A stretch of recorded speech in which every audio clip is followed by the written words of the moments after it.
Hello, friends and neighbors, and welcome to the Logan Parks NSANE Tournament. We've got 400 hungry college and high school anglers duking it out on Lake Martin today.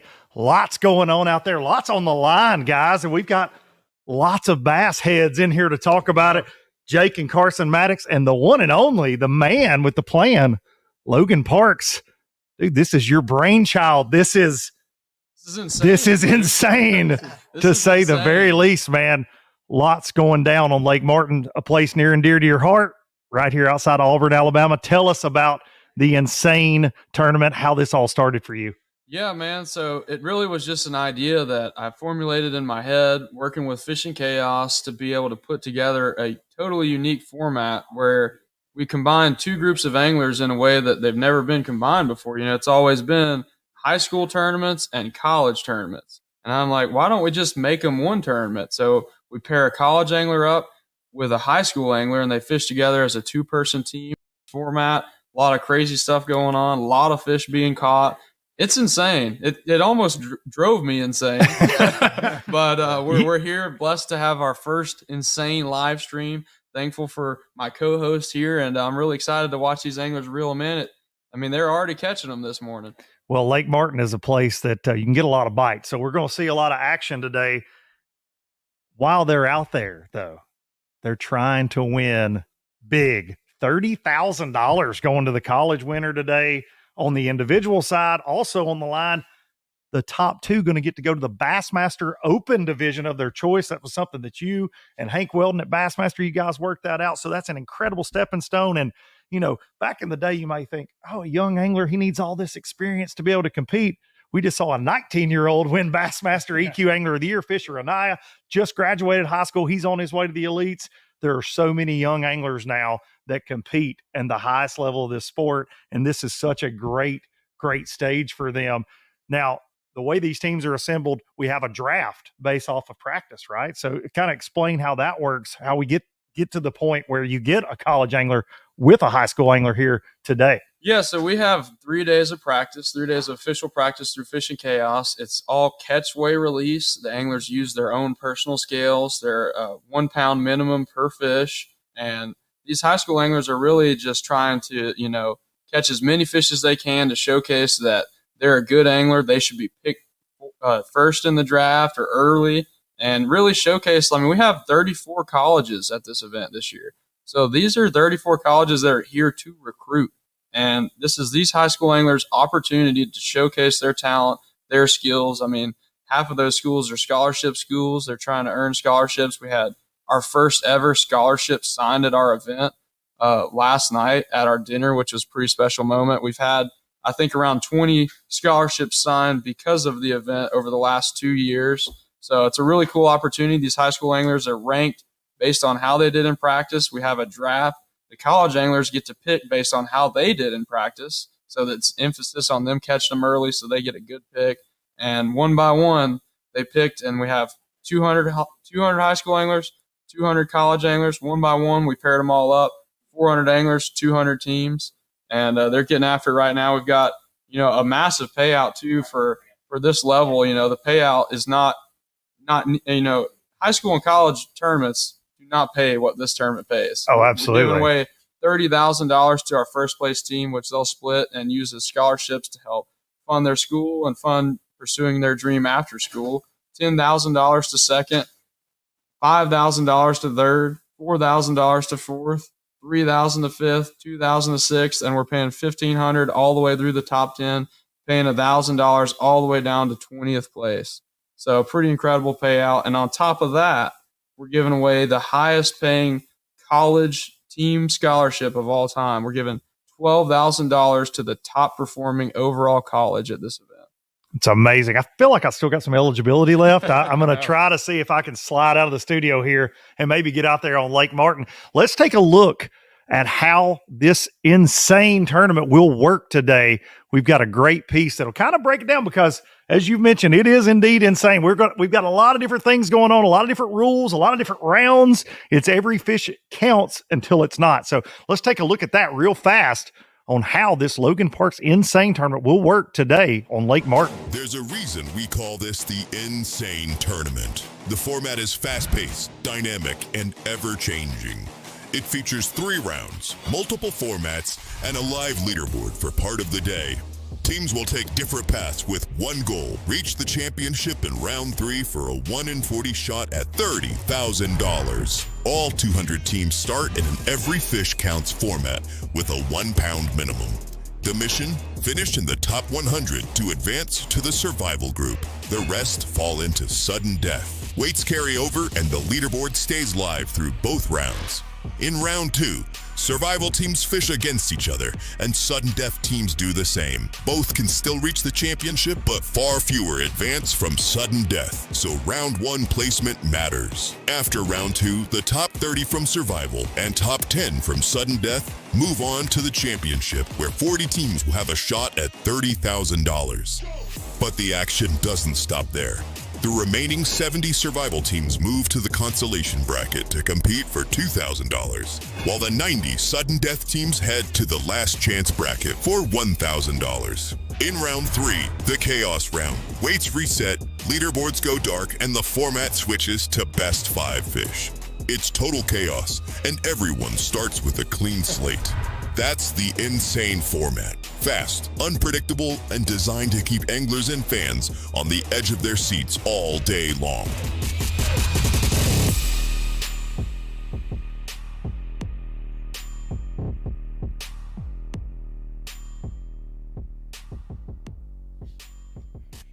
As you can see right there, it is definitely insane. You got to stay with us until 1 p.m. today. We're going to be broadcasting this NSANE tournament from Lake Martin. You guys, the Maddox boys, y'all know a thing or two about spotted bass. Y'all know a thing or two about high school and college angling. Yeah. We're right here at Auburn. Mm-hmm. How cool is this to see? For me, no events like this whenever I was coming up. You know, I'm obviously a little gray beard compared to you guys, but no high school, no college fishing when I was coming up. And to see an event of this magnitude now, you got kids getting to hang out in Jordan Hare Stadium there, getting to be on the Auburn campus, get this experience, man. It's got to be cool for you guys to see. Yeah, super cool. So, you know, like me and Carson were in college. We didn't really realize it could get any better. And then me and Logan were traveling fishing the opens. He had this brainchild.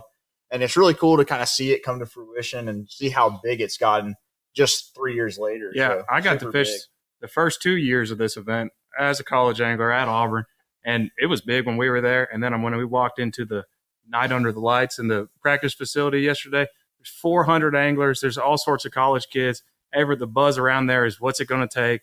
What's it going to take the last 5 fish? Because that was new for this year. The past couple of years, it's been the weight 0 going into the final round, but it's still every fish counts. So the change in the format, we got all sorts of predictions of what's going to be the winning weight. Is it going to be 10 plus pounds? What's the strategy going to be? Are we going to try to catch one kicker? Are we going to keep trying to catch those numbers of spotted bass just for a better average? So it's pretty exciting. I got a little bit of FOMO watching the promo there. So, but glad to be here in the studio, and I'm ready to watch these guys reeling some fish. No doubt. Let's get out on Lake Martin for some spotted bass action. I'd say it'd be mainly spotted bass today out there. I'm wondering if we're going to hear more NSANE references or spotted bass catch today, because it's going to be high number of both. I love a good pun. You know, being a dad, being the dad joke guy, I'd say NSANE will definitely come out of my mouth a lot because it is. Hey, I got an insane statistic for you guys. Let's hear it. They've already caught almost 400 fish. That is crazy. And what time is it? It's been 35 minutes. The sun has been up for about 30 minutes. 400 fish? Almost 400 That is fish. insane. That's insane, man. That actually is crazy. Lake Martin is definitely a place you can go get a bite from a bass. That is for sure. Let's get out on the water with RJ Sanger and the number 1 pick in the draft, Bobby Lane Jr.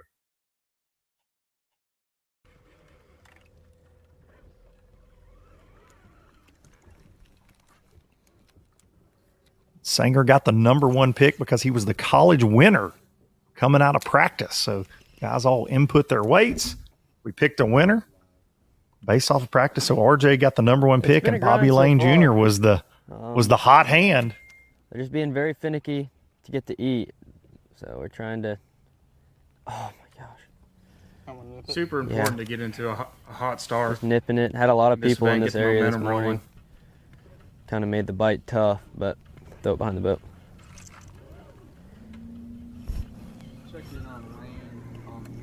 Hopefully. Yeah, so if you guys Hopefully they turn on we have a and live leaderboard on. we can get on a little Chaos. stretch of them. There you go. It's constantly updated.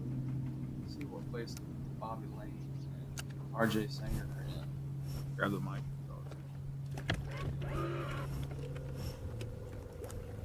Yeah, it looks like they're kind of in a typical spotted bass area, kind of just the mouth of a big drain, a big ditch. Just cast Fish the will go boat. funnel in those places are in more and chicks and bait. Mainly threadfin in this lake. There used to Okay. be a lot of blueback herring in this lake, but No reason to get since an then, you know, it's started to No. probably 2019 was the kind of the pinnacle of that blueback herring bite, and So since then we had a big. Since then we've kind of had a bigger fish kill where I wouldn't, not a bass kill, more of a striper and blueback herring kill. yeah, And people really don't realize that you need those stripers to kind of keep those spotted bass in check, and you know, that's where you see a lot of these 1 pound spots. But you know what I think is going to happen in this tournament, the winner of this event is going to really have to use strategy to their advantage. I think that's going to be the number one. It's not going to be a technique. I think everybody's pretty even keel as far as what they're doing. I think it's going to be strategy, when to go shallow to get that big bite.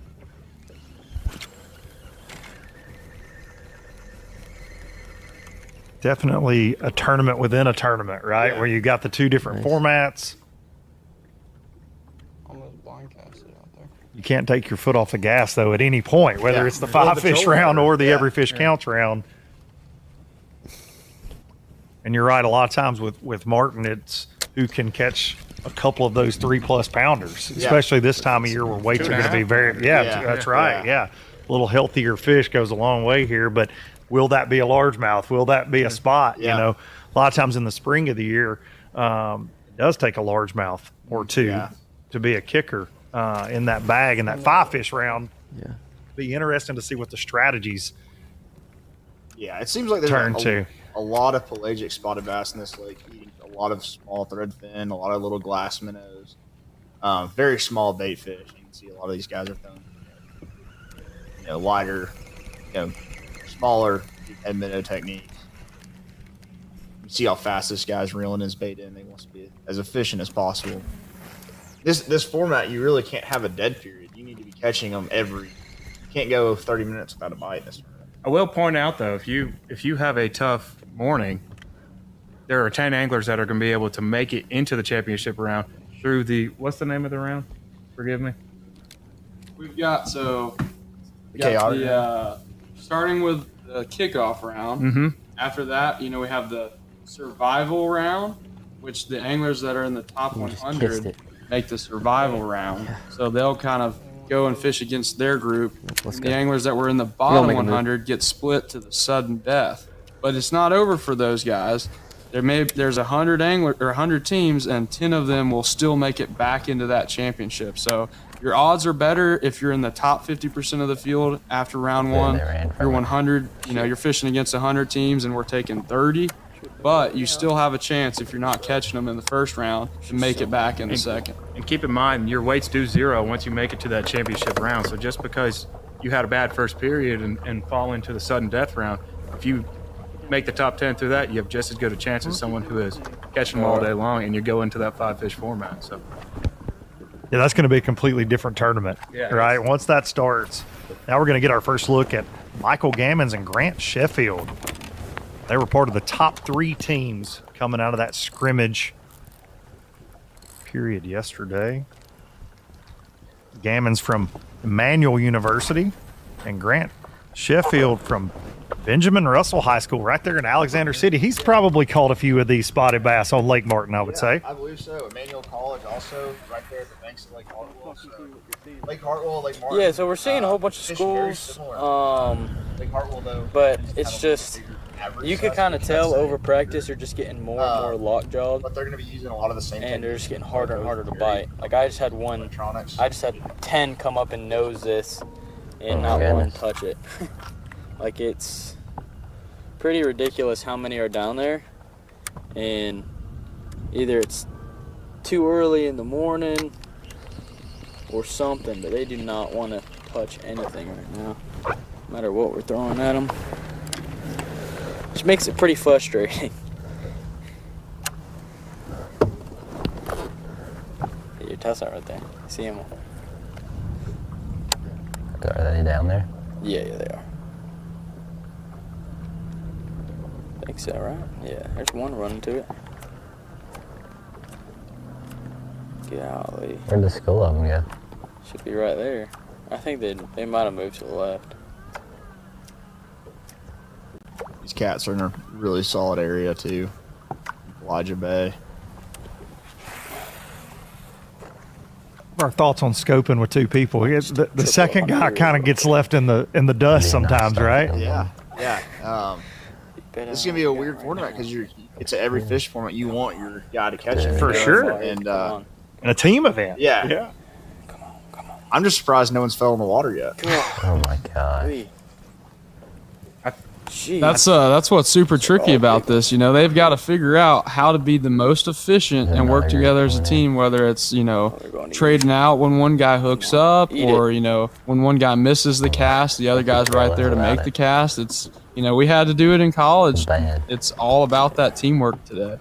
I think these high schoolers and these college anglers alike being so comfortable with the forward-facing sonar, they probably have a little bit more experience in the team format using it than some of us older guys. As far as they're used to that. That's how they grew up fishing. So I think it's going to be a lot of times if you're reeling one in, the high school angler or the college angler, whoever doesn't have the fish on, needs to be right there because these spotted bass are notorious for following each other in to the boat. So someone pick in there and flip in there and maybe double up. And I think there's going to be a lot of opportunities to run up the leaderboard doing that.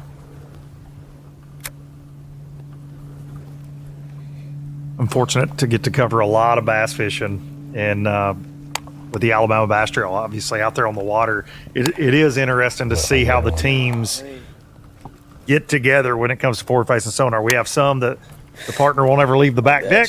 You've got some guys that ebb and flow, right? Like you're talking about. One hooks one, he doesn't even go for the net. He just fights the fish. The other steps up to keep the school going. We see a lot of different things out there. But you can be just trying to peek. It's like peek over his shoulder the entire time. I got him. One thing we should probably... There we go, hooked up. Uh-oh. Attaboy. Gonna wish he saved a giant for that final round. That's a good start. Here we go. Possibly it's a founder. I would have lost the bet on the first fish with the bait casting rig. I would have too. I was about to say. Good one. Win in Alabama though. Alabama rig. It is a rig season.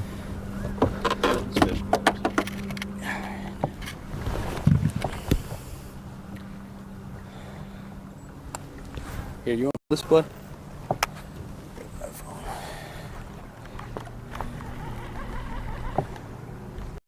Work.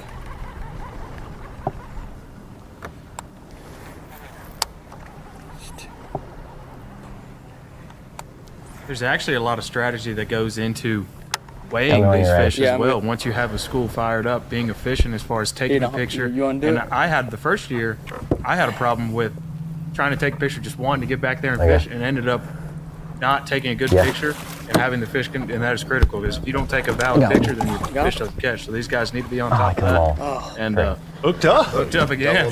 Oh no, he was, and that's what you're talking about, Carson. He's trying to take the picture, submit it the way it's got to be submitted. Yeah, that one weighed 1.9. It's insane. 2 pounds. It's a good one here.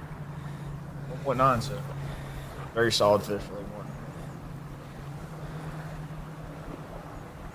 These college kids are very creative, and I've heard some crazy rigs that these cats are going to be throwing. So, Luke, what are some things that you've heard? Like I've heard sabiki rigs, multiple sabiki rigs. There's no really limitation in the NSANE tournament, so there's some insane rigging methods on the day. Listen, I've seen some spotted bass on Lake Martin that weigh like 10 ounces get weighed in tournaments that I've worked down here. They might bite a sabiki rig. I don't know, like you're trying to catch bait to go catch red snapper, but I hope that we don't see a sabiki rig today. Yeah. That'll drive people on the internet that their name rhymes with Andy, crazy. If we see a sabiki rig in a college high school event, we might have to issue a trigger warning if they break the sabiki rig out. Yeah. we see something with 5 hooks come out on a spinning rod, man. I'm just gonna turn off comments on that there. post. Yeah. Well, I don't know. That's That bad. might be a log.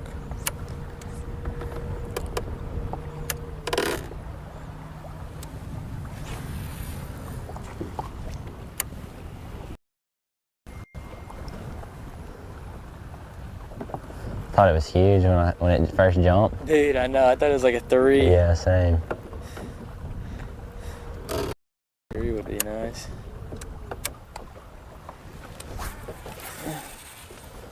You want it or you want me to get it? Yeah. Yeah. Let's see if You see what's behind it? that's not a fish. That must be a water bottle or something. But yeah, there's some behind it coming up. I'm just right over. This again.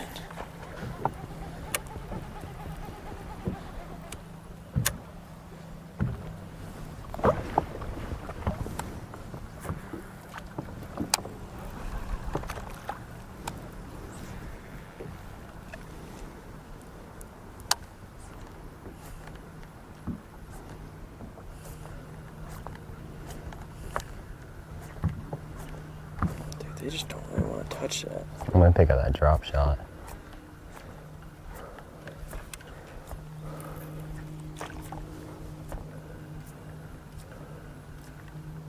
It's interesting to see how, talking to these anglers last night, how they said Wednesday, their first day of practice, how easy these fish were to bite. And then now that the pressure's been on, I would say a lot of these kids are very, very good with their electronics, probably more so than a lot of the locals on the lake.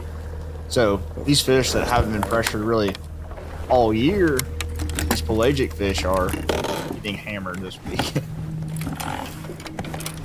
They've been educated a little bit. And, you know, I think they're, like you're talking about these fish being pelagic, they definitely move a lot, but we're coming off of our first really massive cold front of the year. Now, we've been in a warming trend, and won't see any cold weather today necessarily, but we had some really cold weather Very cold. early last week, so water temperature dropped. That's probably, triggered these fish to move even more. All right, first look at Osprey. There's a big group. They're so hard to see this morning.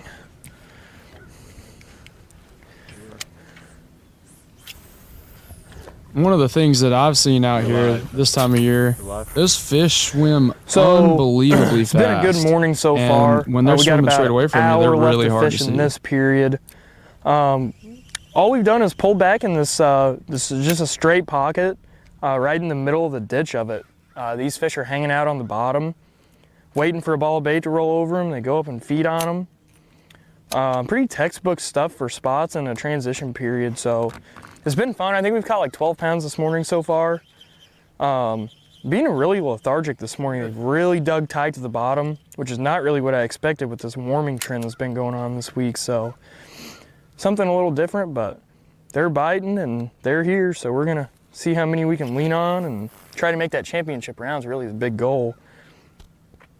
But I've been showing them a drop shot and a minnow. They're feeding on those 3 to 4 inch threadfin shad. So a minnow style presentation is hard to beat, but when they get finicky, putting a worm on them is a kind of an older school way and a textbook way to catch them. So that's how we caught a few this morning so far. There we go. He's got school fired up on him right now.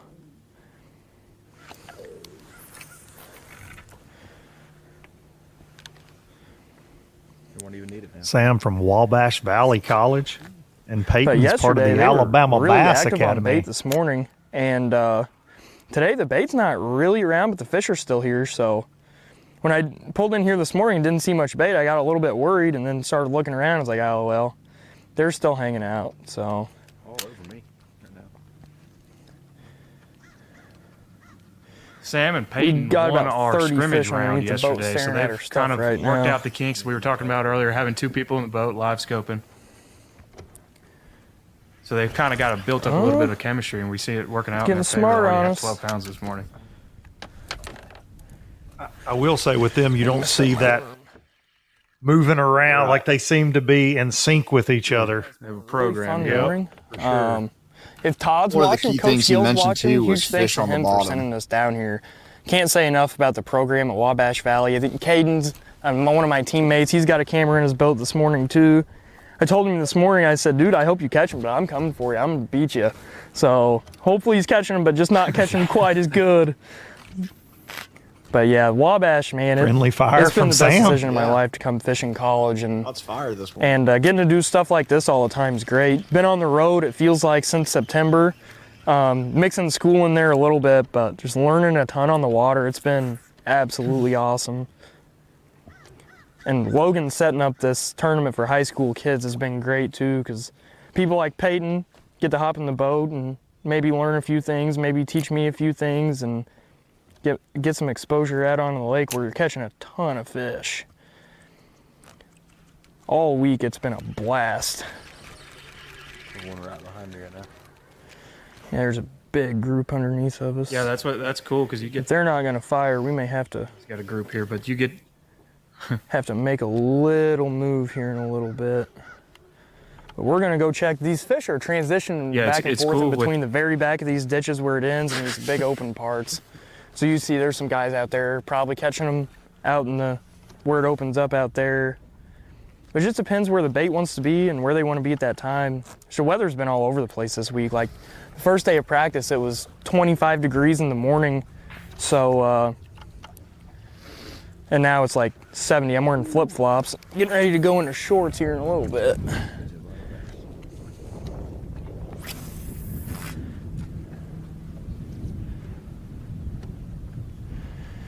There's a ton of them. Sam makes our jobs easier. Yeah. He's going to Just break it down for us. I love it. Yeah. He's a pro already. But we've already caught Got it dialed. Think probably man, 9 live or 10 camera this for the first morning time. out You of might this get little nervous. group right Not here. Sam. So You're used to it. hopefully they don't smarten up on us too much.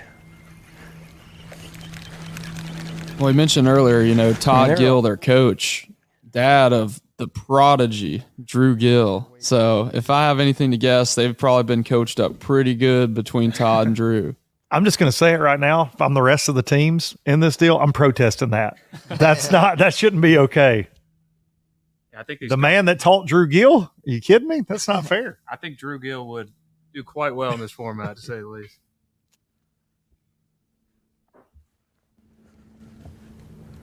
Shout out to the Gill family. Drew Gill is one of the most dialed in bass pros out there, to say the least. You mentioned those fish on the bottom earlier. You know, typically, these spotted bass, whenever you have low light conditions, a lot of times they'll what we call Worm snails. pulled down again. Snail on the We got bottom. a new Really hard worm. to see. I'm really curious. Yeah, it's been a to see super once the fun sun week comes here. I up think if this they is start catching a lot day more. number 5 on this lake, and lost count of the amount of fish we caught after the first day. So it's a super healthy Steal fishery. Sakamotos out.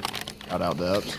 I don't know. We'll see if the sun decides to pop out today. The weather app said it was going to be sunny. We got a little overcast fog going on this morning. So the way the format is the first 2 periods are every fish counts format, and then the final period is a 5-fish format. So it's a super cool format. I like how he did that. So it'll be interesting this afternoon and see how many people go up shallow to try to get a big bite on some docks and stuff, especially if the sun pops out.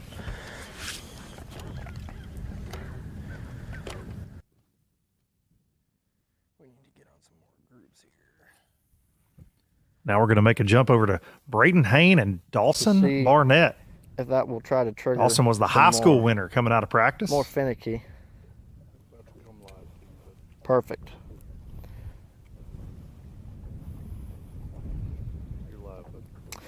Well, guys, it has not been the morning whatsoever that we've been wanting. Sorting through some white bass and trying to get to the spotted bass has not been ideal. We're seeing a good amount of fish now in this little creek, but they literally will not eat anything that we throw at them. I don't know what is going on, but you know, no matter what the situation is, you got to stay calm and you just got to keep on fishing. I mean, it's the only way to do it. So that's what we're going to do. Braden, I think I know what's going on. There's been 9,741 fish caught in the last 4 days on Lake Martin. That's wild. Hooked up. Oh, get it. Drop down. They were all following it. We'll get him in the boat. Yeah. Perfect. On the board. On the board. Finally. Took us a minute, but we are on the board. Benjamin Russell High School in Alexander City as well. Like, I know how to handle these Lake Martin bass. That explains why he caught him so good in practice. He's the #1 high school angler across all 3 days of practice. Easy. If I was from out of town, like, Braden from Campbellsville, Kentucky, pretty easy to pick a good local, and it's a great place to start. 1.5. Let me know when you're ready for the picture. You'll notice with a lot of these guys is all of these pockets, these ditches that they're in, with the exception of these guys, which it's kind of a mix. It's all sand bottom, as you notice in the background. Here we have a little bit more clay mixed in, but on the other side behind them, when we panned over, it was a lot of that sand bottom. This is a place that kind of mixes, so I'm curious to see if they're more kind of that mid-lake where Kalijah Bay ends up being a little bit shallower than we thought the fish were. We're going to get a look, right? This is how the pictures have to be taken. Finally found that one. The one fish is submitted. So finally get one to bite.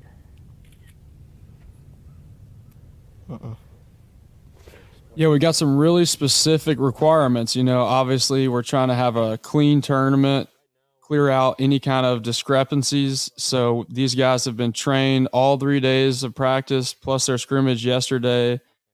That's the importance of why they should submit a fish in practice to learn the proper way to do it. Huge shout out to we have to see a good, clear picture of the broadside of the fish. And, we've got to be able to read the scale. We don't need the tail cannot be out of the bottom of the photo. There's a lot of things, but these guys are doing a great job so far. I want to kind of brag on the Fishing Chaos app too. I'm looking at it, and I probably looked at it 3 seconds ago, and we've had over 60 fish caught in that time frame.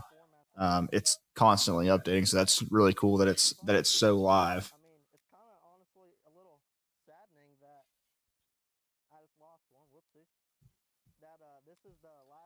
Yeah, if y'all don't have the Fishing Chaos app, y'all need to download it. It's super easy, and not just for this tournament, but a lot of local tournaments and national tournaments use the Fishing Chaos. I know the NPFL uses it, as well as here on Lake Martin, another big trails, the OGS is, and then a lot of really cool online tournaments as well. That's not good. Yeah. All right. There you go.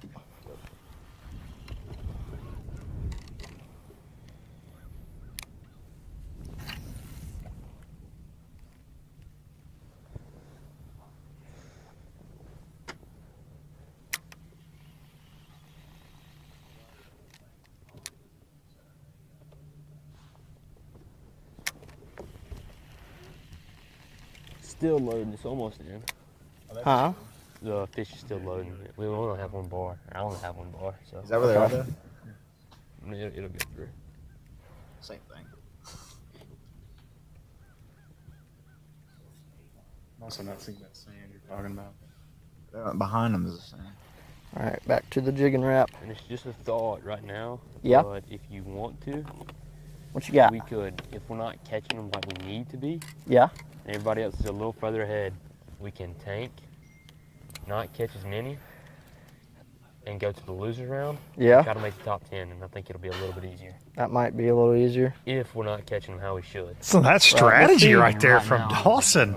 We are not right now, no. It's like we can just completely lay back in this one, bud, and attack later. I mean, I like the confidence. Yeah. It's not a bad idea.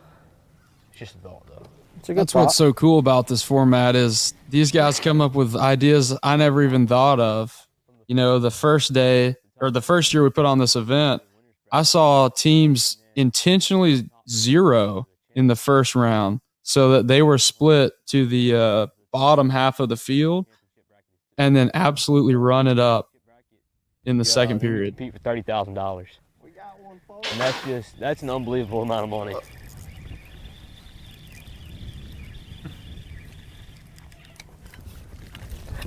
Woo! We got him.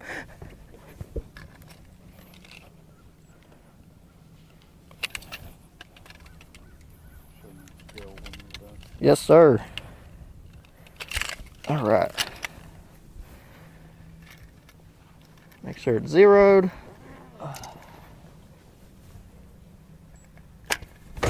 Oh. Settle down, buddy. We'll get you back in the water.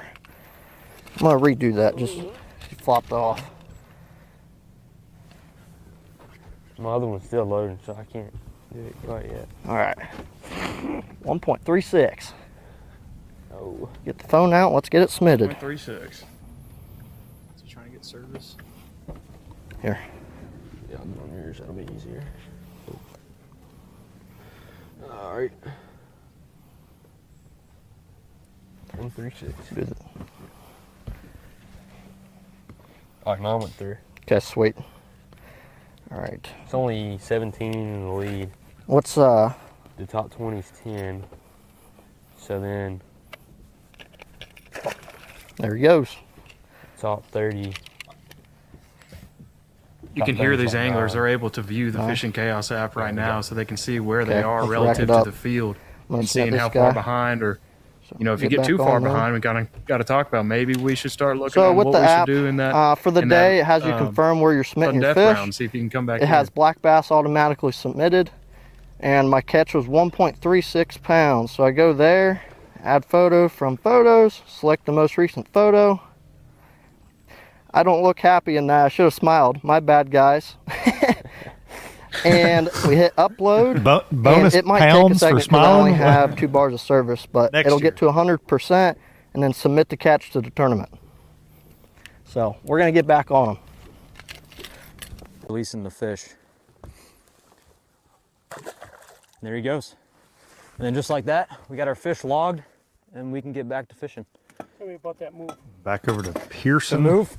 Yeah, so the little area we Caden were Pearson in, and Brock they had a Newton. Our bunch of first fish, look at them. But we kind of wore them out and they're Valley starting to get really College. smart. And I know they're setting up in these creeks in a certain depth zone, about 40 to about 30, 25 foot. So if you just hit up these high percentage areas all in this one creek, there's gonna be fish around. So it's just a matter of being as efficient as you possibly can and casting as many fish as you can. Because in this tournament, numbers matter.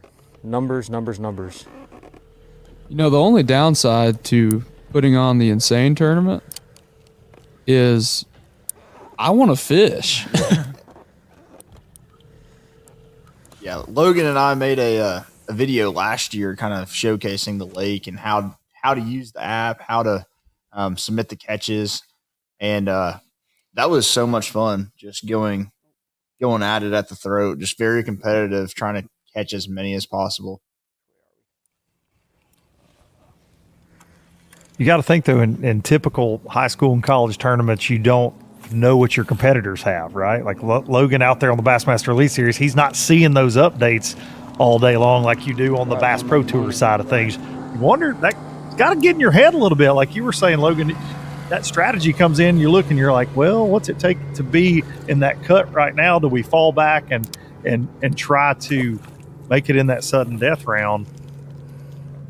Especially a lake like Martin with a 200 boat field, there's going to be a lot of fish catches coming in. So if you go 5, 10, 20 really minutes without fast. catching one, and you just see the app constantly updating, Just like that, it can get I to you a missed little them. bit. So you got to be able to predict where they're going. You got to follow. You go to the make a path. run down the lake and you find out that you were in 20th and now you're in 50th all of a sudden. You really want to find groups of them because you got a better chance of them actually biting.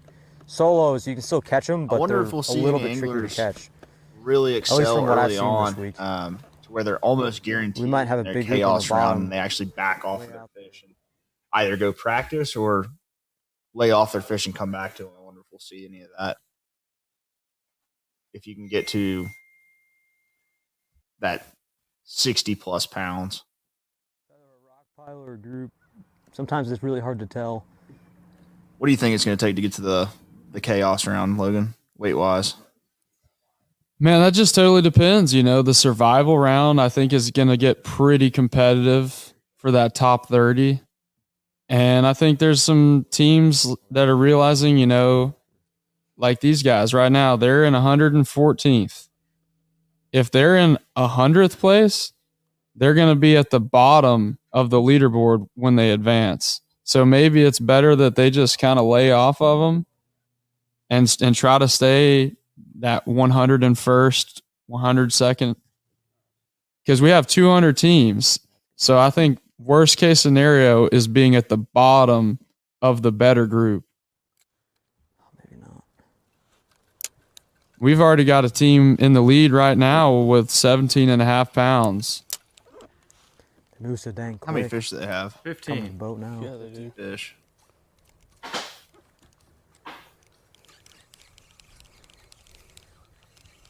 Like Logan was saying earlier, they're really hard to see. They swim so fast, and they're honestly kind of small. So like you the can hit cast. these fish on scope when they're swimming 2 miles an hour and they're 50 foot deep.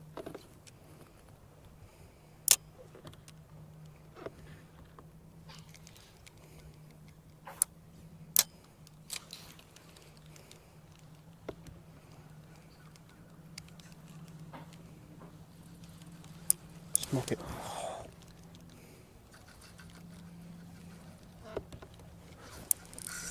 Another one. We just hit Super about the small. halfway Good mark Work, dude. We got to find some size. in round 1. Another little group of them. Missed the first one, and this one came up and ate it. They're really aggressive when they're in groups. Still got to weigh them. I don't think he'll go a pound, but got to give it a try. Let's see. Nope, 0.74. A little too small. 1 pound minimum. That one's not going to make the cut.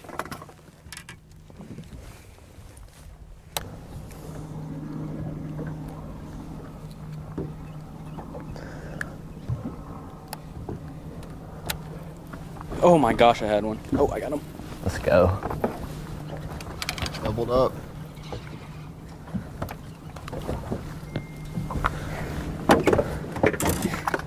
Where the fun begins, right here. Gotta get back on this school quick though.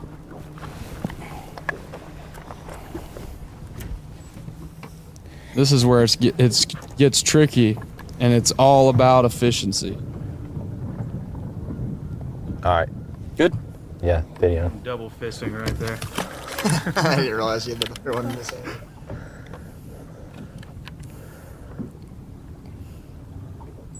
Logan, what are some of the baits you think we're going to see Alright, today video. play in this round versus the chaos round?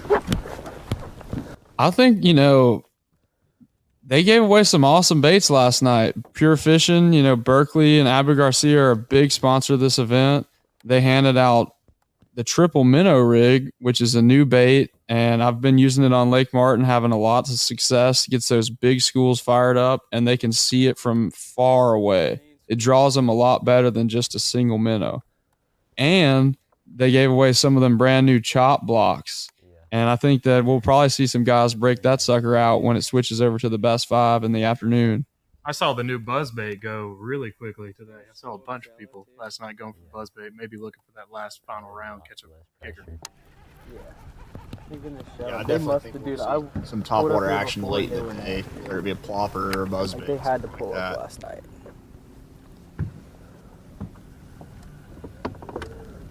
Come on. Absolutely. I'm really curious to see out this chaos round. I know we fished the Bassmaster Open here last year, and there was only Guys, I know 3 you guys bass wanna eat. over 4 pounds weight in 3 days of competition. So I'm curious to see what that big fish is going to be. Oh my gosh, we need to get them Today. all over here again. Maybe they'll get a little juiced on the mega wrap. Yeah.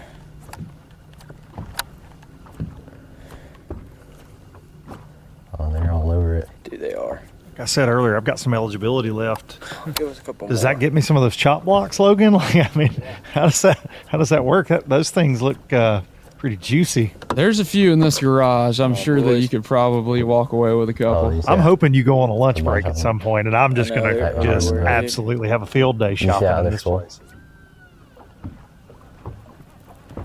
I thought that was the school you were just in. Or was it Nah. Got a Bucky's bag I think ready that's to a go. school that just like completely ignore us. You're not allowed to throw the triple minnow rig in February, are you? Unfortunately, I doubt it. I don't think I have to go read the rules on that one. It probably not allowed.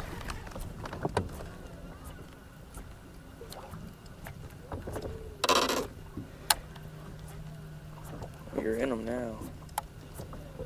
So am I. Both are. I believe they're in Elijah Bay. This is a area I believe Adrian Avina did well in the 2018 Elite Series out here, catching a couple big spotted bass. Just a really good zone.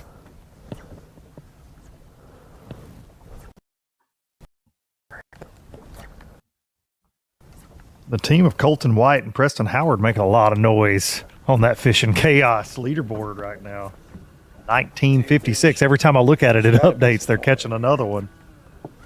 Colton from the University of Montevallo. Hit right. Fishing with Preston Howard today. Yeah, Preston's actually from the Briarwood Christian School, and I know an angler from Briarwood, Tucker Smith. So yeah, they got a great program there. Again, that's not fair. If you've got access to Tucker Smith.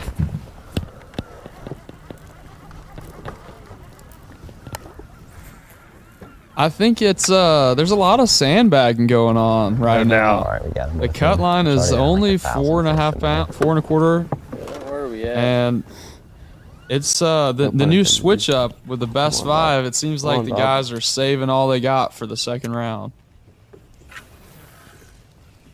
Back over to RJ Sanger, Bobby Lane Jr. We got in a little area where they're actually starting to bite, which is good. Definitely know that name. Just gotta keep making as many casts as possible, hitting them, and hopefully make dumb decisions like I just did. Yeah, don't let them go over the side of the boat. It's all good. Oh no! It's meant to be. It's meant to be. It's just keep our heads down and keep grinding, man. It's definitely way tougher than it has been over the last couple of days. It's probably because there's been 200 boats on the lake for a long time, like a whole week. But how many bass, Logan? How many bass have been caught? Still a good time. Always a good time. There's almost been 1,000 caught in the first hour of the first round.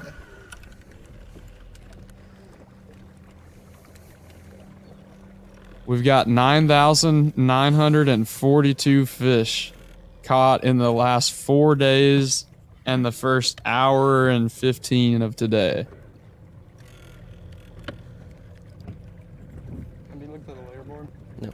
If you're watching this from anywhere else in the country and you want to come get a spotted bass bite, you've never caught a spot, Lake Martin should be on your destination list. Yeah.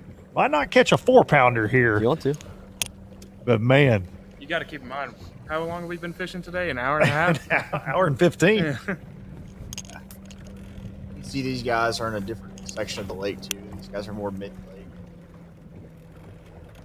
I wonder if that's going to be in their game plan where they can still catch the numbers of spotted bass, but they're close to a lot of really good largemouth stuff.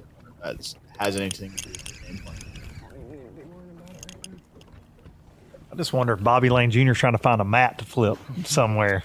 Bless you. Not many of those. He's going to have a hard time finding some hydrilla in Alexander City today. Yeah, this place is quite different from home. Yeah. Does not look like Lakeland, Florida at all. Come on, get it. Oh. They never hit it. Bobby's had Bobby Lane Jr. ton of success, not only at the high school level, but in individual, team events in the state of Florida against adults that have been doing this for a long time. Bobby's been making waves down there for sure. He was the #1 pick for a reason. See how aggressive he's fishing that bait on spinner right, trying to get that reaction bite. These fish are, like you said, a lot more finicky, so sometimes a faster retrieve on spots can be better instead of trying to coax them into biting. Yeah, I was going to say with largemouth, a lot of times when you're scoping or in events where you're watching people, you're really tedious with the rod tip, right? But keeping that bait right in front of those lazy largemouth with spots, it's a little more erratic to get those bites. Yeah, keep away. Oh, I thought he had it.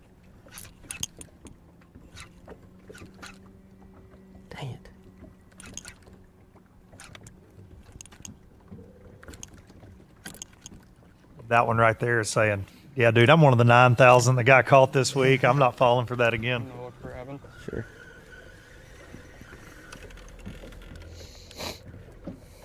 $9,000 bass is hard for me to wrap my head around. I'm not gonna lie to you boys. We're getting close to 10,000. Yeah.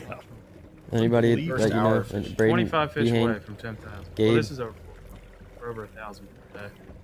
Do you know off the top of your head, Logan, what it took last Hank? year? Like, or how many fish was caught last year? Braden Hohen. That's actually a crazy statistic. Yeah. Last year, across 3 days of practice, the Saturday scrimmage, and the tournament, we had 6,290 fish submitted. We had over that number in the first 2 days of practice this year. Do you think there's more fish in the lake, or people are better at catching them? I think there's way too many fish in the lake, and these anglers are really good. Yeah. I You got some good weather too, right? Finally got that cold snap, had those fish eating a little bit, I can imagine.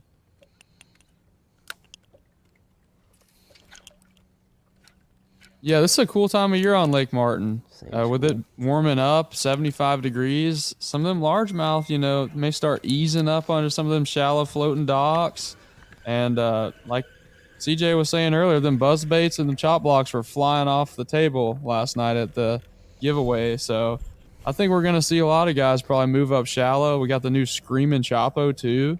And if you want to catch a fish over 2 pounds, top water is a sure bet this time of year on Lake Martin. What about the beaver? Will we see that today? That's an exclusive lure. You have to actually travel to South Africa to get that one. I've got one. More buckets. I own one. Does it matter if we All right, guys, we're gonna bring on Tom from Fishing Chaos. I think so. Tom Brubaker going to join us to break down all things Fishing Chaos for us. Am I live right now? Can you guys see me and hear me? You're live, sir. Looking like $1 million, Tom. Dude, not as good as you guys. Y'all are crushing it. How we doing? We're 2 fish away from 10,000, Logan. Is there a special award for that? The 10,000 One fish away.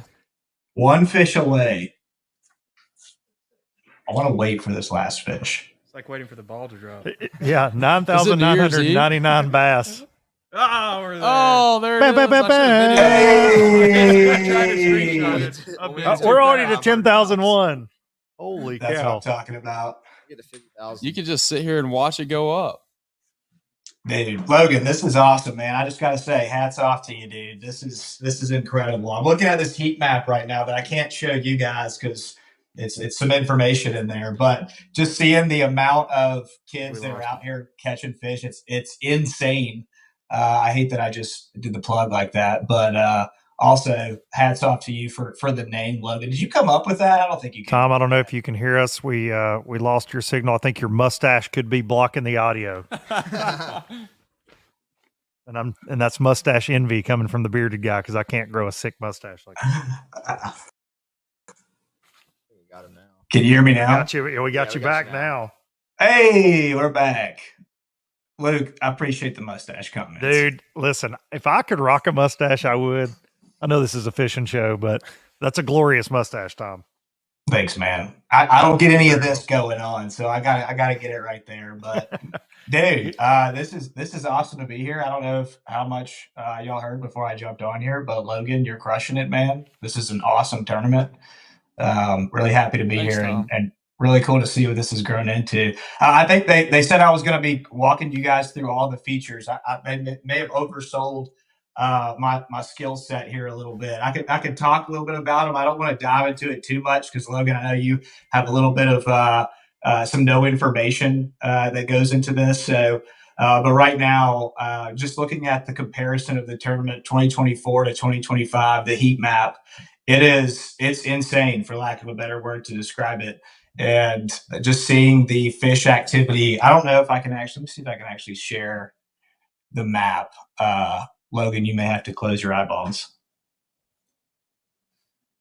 As long as it's a live stream, you're good, right? Everybody can see it. Yeah, this is a live stream, so we're chilling. Everybody from the Bassmaster Elite Series is watching this right now, so we're good. Yeah, All right. we got it. If they're clear. not, they need to wake up on Saturday morning, Sunday morning. Can you guys see this? This will be on your YouTube, right? Yeah, it's going to be live all day long on YouTube, and it's going to live on there forever. Yeah. And that was, the stipulations. We work with Bassmaster. They've been honestly an incredible partner working with us.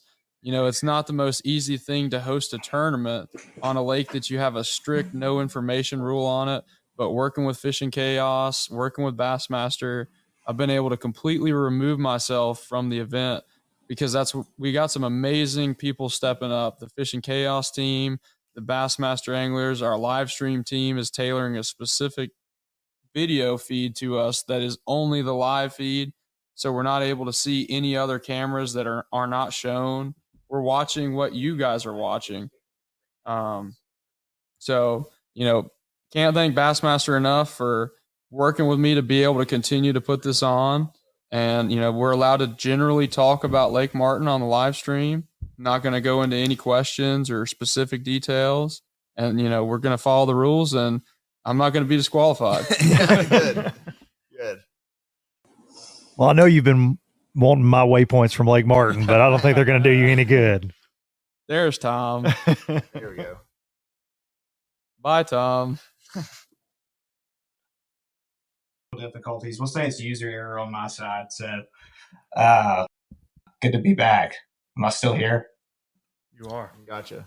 Nice. Okay. Well, as far as like features and things go, right now, I tried to share, can't share the screen, but just looking at the heat map of where all the catches, so kind of how things have changed from last year to this year, it looks like for whatever reason, Big Kalijah or Little Kalijah is actually playing a lot more than it did last year.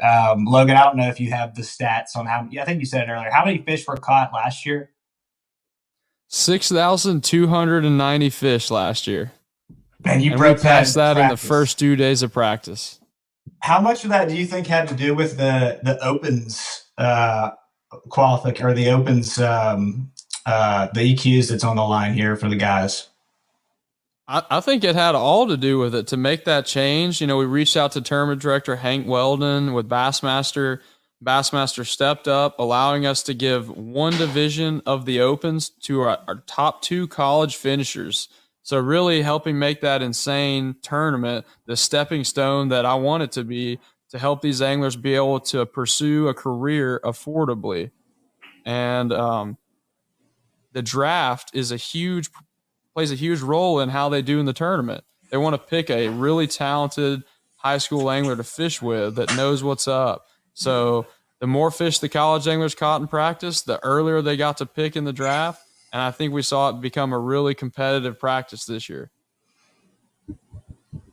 Wow. And I think that's just so cool, on the Fishing Chaos side to be able to track literally that many fish catches. We did back when I was at Striking and Lose, we did a nationwide tournament and it went on for a month. It was catch, photo, score. And I mean, it generated 13,000 fish catches, but that was over 30 days. So one lake, 10,055 fish over, what has it been, 3 days? I mean, I think 2 things there. One, these kids are catching the crap out of them. 2, Lake Martin, like you guys have said, it is a destination Kentucky spotted bass lake.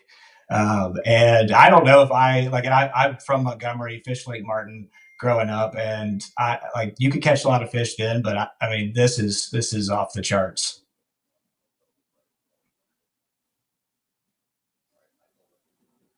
If you zero on Lake Martin, do you need to quit? Just hang it up, sell all your gear? You need to pay attention to these Yeah. heat maps and see where you need to be. Go back and watch this stream and reevaluate. Yeah. Contemplate life decisions and buy more spinning rods. Last For year, sure. Little Kalijah Creek, which they said is very popular this year, was where I did most of my damage in that area. There's just a giant population of spotted bass in that creek. So.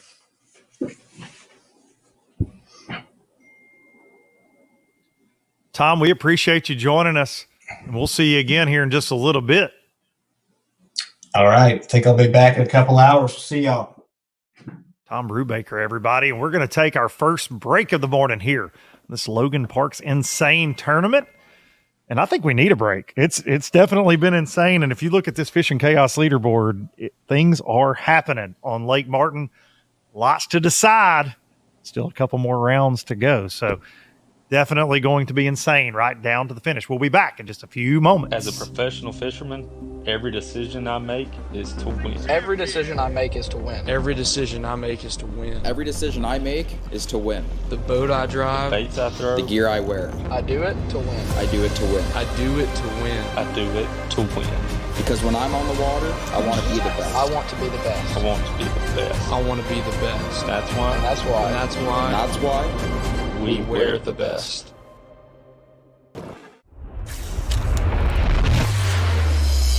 Nitro, a rush of tournament adrenaline.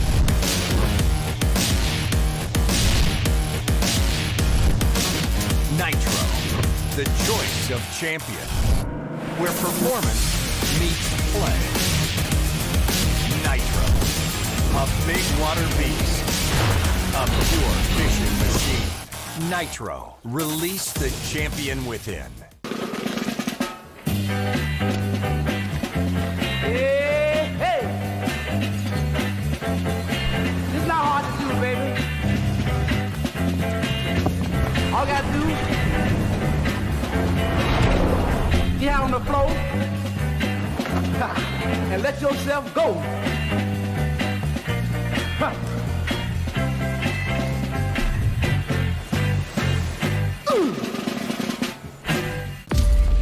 The greatest adventure is what lies ahead.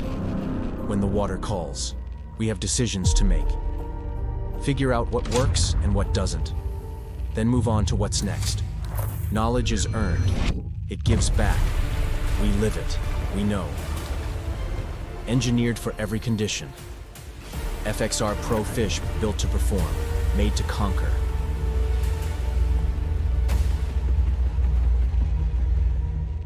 Historic rail lines and scenic drives meander through live oaks, dogwoods, and azaleas, leading you to a spirited destination called Auburn Opelika, Alabama. A distinctive place, defined by warm hospitality and a surprising mix of experiences. Made for travelers seeking something authentic. It's America's coolest college town and his hip older sister, Auburn Opelika. It gets into your soul. On the A-rig that we've caught in today, for best As a five, professional fisherman, every decision I make, we'd be doing real good. Every decision I make is to win. Every that was a decision I 180. make. Every decision I make is to win. The boat I drive. How big was that first one? That first one was like a 198, right? Yeah, it was like a 2-pounder. When it first jumped, Dude, I I thought thought it was 3. Alrighty. Doing pretty good. Right now we're just targeting some solos in this creek. It looks like a decent there. Yeah, you want to catch on?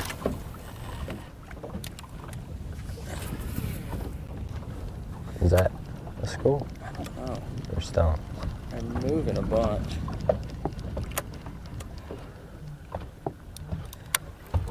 Let's just keep moving.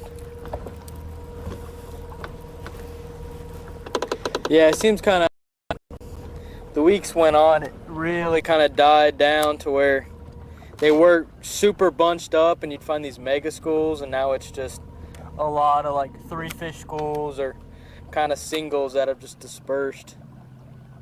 For whatever reason, we've gotten the singles.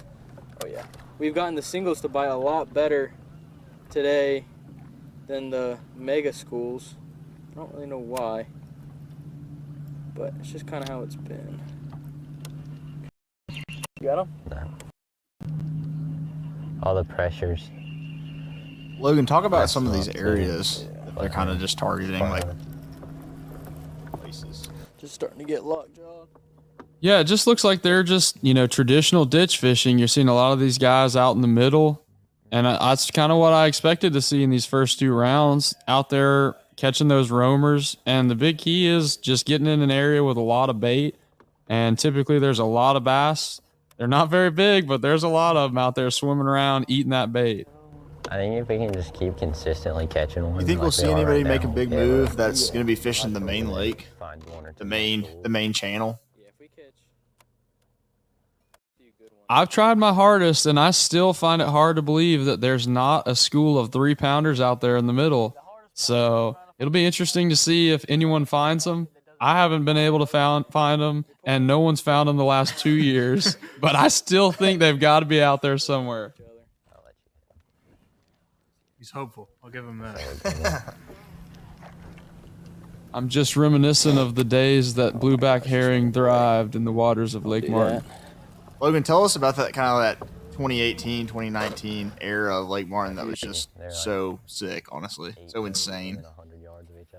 It really seemed like we had a great blueback herring spawn, and man, that fishing was unbelievable. September, typically the worst month to fish in Alabama.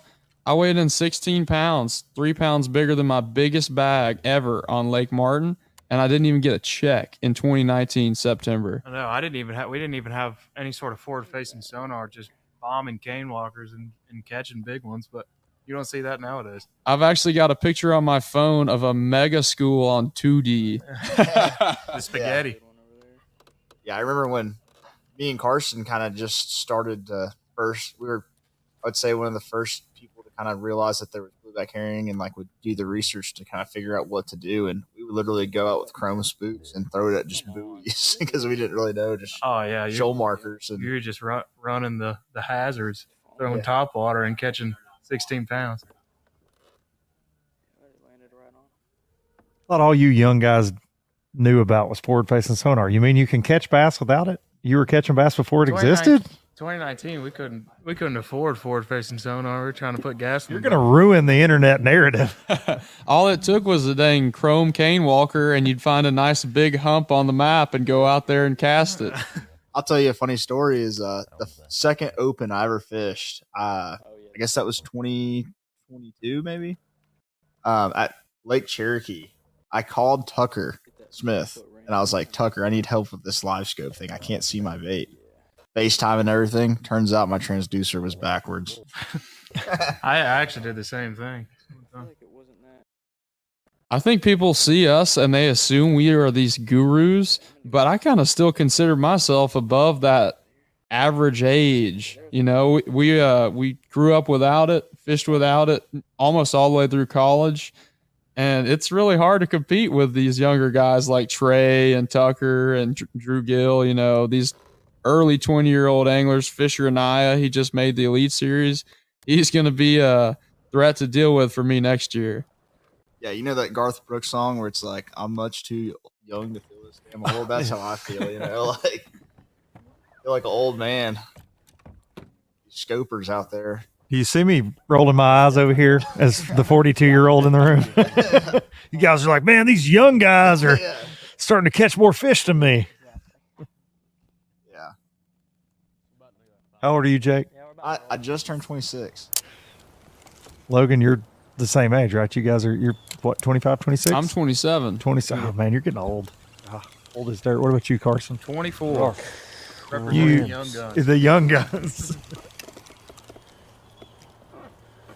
I want to try the little triple minnow thing. I'm scared to put this down because that's what you've been catching on. Yeah. Probably get the triple minnow thing. Maybe hard to get down there. Yeah. Tell me about that move and what's up. Yeah, so we're fishing these creeks that are a little bit bigger and have larger arms. And right now, there's a bunch of fish below the boat. Yeah, I just mentioned the triple minnow route. One, they're not biting, and I think two, they're a little too small. Because I can see on scope, I can kind of tell the size of them, and they're not that big right here. But I have seen some bigger ones mixed in, but they're all over the stream. It's definitely a good bit of fish in here. Oh, for sure. Definitely a lot of fish. I mean, just all over. Yeah. Yeah, but the move, we came from over there we just ran across the lake, just running high percentage areas as much as we can. And one of these high percentage areas eventually is going to play. It is going to play. I know it will. Gotta find the one that produces. That's right.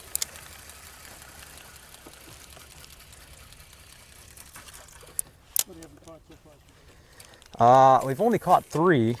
We've talked missed about a this bunch. Fish and We Chaos keep, leaderboard a short lot striking this our morning, baits. and it's changing and it's fast and furious. Let's take a look at it now. Early, there's a good look at Jordan Hare Stadium. Coachless at the moment, too, I might add, just to throw a little SEC jab in there, boys. This is But definitely had to say it. the best event to happen at Jordan Hare this year. That's until we beat Alabama. In a couple Hey, weeks. big game for sure. The old Iron Bowl this year, 28-32. Morrison and Spooner on top of this thing right now. Tennessee boy in second, though. And Cody, that's a good buddy of mine. He's in second place, and seems like first place Morrison and Spooner kind of have the biggest gap over everyone else. 16 from 10th place up to second is only separated by 6 pounds, so it's pretty tight. I'd be keeping my eyes on 4th place, Dalton Head. He's made our championship 2 years in a row. I think he probably would have won it the first year if his batteries hadn't died. Last year, he came up less than half a pound short of winning in the final round. And he's paired up with Jackson Watts. Jackson caught a 6-pounder on Lake Martin last year in practice. Holy so cow. he's officially caught the lake record, basically. People are still talking about it. That's Guarantee it. So that's an excellent partner, to have for that best 5 format in the afternoon. Dalton makes a lot of noise in every tournament he's in, I feel like. So definitely one to watch. He's got a signature series scoping heg that just came out also, and I believe he's probably putting it to good use. Logan, go ahead and remind us one more time, though, where do you want to be in this round? So that as we move further along in this insane tournament, the formats are going to change. We've got a lot of tournaments within a tournament, essentially, but where do you want to be? Well, we're seeing this pattern play out where these guys really kind of try to run it up and get way up at the top of the leaderboard. We got almost 30 pounds at the top. Right now, our cut line is only 6 pounds, I believe. That's 100th place is where we're cutting. So I'd be wanting to be in the top 15, top 20, at least the top 50, or I want to be 101st to 150th, because when we split, there's essentially 2 separate tournaments. And if you're in 98th, 99th place, you're going to have a lot of ground to make up. A lot of strategy going to go into play today.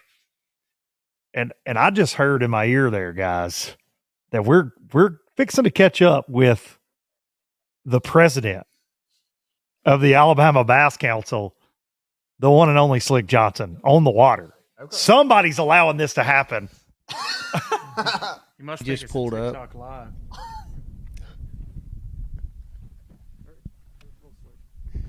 All right, we're here with Caleb Edwards. I love the his high school microphone. angler. Caleb is with Montevallo. He takes it with him everywhere. We just pulled up on him, and I recognized him. He actually was with my high school team with Alabama Bass Academy. They caught one as soon as we pulled up, and I asked him about practice. And Caleb said college got in the way of fishing this week. School got in the way of fishing, so he only got to practice one day. But they caught one as soon as we pulled up. We're in Kalijah right now, and it seems like most of the boats are in Kalijah this morning. There's a few boats way upriver, but the most we've seen are down here. We pulled up on Cage Bragg and his partner at the bridge a while ago. They were in like 4th place when we got there, and they were catching them. But everybody we've talked to said it's been a good afternoon bite. But so far, when we got here this morning, I know there's like 400 fish submitted in the first 30 minutes. So it seems like they're biting pretty good in the morning. But we'll pull up here and talk to Caleb and them and see how they've been catching them and what they're doing.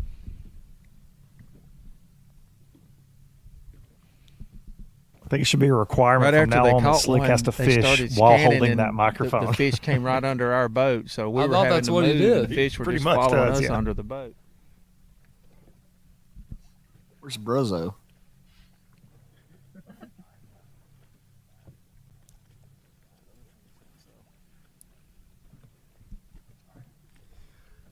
Back to Caden Pearson and Brock Newton. Caleb, how's it been this morning? Appreciate Slick running around out there giving us the goods. I believe this is our best team we got on camera right now, and they're right there, middle of the pack of the top half of the field. They're in good position to make that top 30 And it looks like that's going to be their strategy as we're coming up to a close on round one.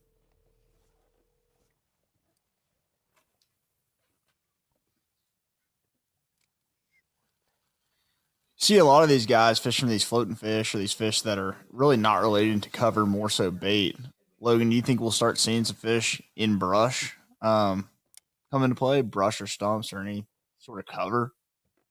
I think, we're watching these guys chase these pelagic baiting fish. They're smaller, they're fishing, or they're swimming really fast because there's not that much bait, so they're losing a lot of weight out there, I guess. That's how it works. Their tracks. But I do think we'll see guys target structure later in the day for some better quality fish. I think right now it looks like most of the field is just keyed in on these bait chasing fish, trying to get those 1.5 pounds. You find a good group, you'll catch them closer to 2 pounders, and you can typically double up almost every time when a big school swims So by. back there we saw more fish, just the small ones. Yeah, exactly. You would think there would be more. I think there'd be some big ones mixed in. And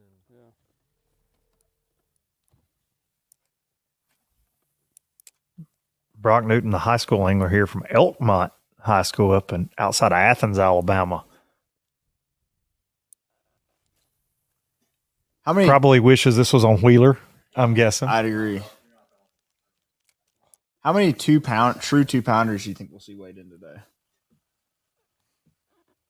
I think we'll see a fair amount. Say for our anglers, they better hope they catch them in that the best 5 fish round. Yeah. Well, we can look on the Fishing Chaos app. If you actually click on the leaderboard, you can expand and see the individual fish these anglers are catching. Right now, the leading team, Morrison and Spooner, they've got a 2 1/4 and a 2-pounder. They're their 2 biggest ones. Cody Domingos from Tennessee just took over second place. They got a 2.5 pounder. That's a stud. They got 3 fish over 2 pounds. yeah, we do. Dalton Head's got one right at 2 pounds, just under. There's a few 2-pounders on there. Yeah. Curious to see once the sun comes out if they're gonna catch some more 2-pounders. One thing I've seen, and I wouldn't really classify Lake Martin as a herring lake, but I almost like it better out there when it's sunny. It ought to be just about perfect. Cloud cover is the first time we've had that today out of the last 4 days. So it might be kind of changing the fishery and slowing things down. I do feel like spots are like smallmouth in the fact that they like it sunny. Feel like they're sight feeders, and that clear water just definitely helps you. Like you mentioned earlier, Logan, when they guys start getting out of these ditches and moving more to fish that are relating to cover, that sun would help that bite as well, right? We talking brush piles, docks in that situation when they move to cover? Yeah, and what's cool about Lake Martin is they drop the water every fall, so you're seeing a lot of shoreline. So that exposes a lot of cover, and any of that cover just in the water can still be really solid. It can consolidate those fish. Some of those floating docks, they're just halfway in the water. They can be a great place for a big largemouth that was, maybe previously up on that laydown that's out of the water. He's eased out under that dock. You see one right there in the background of these guys fishing. That could be a great place to pull up and try to catch a bigger fish.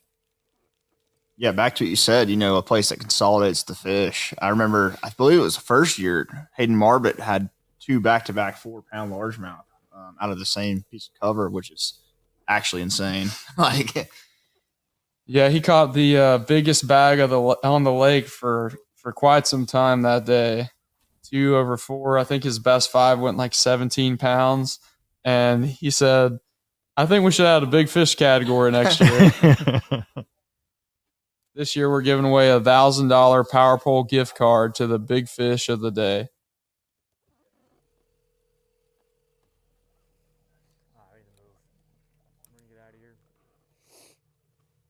Big fish of the tournament, actually. I got a couple thoughts, though. One more crease that's set up similar to the first 2. We've officially been over 1,000 fish in the first round. Wow. About to come live, Gabe, so I'll call you later. About to come live, so I'll call you later. Bye. take serious now. Can't be telling them how we're snagging fish today. Well, we've came up with a new game plan. We are now just kind of in search mode for this last 15 minutes of this period. And we're kind of hoping, well, we're in the bottom 100 right now, so we're going to be in that bottom bracket. And theoretically, the bottom bracket should take less weight to make the championship round, but it is only the top 10 anglers in that bottom bracket that go. Whereas the top bracket, it is the top 30. But if we were to get into 100th place right now, then we'd have a ton of ground to have to make up to try to get in that top 30. Smart. So, not a whole lot of fish catching on our end yet, but we're hoping to change that around in this second period and just get our day going better. Personally, for me, my practice days, I didn't really catch a whole lot in the morning, and about that 9:30, 10 o'clock frame is when I started catching the majority of my fish. So, hoping that's going to be the same today, God willing. So basically what he's saying is it's about to happen. It's about to find them. Regardless, though, it's not, there's more than just catching the fish. It's building a bond with the high school angler and college angler, and I think Dawson and I have done that together. And it's really awesome that I was able to pick him. I didn't think I was going to be able to, being the 11th pick and him being the top high schooler, but I was able to. And maybe I'll get him to go to Campbellsville. Maybe, right? Yeah. Yeah? We're thinking about it. It's going to be a fun day. Logan mentioned it earlier. It's happening. Just because we're off to a slow start, that's not going to determine our day. No, we're going to find them. We just need it to be in these next few hours. So we just got to make that top 10 in the bottom bracket. I think it's not going to take that much, I don't think. I think we can do it pretty easily. Well, all it takes is getting on the right rotation of fish. I mean, these fish have been getting super pressured over the last several days. I mean, people are trying to catch whatever they can to get a good draft pick, and that just really puts a damage on a lake population of fish because they see so many baits. And I think like 9,000 to 10,000 fish have been submitted on Fishing Chaos. That is insane. Like, that's a ton of bass. So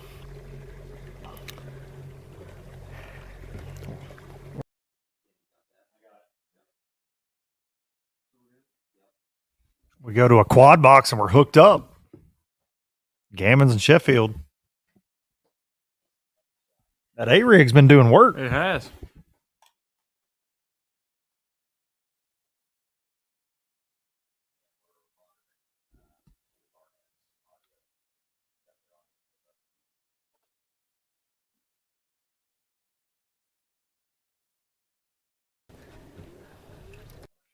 something these Pretty good other spot. people are not doing that we've been seeing. And something a little bit different will yeah, let me throw it that right will trigger a fish sometimes to bite because it's a different presentation. Do your thing, man. that. I think there's a fish on that too. Oh, it probably is.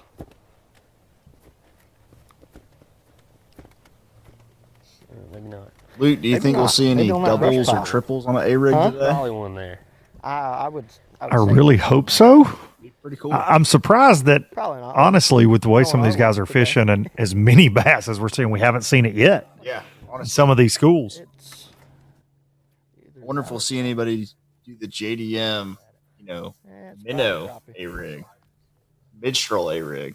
We'll see any of that. I want to see the triple minnow rig go to action. Right. I do too. I'm intrigued by that thing. They're on the bottom.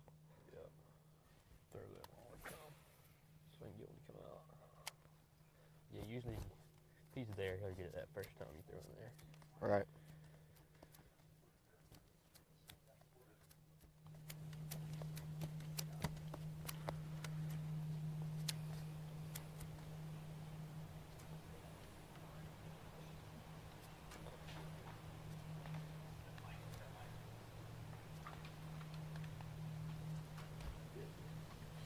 Dalton Head moved up to second place. No? We'll drag it. That's what I was kind of wondering. I heard branches cracking. I was kind of praying the tree wasn't about to fall. Yeah, I'm sitting there right there. All right, my bad. You're good.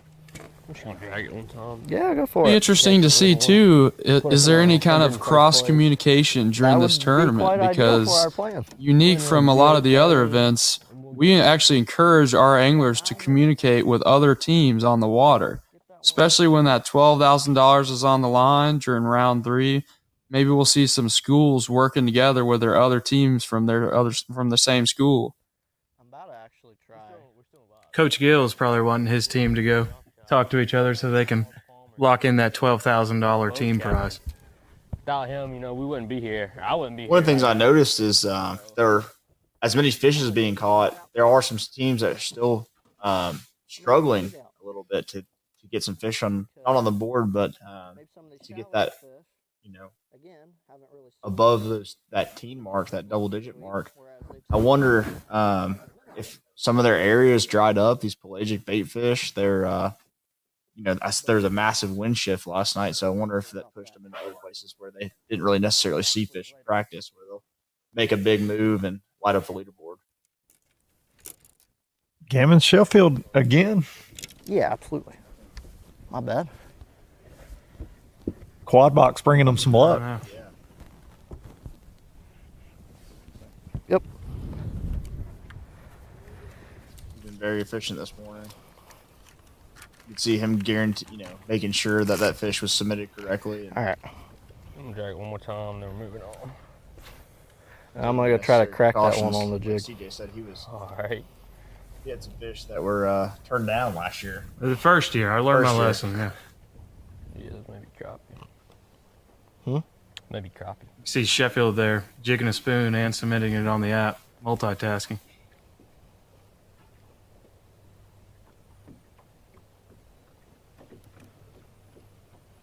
I was looking at the rules for submission, and I don't know that I would get it right. It's pretty intense. It's pretty straightforward if you pay attention during the meeting, as long as you're not talking to your buddies from other schools. But I think I got looking at your Berkeley shot block. So it sinks We've pretty got quick, an especially when amazing they're moving so judging fast. crew. Real You can Tournament tell this thing's Management is a beat the company crap. that manages tournaments like this. They see hundreds of thousands of fish, if not millions, every year.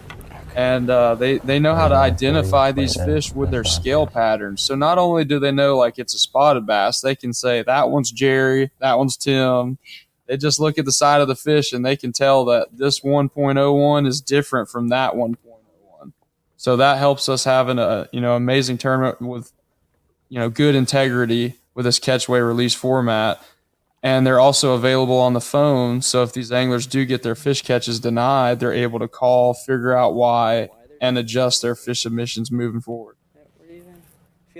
Now, if it gets denied, are you notified immediately? So in your case, on the Fishing Chaos app, it actually, you. Yeah. I got you. Yep. Had you already thrown your fish back though at that point? Yes. And you found out Yes. that's a bummer. Yes. I mean, it wasn't. Logan Parks has some strict rules. I know. He plays no favorites when it comes to that's right. tournaments. I'll tell you that much. Did you text him? You're like, come on, bro. I said, that really? picture I was. said, I really? was smiling. I know. Even spinning reel? Huh? Even spinning reel? No, we're same hand this way. Just spinning reel is different hand. Right? Oh yeah, I got it on baitcaster right there. Oh yeah. Oh wait, never mind. All right, I'll grab that. I know yesterday you didn't. Yeah, I tied one on. Remember I told you I was tying one on last night? Just in case. There's a tiny school right here. Grant Sheffield, another one of those locals. Come on, look behind you. Hammerhead. Be dumb.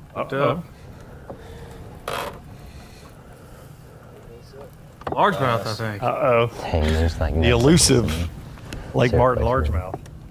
I don't know if that one's going to make the team. We gotta have jumped up. I feel like we gotta pet, jump up though. a little bit. The fish is getting ready for next year's insane. I think I know where that is, too. 13, 30. I'm not going to say it. Or 40. Because it might be fishing there in February. 44th? And Maybe I 30th shouldn't, is though. 14. So we're one fish. We're one fish out. Gonna say, you sure? I've caught some fish off that dock before. Any that big? Probably. Yeah. It's Martin. I saw a team weigh in 5 right around 4 pounds in an Alabama bass trail here one time. Maybe it was like 390 something. I mean, it is impressive sometimes. What does he have? What's his last name? The ruler's your MVP in this No one. doubt.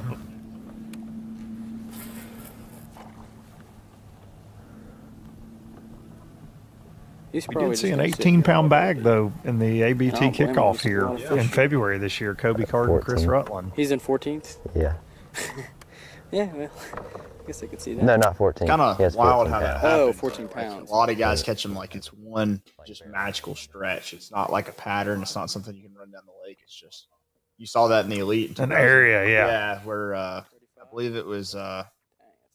Takahiro, right? No, I'm thinking of this guy from Florida, St. John's River, Prince. Cliff. He had two Yeah, 6-pounders. he had 2 6-pounders. Oh, that's right. Bass. And then, like you said, Takahiro, he had that one place. Hooked up again. Oh, man, that dock. That is a tiny one. You sure you want to fish that dock, Logan? I don't think so. But everybody else in the elite, you need to fish that dock.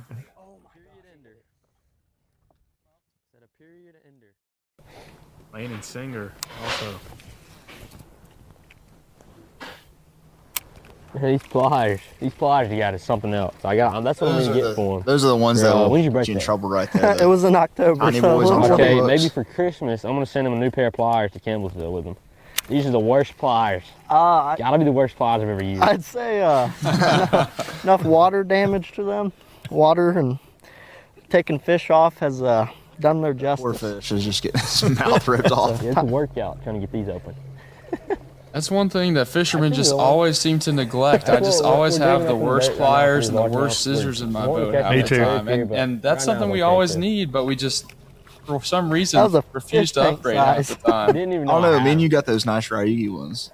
Those are very nice. Yeah. Ever since I got those, I've been leveled up, I will say. for I sure. bought a really nice pair of pliers one time, hooked a catfish, tried to unhook my bait, threw the pliers back in the water, and kept the bait in the boat. That was the last time I bought a $50 pair. Did the old switcheroo, huh? Yeah, I did the switcheroo. I did that with a jackhammer this week. Tied it on and I cut the wrong line. I threw it over the side of the boat and was like, "Oh, there goes $17.99." Another one. Another Yeah, one. that one's Logan's dock has got it. That thing's loaded. I don't think he'll. Attention, he's all gonna you get that. Elite He's Series gonna pros let him watching fall this. Hot spot. Hey, they don't have to be a 1 pound in February. They just got to be 12 That's right. inches. They just got to count, baby. Right now, we're up shallow right now because our deeper fish just weren't biting. I mean, they were there. They've been so pressured they just weren't biting, I guess, or they weren't firing. We were fishing them, and so we've kind of gotten a little more shallow now. And as you see, we're catching fish. Not quite the right ones yet. We haven't hit our good stuff yet, though. So, we'll get them. We'll get them later. Let's talk about Dawson working on these We're- pliers real quick. Again, my man is struggling. We're on some good enough stuff where we can go. We're getting we can go Braden to Haynes place some and new just pull pliers up and today catch at the fish, award Move ceremony. on and catch another fish.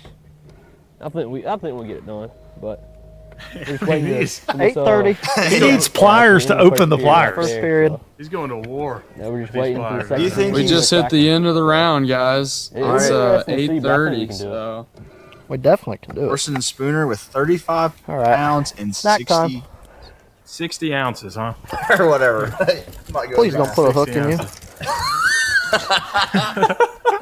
We already had to get one out of his So, stomach yesterday. we got Braden Hone here and Dawson Barnett, Here, and get- they've chose to get that take last that hook out of the strategy fish of first. let's just stay back in the back of the pack, go to the sudden death, and see if we can climb back in this thing in the second round. I personally think in the break between rounds, some WD-40 is in order. Wind Creek Marina might have a set of pliers they can run by. Logan, talk to us about the break in the round. So we got a 30-minute intermission, and it's just for this guy to get this jerkbait out of this fish. Yes. Only for those pliers. No, but we got a 30-minute break, so these anglers have to kind of just chill. They can spot lock. They are not allowed to troll around, look, fish, anything. It just gives us time to make sure that we do the proper separation of teams between round 1 and round 2. We have the survival group go where they're supposed to go, and the sudden death go in the right spot as well. And with phone service and things, right? You got last minute submissions, so let everything kind of get sorted out as well. Change some camera boats around. Yeah, we're going to use that 30 minutes to move some of these live cameramen to some of our leaders and give these guys a chance to regroup too. Are they allowed to eat breakfast? They are allowed to eat. As long as they don't have to open breakfast with those pliers, they're gonna be good. If not, they're gonna be starving.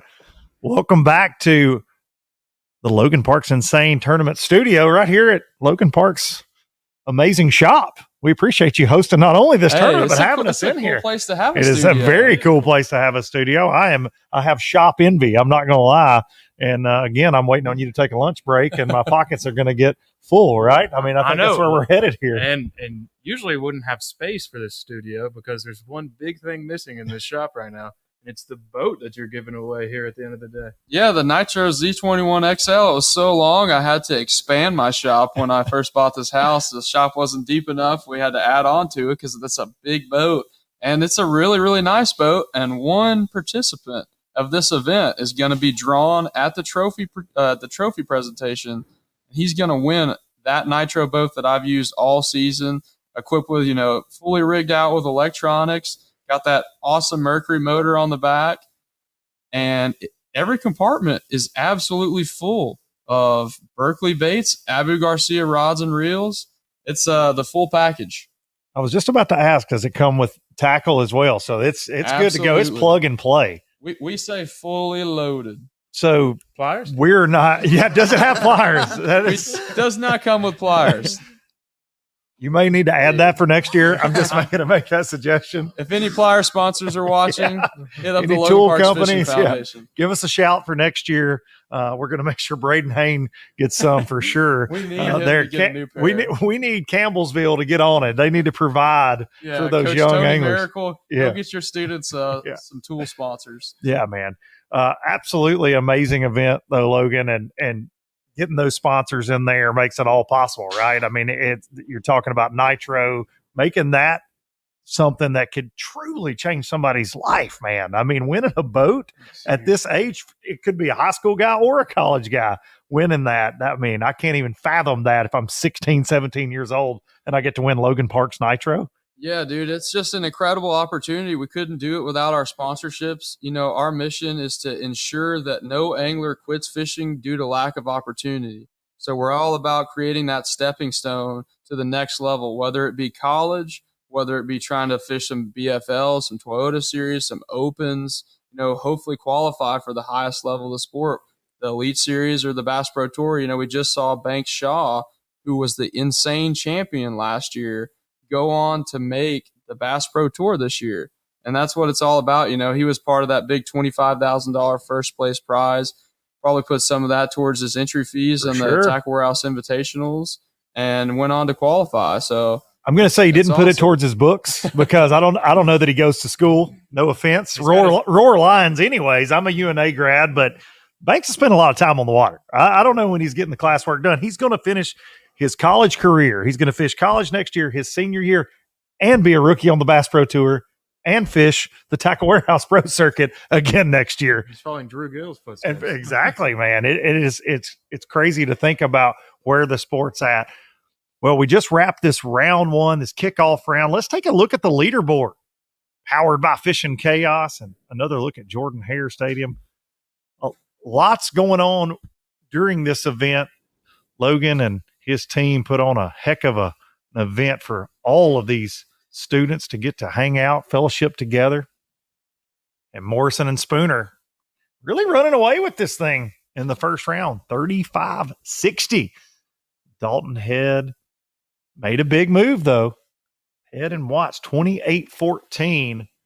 Do we expect that to they're going to back off? They're going to slow down strategy-wise? Like, what's your game plan going into round two when you're that far up on the cut line? I think, right now we've got the cut line 30th place is 15.96. So, Morrison Spooner's roughly doubled that. I think they're going to have to catch some more in the second round to stay in that top 30. I think guys maybe just chilled this round, really learn the lake. They're making adjustments. They're using this 30-minute intermission to kind of think about how they can change their game plan. I think it's going to get really competitive in the second round. From my experience fishing this event, I have seen that the second round seemed to be when the leaderboard really shot up.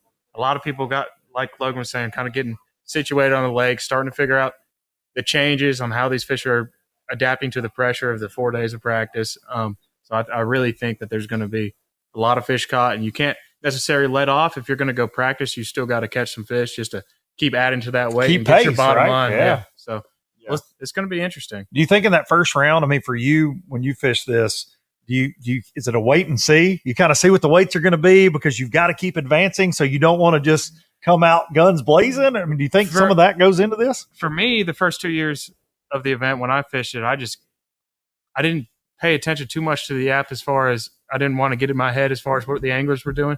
So I just put my foot on the trolling motor and caught as many fish as I can. It ended up costing me whenever the weight's zero. I wouldn't say costing me, but I made the championship round both events and did well. But then once you get into the zero weight, I kind of ran out of fish. So you got to keep that in mind as well. You need to have fish for that last round because that's when the big prizes come. You can have a good event by making it to the championship round and really feel good about yourself. But if you want to win, you got to catch them in that last 2.5 hours. And today, like we've mentioned so many times, that format is going to change to 5 fish for that final round. So really a completely different strategy could come into play for whoever's going to win this thing. I got a feeling a largemouth's got to come in the boat for that, 100%. Right? Yeah. Two anglers that kind of caught my eye that just jumped into our top 10 is I'm not sure how to say his last name, but Scooter. He's an manual angler. Scooter Ligon. Yeah, Ligon. So he is a problem around the house. And also on the high school side, in 5th place, Jack Story. I'm not sure who his college angler is, but he is a absolute hammer on Lake Lanier. Very good with the electronics. Very good with the minnow. Yeah, we can look to see. Over. I bet he's going to make a charge at the leaderboard. Yeah, Jack Story was our projected overall first pick of the draft going into the event just because of the resume that he's stacked up around the Georgia Lake Lanier area. Really an incredible angler, and it didn't take long at all for him to get snatched off the draft list. So where did he go pick-wise? I believe he was within the top 5. He wasn't first, but he was definitely in the top 5. You got to walk out of there with your chest poked out a little bit if you're going in the top 5 with these college guys going, hey, I've heard, of course, you're coming into this thing out of high school. Man, that has to be an awesome, awesome moment, to say the least. And we've got a second round coming up.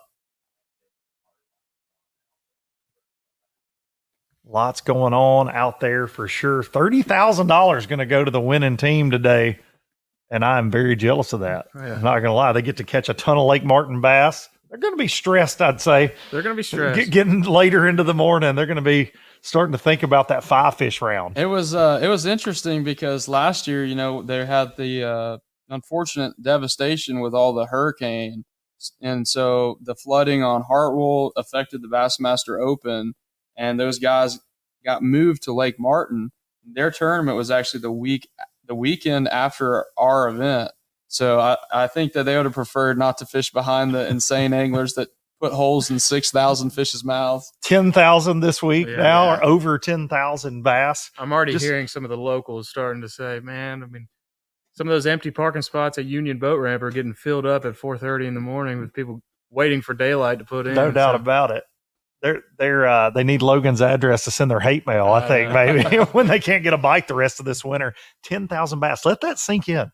That's insane. That's all. That is definitely insane. There's a lot of bass since this event has started. Of course, that's practice and the event, but we keep a tally through the entire thing because it's a competition during practice as well. That's how you decide who gets to pick first in the draft, which is turning out to be pretty important, looks like. Especially like you mentioned, Jack Story, one of these hot hands coming in. And I believe we do have, are we going to catch up with Jack Story here? Jack Story or Logan? I'm not sure. I think we have Jack. We have a Jack. We have Jack. There's a lot of Jacks. Looks like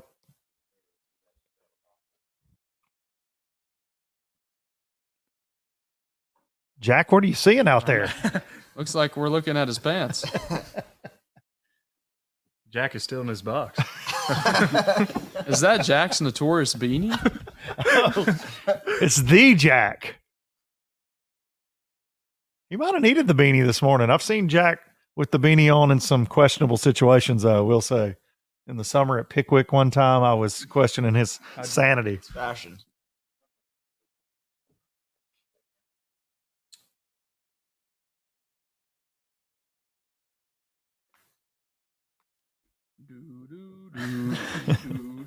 Groundbreaking stuff. Yeah, hang with us. We're trying new things during the insane event. First year for live coverage as well. Yeah, these college kids are getting some quick media training. Yeah, no doubt their about it. best behavior on the water. Yeah, watch your language. Your mom might be watching, College coaches are watching these high school kids. No Coach doubt. Tony Miracle, he just texted me, and he said, we got to get a camera boat to take my guy some WD-40 out there. Or just new pliers altogether. I don't know if there's anything that's going to save those at this point. It's really been the when we do MPFL events, I call them the Fat Cat Newton hot mess of the day. That's really been the hot mess of the day so far, is the pliers that would not open. Jack let us down. Shout out to Jack, Classic Jack right there. And welcome back to the Logan Parks NSANE Tournament studio. Right here at the one and only Logan Park. We got the Berkeley bait wall behind us. Does this make I've you actually hid my chop blocks because Luke, I knew you'd come buddy? and try Listen, to sneak some I out. actually saw some chop blocks at a tackle store this week, local to me, and was able to snatch up a couple. I was surprised they had them, to be honest. They had several of the new, they had that new buzz bait as well, and screaming choppos. I was able to snatch up a few of those new items that you are always trying to sell me on Instagram, Logan Parks. Being in this industry as long as I have been, I'm a sucker for tackle. I've been snooping this shop since I got here this morning. Yeah, we got a good selection back there. There's no doubt about it. A lot of baits I'd be throwing out there on Lake Martin if I was fishing. Do you think we could see that glide play this afternoon? I mean, I know I do. So I've been so invested in the NSANE tournament and pulling this thing off that I've been on the water one day since I finished the Ultimate Angler tournament. I've just kind of been sitting at the computer all day. So I'm fired up to go fishing after all this is over. What boat are you going to use? But that's a good question. I might have to need you guys to take him. But I did go out and shoot some content for all of our new product releases. We got a lot of stuff we just launched with Berkeley, and we did a lot of videos on all of those things. So we went out and shot a video on the chop block, and I saw some really big fish come out after that thing. I lost 2 of them, and we could have had a really sick video if I could have kept them hooked up. But I got some of the biggest bites I've had on Martin throwing that chop block around. It was the first time I'd really thrown it around. Now, which size? I know there's several different sizes in that thing. I was throwing the 8, the middle of the road size. That 10 is a beast. I picked up one of those, but Pretty sure I saw them weigh in a couple of ones. Oh, no doubt about it. That'll get you paid up in the Logan Parks NSANE tournament if you can weigh in the 10-inch chop block. I have a feeling that thing is not messing around. But all these anglers, they got a tackle pack last night. They got to pick what they wanted. They had the new buzz bait, Screaming Chapo. Yeah. We just launched that.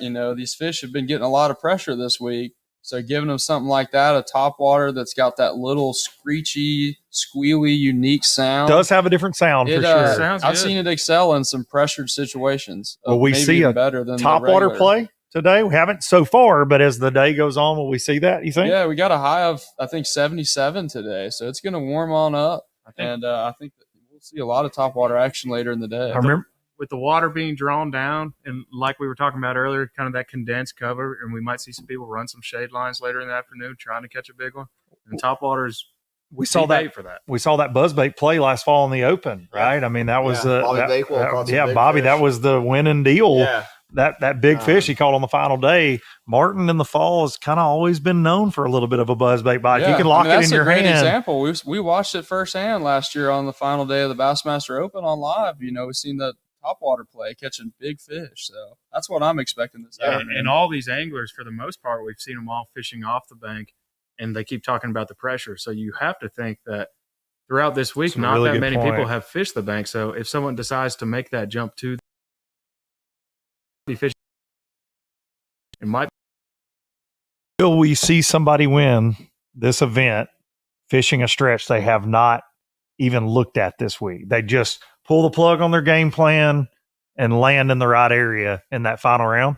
You think there's a potential for that? I think there is, especially in the 5-fish format. I think the name of the game is kind of cover water, and the baits you mentioned, just the Chopo, any sort of plopping style bait, buzz bait, and like you guys mentioned, the water's down. So rather than having to skip a bait up under stuff, you can get away with throwing a treble hook bait. If they want to side swipe or something, you have a better percentage of actually, maybe not landing this fish as you do like a one hook bait, but if they swipe at it, you got a better shot at actually hooking them. What's that 5-fish total look like to take home the 30 grand? I think if someone breaks 12 pounds, they're going to have a really good chance. I'm going a little lighter. I'm thinking 10 to 11 pounds would do it. Yeah, I'm going to go right in the middle. It's going to be 11 pounds. I mean, that's a short window to make it happen. Me and Carson fished a tournament out here not too long ago. Fished shallow primarily most of the day, and we caught most of our big ones kind of in the afternoon. Now, if someone does catch a 3 or 4 pounder, that weight can go up, because if they have a 3 or 4 pounder and then they just fill it with 4 keepers, they've got a really good shot at a good bag. Yeah, this lake is notorious for just covering water. That's the name of the game. It's just cover enough water. There's so many times that we fish tournaments out here and fish stretches we've never fished before, and end up catching, a better than average largemouth. And a lot of times we'll go back and never catch one there again. But it can be random. Yeah, it can definitely be random. Yeah, so it's kind of like that Lake Norman vibes. Just kind of run around, burn down the bank, and go after it. I noticed that we got a special guest with us. They just appeared in the shop. So Celebrity. Stay tuned. Better We're about to go to a break. Check his pockets as well. It's about to go to a break, and might be a new face in my seat. I might swap out with somebody. So stay tuned. All right, we'll be back in just a few moments for more of this insane event on Lake Martin. As a professional fisherman, every decision I make is to win. Every decision I make is to win. Every decision I make is to win. Every decision I make is to win. The boat I drive, Baits I throw, the gear I wear. I do it to win. I do it to win. I do it to win. I do it to win. Because when I'm on the water, I want to be the best. I want to be the best. I want to be the best. I want to be the best. That's why. And that's why. And that's why. And that's why we wear the best.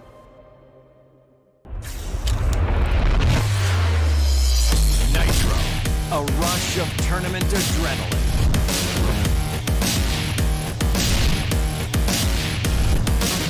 Nitro, the choice of champion, where performance meets play. Nitro, a big water beast, a pure fishing machine. Nitro, release the champion within.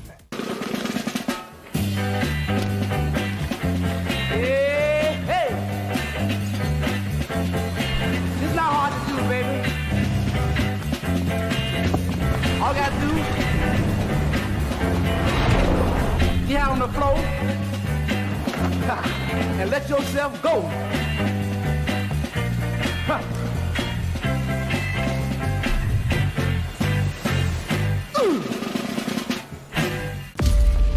The greatest adventure is what lies ahead.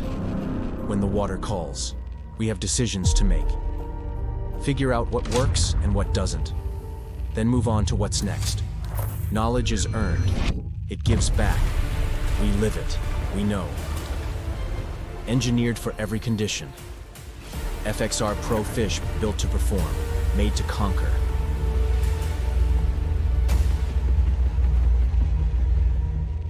Historic rail lines and scenic drives meander through live oaks, dogwoods, and azaleas, leading you to a spirited destination called Auburn-Opelika, Alabama. A distinctive place defined by warm hospitality and a surprising mix of experiences. Made for travelers seeking something authentic. It's America's coolest college town and his hip older sister, Auburn Opelika. It gets into your soul. There's a reason we call this the NSANE Tournament. The format is fast-paced, dynamic, and ever-changing. It features 3 rounds, multiple formats, and a live leaderboard for part of the day. Teams will take different paths with one goal: reach the championship in round 3 for a 1 in 40 shot at $30,000. All 200 teams start in an every fish counts format with a 1 pound minimum. The mission? Finish in the top 100 to advance to the survival group. The rest fall into sudden death. Weights carry over and the leaderboard stays live through both rounds. In round 2, survival teams fish against each other, and sudden death teams do the same. Both can still reach the championship, but far fewer advance from sudden death, so round 1 placement matters. After round 2, the top 30 from survival and top 10 from sudden death move on to the championship, where 40 teams will have a shot at $30,000. But the action doesn't stop there.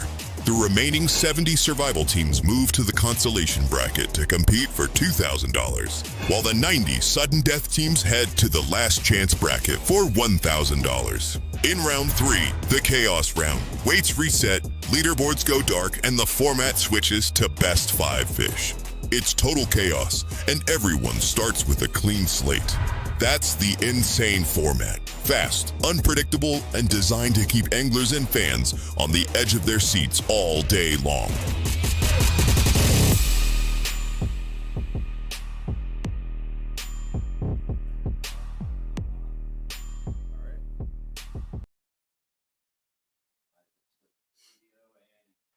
Welcome back to Lake Martin and this Logan Parks NSANE Tournament. And we booted Logan Parks. We said the heck with him, the host with the most, and we got the legend himself right here, Steve Kennedy. Welcome aboard, buddy. I'm glad to be here. Man, you've been involved in this event, I believe, every year. I see you on social media, but I think anything that's around Auburn, you're going to be sneaking around somewhere. Yes, I'm going to be here, no doubt. Martin's my home body of water, and yeah, we spend a lot of time up there this time of year. So, and I'm really proud of what Logan's doing too. I first recommended him for that high school All-American deal. And so, yeah, known him a long time. And he hit me up on all his college stuff, trying to find about the economics of fishing. And I told him, you're talking to the wrong dude. So I have pushed him toward the social media side of it. And I'm proud of what he's done so far. I met you when I was 16 years old. I saw you on here. In the we, back of the creek and up at Neely Henry. Neely Henry, man. My bass tracker days. Yeah. And I think about that a lot, that, that was the only outlet I had as a young angler to get into tournaments. I went from the bass club really to that, fishing a bass club with my dad. I get into BFLs as a co-angler, but now to see all the opportunities that these kids have, how crazy is that? It's pretty crazy. I mean, we literally met for the very first time in the back of a creek. We did. He was in the back of a boat with somebody. I was actually as a boater in my bass tracker, and I went way beyond where any bass boat could go. And as I'm coming out of the creek, we're sitting there chit-chatting, and he finally picked up on when I said I had 5, he finally picked up on I'm actually in the tournament. Yeah. And I led the co-angler side that day, and we'd been catching them in that creek, and Steve and his partner come up through there. And my partner goes, here comes these guys. They're probably crappie fishing. and we asked him, how you doing? Well, I got 5. He's got 4. They're like, wait, you guys are in the BFL? Yeah. So I ended up winning the super tournament. And I think my co-angler won the next day. So I he guess did. It bumped me out. I guess I did not win. I did not win. Deal. And but no, since that point, I won another super tournament up there. I won a PAA event up there. Yeah. Scott Canterbury beat me in there the year after. And somehow I ended up coming in with 6 fish. And I had to throw back a 5.5 pounder. There's a lot of good memories. But the first time we ever met was in the back of the creek. Right there, and man, I've talked about the youth in the sport lately on the podcast, and some people kind of seem like they're perturbed a little bit about the fact that we got so much youth, man. And this is a prime example. Guys like Steve Kennedy were so kind to me back then, and so many guys that I forged relationships with back then that I'm still friends with, still have relationships with to this day. And to see this amount of youth in the sport, man, it makes me very proud because so there's a big push to get youth involved. No and then, doubt. Of course, the forward facing really kickstarted that. No doubt about it. It changed the ball game to some degree. So well, let's talk Lake Martin a little bit. 10,000 bass have been caught, Steve, in the last few days. That's an impressive number, but I've been saying it for a couple of years. Lake Martin potentially has the most bass of any lake in the country right now. They're not in the best condition. They're stunted. There's no question in my mind. They're stunted bad. So they were. I heard you. I was watching the show, and Logan was talking about all those big fish you caught. So when the bluebacks first got in here, the spots that were in here got big. 3.5, 4 pounders were pretty common. And then there's something about the lake that they have a fish kill every couple of years. So the bluebacks die off, the big stripers die off down there on the lower end. So a couple of 3 or 4 years ago, they were in the worst condition I've ever seen in my life on a public body of water. A 16.5-inch bass consistently like 1.5. I mean, they're concave. So since that point, they're doing much better, but they still that long, skinny profile, and they got a little belly on them. So they look like they're doing better, but the lake is absolutely full of little bitty spots. And I also listen to your show. They're actually Alabama bass. They're same as the Coosa bass, same as what's in Lanier and Hartwell and everywhere else. They have the potential to grow to 5 pounds. It's got to have more, that food. But less bass, more food. There's too many mouths to feed. So there's a lot of bait on the lake, but which is an improvement over the past couple of years. I've noticed this year, but the bait is very small. It's about the size of your fingernail. A lot of times you see these fish spit up. We mentioned one of the anglers was talking about how the bait fish was 3 to 4 inches. They must be in a good area with a bigger size threadfin shad, because a lot of times they're feeding on either just the little spot tail minnows up shallow or just the really, really tiny juvenile shad that get in these big clouds offshore. But I think it's very representative of a fishery, what the bait fish look like. You go up to Gunnersville, there's big 10, 12 inch gizzard shad, and there's big fish. Big crappie, big brim, everything here up to the stripers, even the striped bass seem to be small. So it's not just the spotted bass that are struggling. There's something that needs to change within the lake to make it. Well, with that average size and this format, Steve, I'll throw this to you. It makes for a fun event. I was going to say. So, and this is a game I've been playing. We have a cabin on the lake. So this is a game I've been playing every Thanksgiving, every Christmas since I was a little kid. More than 50 years. We've been out there just catching them. It's unbelievable how many fish are out there. We take, random people, our kids, high school kids, whoever. It's a fun place to take people that don't get to go fishing a lot. No doubt about it. It makes for a fun day. So it's every fish counts in these first 2 rounds, and then we're going to decide a winner with the best 5 fish. How do you separate yourself? What's the Steve Kennedy approach to winning $30,000 this afternoon? So any local event, you're looking to win. So you go hunting for a head. That's all I would even think about doing. So I got my new glide baits. I feel like I know what you would do. Yeah, no, I'd be throwing a glide. I caught a 5.5 pounder. Can we see it? It's delayed a little. It's hard for me to follow. But, a little sneaky peek. I caught a 5.5 pounder just playing around with that this summer, trying to get some video, and hadn't seen one of those in a couple of years. But no, a big jig in cover, throwing a glide bait, go hunting for a head. If you don't catch one, so be it. But these guys, they might win, like you're talking about, with 10 or 11 pounds in that short window. But there's always a chance of that 5 or 6 pounder that'll. It's a game changer. True game changer. So the potential is there. I think. So you're actually talking about the 10,000 fish. I'm actually a little disappointed how slow it is watching the feed. Unfortunately, we're only with 5 teams, so it's hard. Right. So that may be part of it. But, no doubt about it. When you get those fish started, you can get them under the boat and just catch them. It's like Chinese fire drill. So get in there as quick as you can. They got some stuff to learn. and I think something to point out is that the top 5 that we had our camera boat on were our top 5 from practice. Right. It shows how much these fish shift on this lake. They've changed. Catching them. The people who catch them today may not have had a great practice. And these fish move around so much. Sometimes winning practice is not good. We see that a lot in major tournament. If you win practice, you might not do very good in the tournament. And We just saw a breakdown. Let's take a look again at kind of the format today. We're fixing to enter this sudden death round, which will be round 2.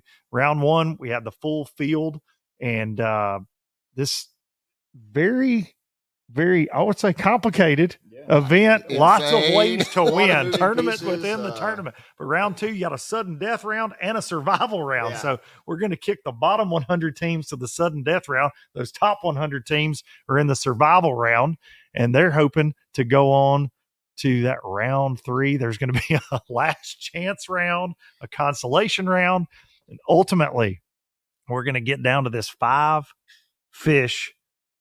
Best 5. Somebody's going to win 30 grand. Lots of ways to get there. Lots of strategy. Let's take a look at the leaderboard here going into this round number 2, which will be this survival. That's Isn't that crazy? I mean, people that was awesome. Yes. What we got? Steve, I won't say anything about what's been going on in that football stadium this year. I don't want to get you upset. You got the wrong crowd for that. Yeah, I know. Oh, you Auburn Tigers. Morrison and Spooner on top of this thing with 35-60. Of course, this is still the every fish counts round. Keep talking about this 5 fish round. I don't want anybody to think somebody caught 5 their way 35 on Martin. We would that would definitely build him a statue. Yeah, there's no doubt about it. Right next to the Cam Newton statue, right? You'd get the Morrison Spooner statue. But you want to stay ahead of the curve, so you got to keep catching bass. Jake, you mentioned that you gotta catch a few. You can't go 30 minutes without catching anything, unless you did it on purpose to kind of get to that sudden death round. Try to rock it up. And that is the interesting thing. We see guys, they see where they're at in the standings, and they're like, we're just going to stop trying to catch them, and then we'll try to make it back through this sudden death. Yeah, something you see on the Bass Pro Tour a lot. But Steve, that's something you don't deal with. No, we don't deal with any of that. So it's just straight up bass fishing where you do it. I don't even think about this stuff. But I did see a name in there I recognize. So they've been putting up all the numbers online. So I've been looking at it a little bit. I think it was that Cody White was catching he had 12 pounds one day in his best 5. I think that's who it was. I'm not certain, but it's a good bag. So most of the guys didn't have more than 8 or 9. So he's going to be a guy to watch. He's catching the numbers and some good ones. You can take a look at the top 100 cut line for the top 100. 780. It's got you in that top 100. So you'll see Team Oaks and Revest with 780. They've got to catch enough to get into the top 30 to make it to the championship round, whereas the people below him need to stay closer to that 780 mark so that they can – it's going to be more than that, obviously, in the next period so that they can make it to the championship round. Because they only have 10 bids in the sudden death bracket, whereas the survival bracket has 30 bids to that championship round. And you guys mentioned earlier, sometimes it's better to be 101 than 100. In this case, the way these cuts go, very interesting event and indeed insane. But I'm kind of surprised how low those numbers are. I mean, for us out there, 80 to 100 bass is pretty average this time of year. It's Steve, how awesome is this right here? That's pretty awesome. What an event to get all these high school and college anglers together. They get to experience Auburn University, one of the greatest universities hang out in the locker South. room, actually walk out on the field a little bit. And I live here. I don't get to do that very often. So it's pretty cool. We actually snuck in that little Heisman room down there. It's really, really cool space down there. So, any thoughts, Steve, while we're waiting on this fishing to kick back off? I mean, who's your replacement for Hugh Freeze? Not to bring up a sore subject, boys. Okay. I was pulling for Rhett Lashley. He fished in the Pro-Am at the Classic. Okay. So he fished with me. I got to fish with him this year. And anyway, I was pushing him this way then. And, you were doing some buddies with he's buddies with one of the bass sales guys, I guess, and so marketing guys. So yeah, he's close to bass and actually fished with us. And anyway, he dumped a big one. Or we'd have won that deal too. So no doubt about it. With fishermen, you always remember those, right? No, he was like, I think I'm hung. It was one of those moments. And oh no! And then I turned around, his rod double. He's like, that's a fish. But anyway, I ended up catching one about 6 or 7 pounds. And anyway, we needed that big one. But no, I like his approach to. He said he's throwing the long ball probably more than anybody, and I like the way he's doing it. But yeah, he just signed an extension. He's one of the top 10 paid coaches at SMU now, I think. So I don't. Yeah, a lot of coaches getting those extensions all of a sudden with all these vacancies in the SEC. I was trying to get a feel on whether it's coming this way, and it's not looking good. So, so who's second choice then? I don't have one. Honestly, it's red or nothing. Red or nothing. What about you boys? No, we'll be okay. Whatever happens. Say we keep DJ. Just keep DJ. Keep DJ. That wouldn't be a bad deal to me. I wish we kept with the transfer portal. I mean, we've got the talent on the Plains here at Auburn. I think there's a lot of good players there, but I don't want to see them all leave and then have to start completely over again. While I was at school, I think I had Gus Miles on, interim Cadillac Williams, Hugh Freeze. I had 3 coaches in 4 years, so it's one of the best football while I was there. But the energy when Cadillac was here. I was going to say that was awesome. I'm a Tennessee fan, but I was pulling for that. I thought that was an amazing I hated story. that they killed that momentum. Yeah. Just give him a year, see what happens. I was pulling for him. Brian Harsin. He was there as well. Yeah, you guys got a lot going on down here on the Plains. You got a new basketball coach. You got rid of your football coach. We're pulling for Steven for no sure. doubt about it. As a Tennessee Bruce guy, I'm a fan. Pearl family fan. I want Bruce Pearl to come in as the AD. I think that would that's probably gonna happen.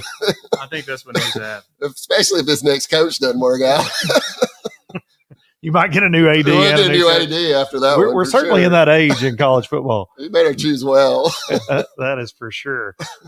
All right, Steve, I'm going to ask you this. For the 5-fish round, we talked about this. What's your weight prediction? What do you think that it takes to win that 12 round? 12 is really solid. If you don't win with that, you got beat by something else. But, yeah, it could only take 10 or 11. Can you catch 12 in just a couple hours? I can't say I could. I mean, really. That's most tricky. of the tournaments I've fished in the last 2 or 3 years, I come in with 8 pounds. So, but I'm head hunting and don't catch one. It's surprising how few big fish are in here. But honestly, last year they had a 6-pounder, right? Yeah. So there's a real good chance one of these kids knows where a big one's sitting, and you catch a 6-pounder, you're playing with house money for sure. Right. No doubt about that. That goes a long way on Martin. 12 or 13 wins, and it's been winning every weekend, so it's possible in that time frame if you go do the right thing, you know what you're doing. So, typically pretty much excluding like maybe 1 or 2 weeks out of the spring, it's about 13 to 14 pounds to win usually.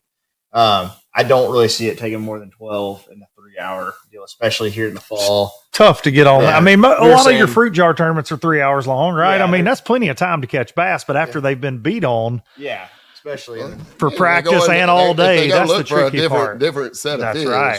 Yeah. They're going to get away. You cannot win out there on those schooling fish. I don't think. I mean, somebody may have a place where they can get 10 or 11 pounds out of them and pull it off, but I really think it's going to take one head to win it. I think you got to completely change strategies and get away from the spots. Right. So, anyway, come in with less than 5, though. I'll tell you that. No, you're going to have a decent limit. That's for sure. You see like a lot of these really long, big spots on the lake too, like up shallow, especially. There's a lot.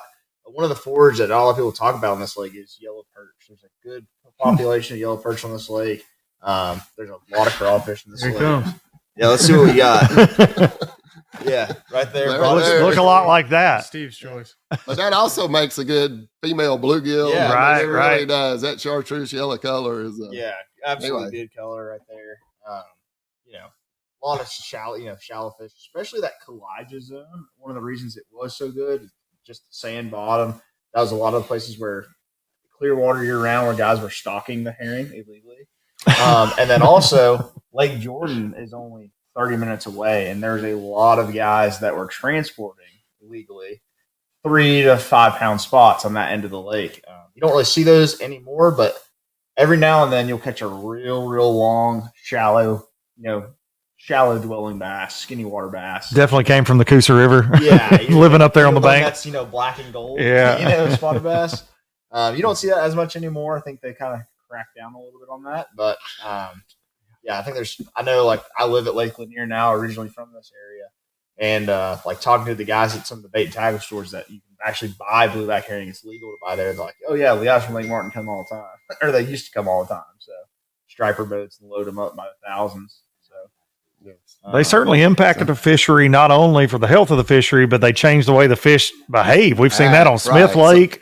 I I actually think there's more big largemouth in the lake than what we're catching. They just moved out deeper chasing blueback to some degree. Okay. So, Yeah. You saw that in like 2018, 2019. You started seeing those random big ones get caught, like kind of like a Hartwell, where like the majority of the fish in the lake are the spotted bass, but it takes one of those big largemouth that's not so much random, but still kind of random, you know, where guys were catching really, really big ones out deep.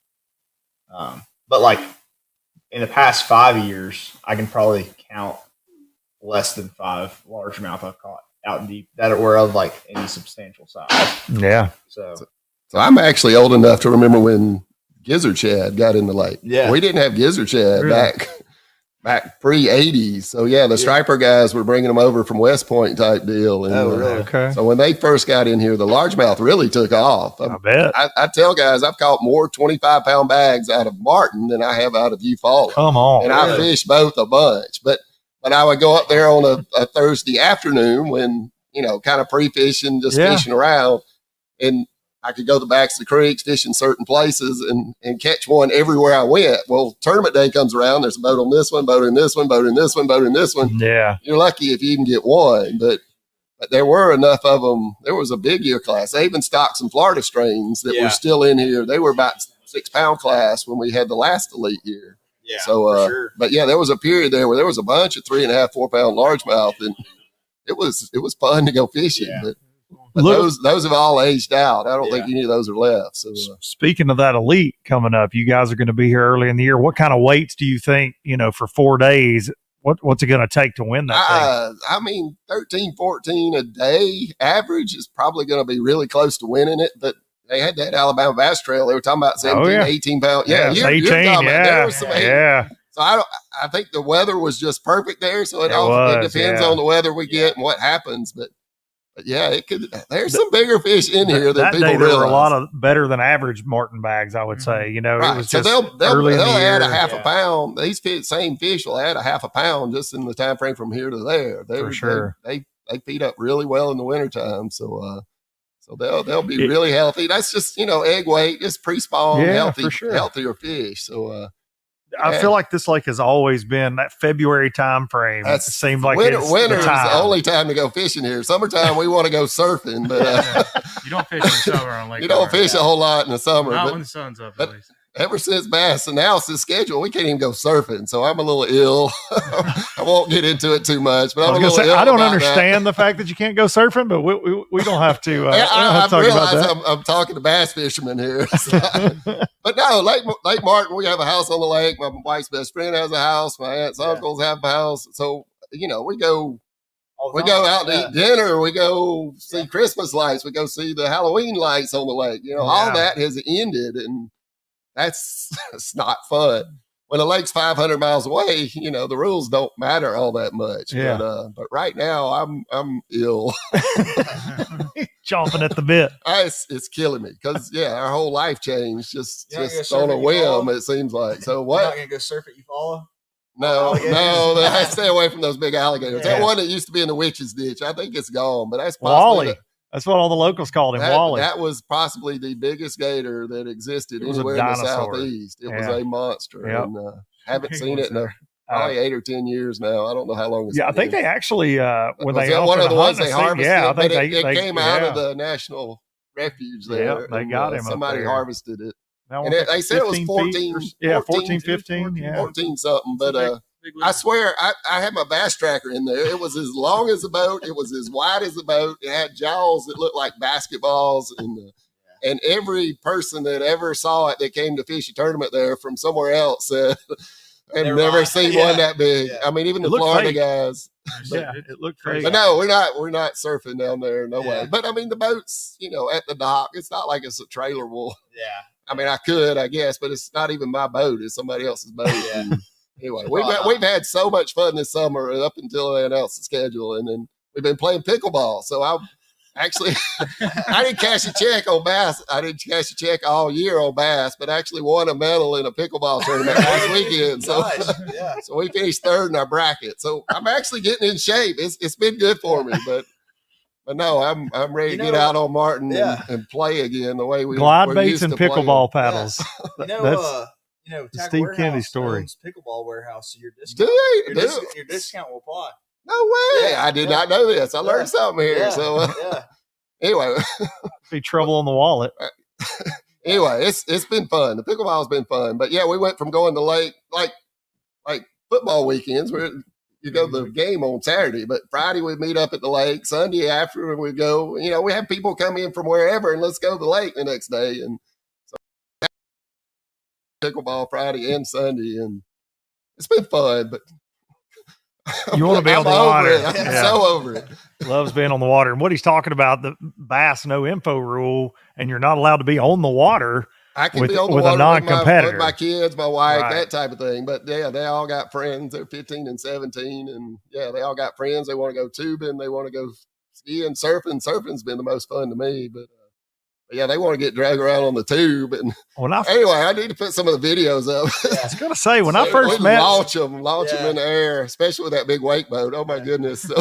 When I first met Steve Kennedy, I would have never thought 20 years plus years later that we'd be surfing and playing pickleball. I'm just saying, it's the fish catchingest rascal I've ever known in my life. So yeah, part of that was we couldn't talk fishing this week, and you know, I was really bummed not being able to ask kids, you know, how was your day? You know, just talk fishing. Yeah. Not getting specific, but just interested. But we ended up bringing the football that we throw at the tailgate, and as they're coming in, you got an arm on you, huh? That's right. So we threw the football all last night, and at least entertained everybody a little bit, interacted with them, had a good time, and.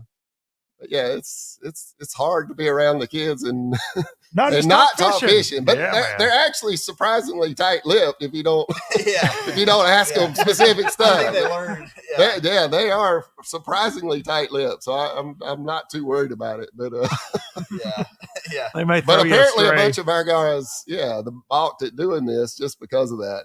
I think it's wrong. I do. So. Well, we appreciate you being here and appreciate you supporting this event. I think things like this are important to the future of our sport. You know, we're getting a little older, Steve, you and I, we're getting a little, the gray is starting to show for both of us. So it's No Shave November. My wife put me up with this, but yeah, it's pretty weird. You know, people pulling up wanting to take a selfie with you, and I see myself, I'm like, whoa. It's a good thing it's over there because I can't see it. But it's weird. Weird for me. I know you've been doing it a while, but I've been No Shave November for quite some time now. Are we gonna get some fishing? What are we doing? That's enough talking about me. I'm closer. I'm sweating over here. They're live, I think. I think we're making some camera. Yeah, I think we're making some camera changes. Moves. Okay, we you know, our top 5 that we covered in the first period there were all based off of the practice results. So now we're trying to get with some folks that are lighting up that Fishing Chaos leaderboard. So they're making a move. Lake Martin, not a small lake either. So we're at the time it was built, it was the largest lake in the country, I think, or largest east of the Mississippi. Really? So but that's 1920. So it's 100 years. It's 100 years old now, somewhere thereabouts. Unreal. Next year is 100 years. Next year, maybe 100 years for the lake. So there's no natural timber. I mean, they cut most of it before they ever built it, but there were a few random big trees out there. Yeah. And they're all gone at this point. So. Yeah. Believe it or not, I think it has, just because of all the pockets and everything, I think it has more acres of shoreline than Lake Champlain. No kidding. Miles Miles of Yeah. shoreline. No, it's got lots. Miles of shoreline. It fingers out all through. Lots of little nooks and crannies. It fishes big. It really does. Yeah. And lots of fish. A lot of hiding places. A lot of pockets and stuff, but you can still pretty much be anywhere in 20 minutes on the lake, 25 minutes on the lake. Somewhere thereabouts, yes. I think we're going to get live on the water right now. Hey, there we go. Got a fish cage. Looks like a good one from got a little belly on it. Oh, that's what I'm talking about. They're long and skinny with a belly. That's what the last 2 or 3 years have been. We just caught one. Still got that long 190. tail. Pretty good one for this pond. Get the video. We got to get our release video. Notice him charging the phone because if your phone dies, you can't submit your fish, so you got to have a little over 35 pounds, like 35 and a half in the first period. And they kind of busted up, but they're starting to set back up. Hopefully the sun make them reposition, and we can keep catching them. Gonna switch to 5 fish after the period for the championship. We'll make it. I'm excited. Does that help? Does that do anything? What are we doing? They don't want us to see their I'm face. Talis Morrison from Erskine College. They've been pretty good this morning. We found about 7 fish. So yeah, there's just massive schools of bass on this lake. Really will blow your mind if you can see what they're actually looking at on the graph. I throw that thing like, bet you that blue. You throw the A-rig much? I On the don't. off season? No, I don't. No, it's too many hooks. Yeah. So yeah, everybody made a big deal when that came out, but we were trying to throw that Bastrix on it, and getting 5 of those things to swim. Oh yeah. Straight at the same time was pretty dang hard. A lot of the newer little swim baits do much better on it, but no, we try to get straight over the top of them. You get them underneath the boat, get them spitting up bait. You don't even have to move the boat, and just it's like Chinese fire drill. We'll usually have 3 or 4 people in the boat, and always have 2 or 3 hooked up, and it's crazy. Probably Absolutely jigging crazy. a spoon every now and then. That's what we started with, but yeah, we've moved up since then. But yeah, the jigging spoon, the little Nebco spoon, was our big deal for a long time. Yeah, there's that little they're kind of hard to ice see. jigs. A lot of them's glued to the Come bottom. on big time, You'll and see then them flicker big here head and there, and you'll worms. throw, and then you'll see the whole school. Most of the minnows Before, they were today really that most of the active, guys a are lot throwing of to them me come are off the too big bottom. for these fish. But now So, since a we've been little there beating smaller on them, profile bait. they sucked in pretty tight. Anyway, like I said, everything I've seen slower than I would have expected. I agree. And yeah, y'all talking about catching them deep, or so typically in the morning this time of year when it's warm like this, they're on the bottom. So it's a lot easier to catch them for me when they're on the bottom. But as the day wears on, these fish will come up. They may not be down 10, 15 feet out there over 40 foot, but same general areas, but they definitely move up in the water column.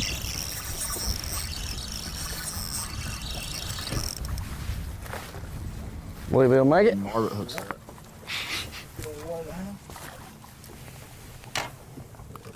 Little largemouth? Hail. It was pale. Like a largemouth. It did look like a little largemouth.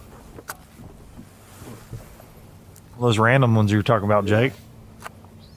Fair number in here, but they're not much bigger than the spots. Yeah. I think in the Open last year, I caught 25 largemouth. I never caught a 2-pounder. That's a spot. It's a spot, yeah. Tricked us. All right. Hard to switch over to calling them Alabama bass. They're spots.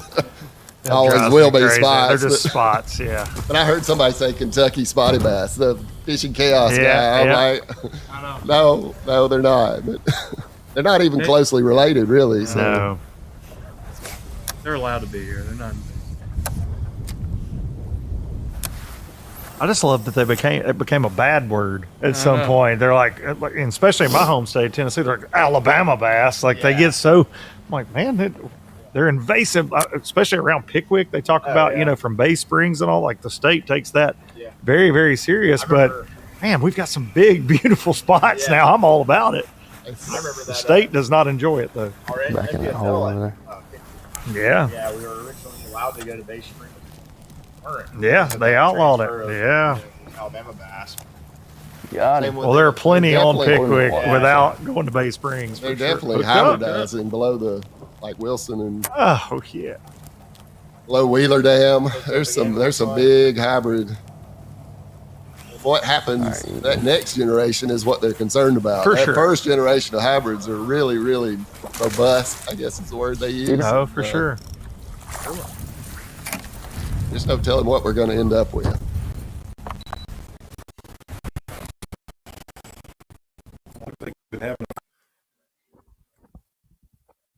It is not snowing on Lake Martin. Got some signal issues here. It could happen. But Morrison and Spooner. No, probably not this week. We've got beautiful weather. Oh, man. I got one of those polar vortex running our way for Thanksgiving. It's looking Thanksgiving like weekend. So. I will That's say, Iron Bowl. We were setting up tailgate. I'd like to see 70s one more day. See, being a deer hunter, I'm hoping we get a polar vortex during Thanksgiving because that would be all right by me. This hot weather is on my nerves during deer season. But I will say, Quinn caught me some big Tennessee River smallmouth on Friday instead of going deer hunting. I gave the deer a break and got out there on Wilson. And yeah, it is, but I may have to move it to the back. I mean, a pretty good time. How far do you live from Wilson? About 35 minutes. Okay, yeah. Yeah, man. They just had something up there. ABT 100. Right? Yeah. Y'all were up there. Yeah, it was really cool. Yeah. Oh, yeah. There was 6 or 7 bags over 20, and we had a 2-hour fog delay. So I was pleased with it. You know, it was about half of them below Wheeler Dam. It was, I got up there before the cavalry arrived, and a drone shot would have been one of the coolest things you'd ever seen. Yeah. They were just everywhere. Yeah. I love doing that stuff. Oh yeah, I live for that. Oh yeah, yeah. That was some cool footage that you at Pickwick. Below Wilson Dam. Yes, no, I finished second or third. I don't know, at least 3 or 4 times up there. I always get beat by an 8-pounder from down the lake. Yep. Always get Billy beat Lowen. by a big one. Lowen did Billy it, but Lowen. no, it's every time I've been second or third and get beat by a big one from down the lake. And I'll be honest with you. That footage still makes me want to puke where you had your boat. I've lived there my whole life, and I'm like, oh, boy. We kept looking at that spot. Nobody went up there. I'm like, I got to get up there. First cast was probably a 6-pounder that I broke off. So, and I pulled as hard as I could with 2 hands and broke the tree, and then I broke him off one-handed at the boat. Yeah. I'm like, how is that even possible? But then I had to go back up there and do it again, and I never got another bite up there. But who ended up winning it? So Lowen won. That was the Lowen tournament. Was that the Lowen? Yeah, that was the Lowen tournament. So one of the guys flip-flopped and went back up there. Hadn't been fishing up there. Got my way. I wasn't real. Yeah. Who is that? I know who it is. He did so well at the Sabine throwing the pop-arg. I'm terrible. Mosley. Mosley. Yeah. Mosley flip-flopped and ran up there and got day, my way. I wasn't real happy about it, but Logan and I were it's a big area. Logan and I were actually camera boats for Bassmaster in that time. Really? Yeah, we were both running around. That was that's home for me, and that was such a wild week because at the first of the week you guys had no water. I remember it was as low as I had seen it in a very, very long time when practice started, and then you guys had tornadoes and tornado warning. It was insane, and then floods, insane. They moved us out of the campground. That's right. And McFarland. we had to go up there and stay at Wheeler. All the grass got blown out. Every guy's catching ABT guys smashed them in the grass. Yeah, in February, been a grass deal, and now the grass is just gone forever. I guess I don't know. We don't have any grass to speak of for the most part now, and aggravating. Wheeler was like that this year too. No grass. No, and it had really started making a comeback. It's going to cycle. I've learned. Oh yeah, he's throwing a pretty big bait on the end of that A-rig. He is. Yeah. They've already got a big weight. They might not be worried as much about putting on the numbers. Yeah, there's some aggressive fish. The numbers are insane. They really are.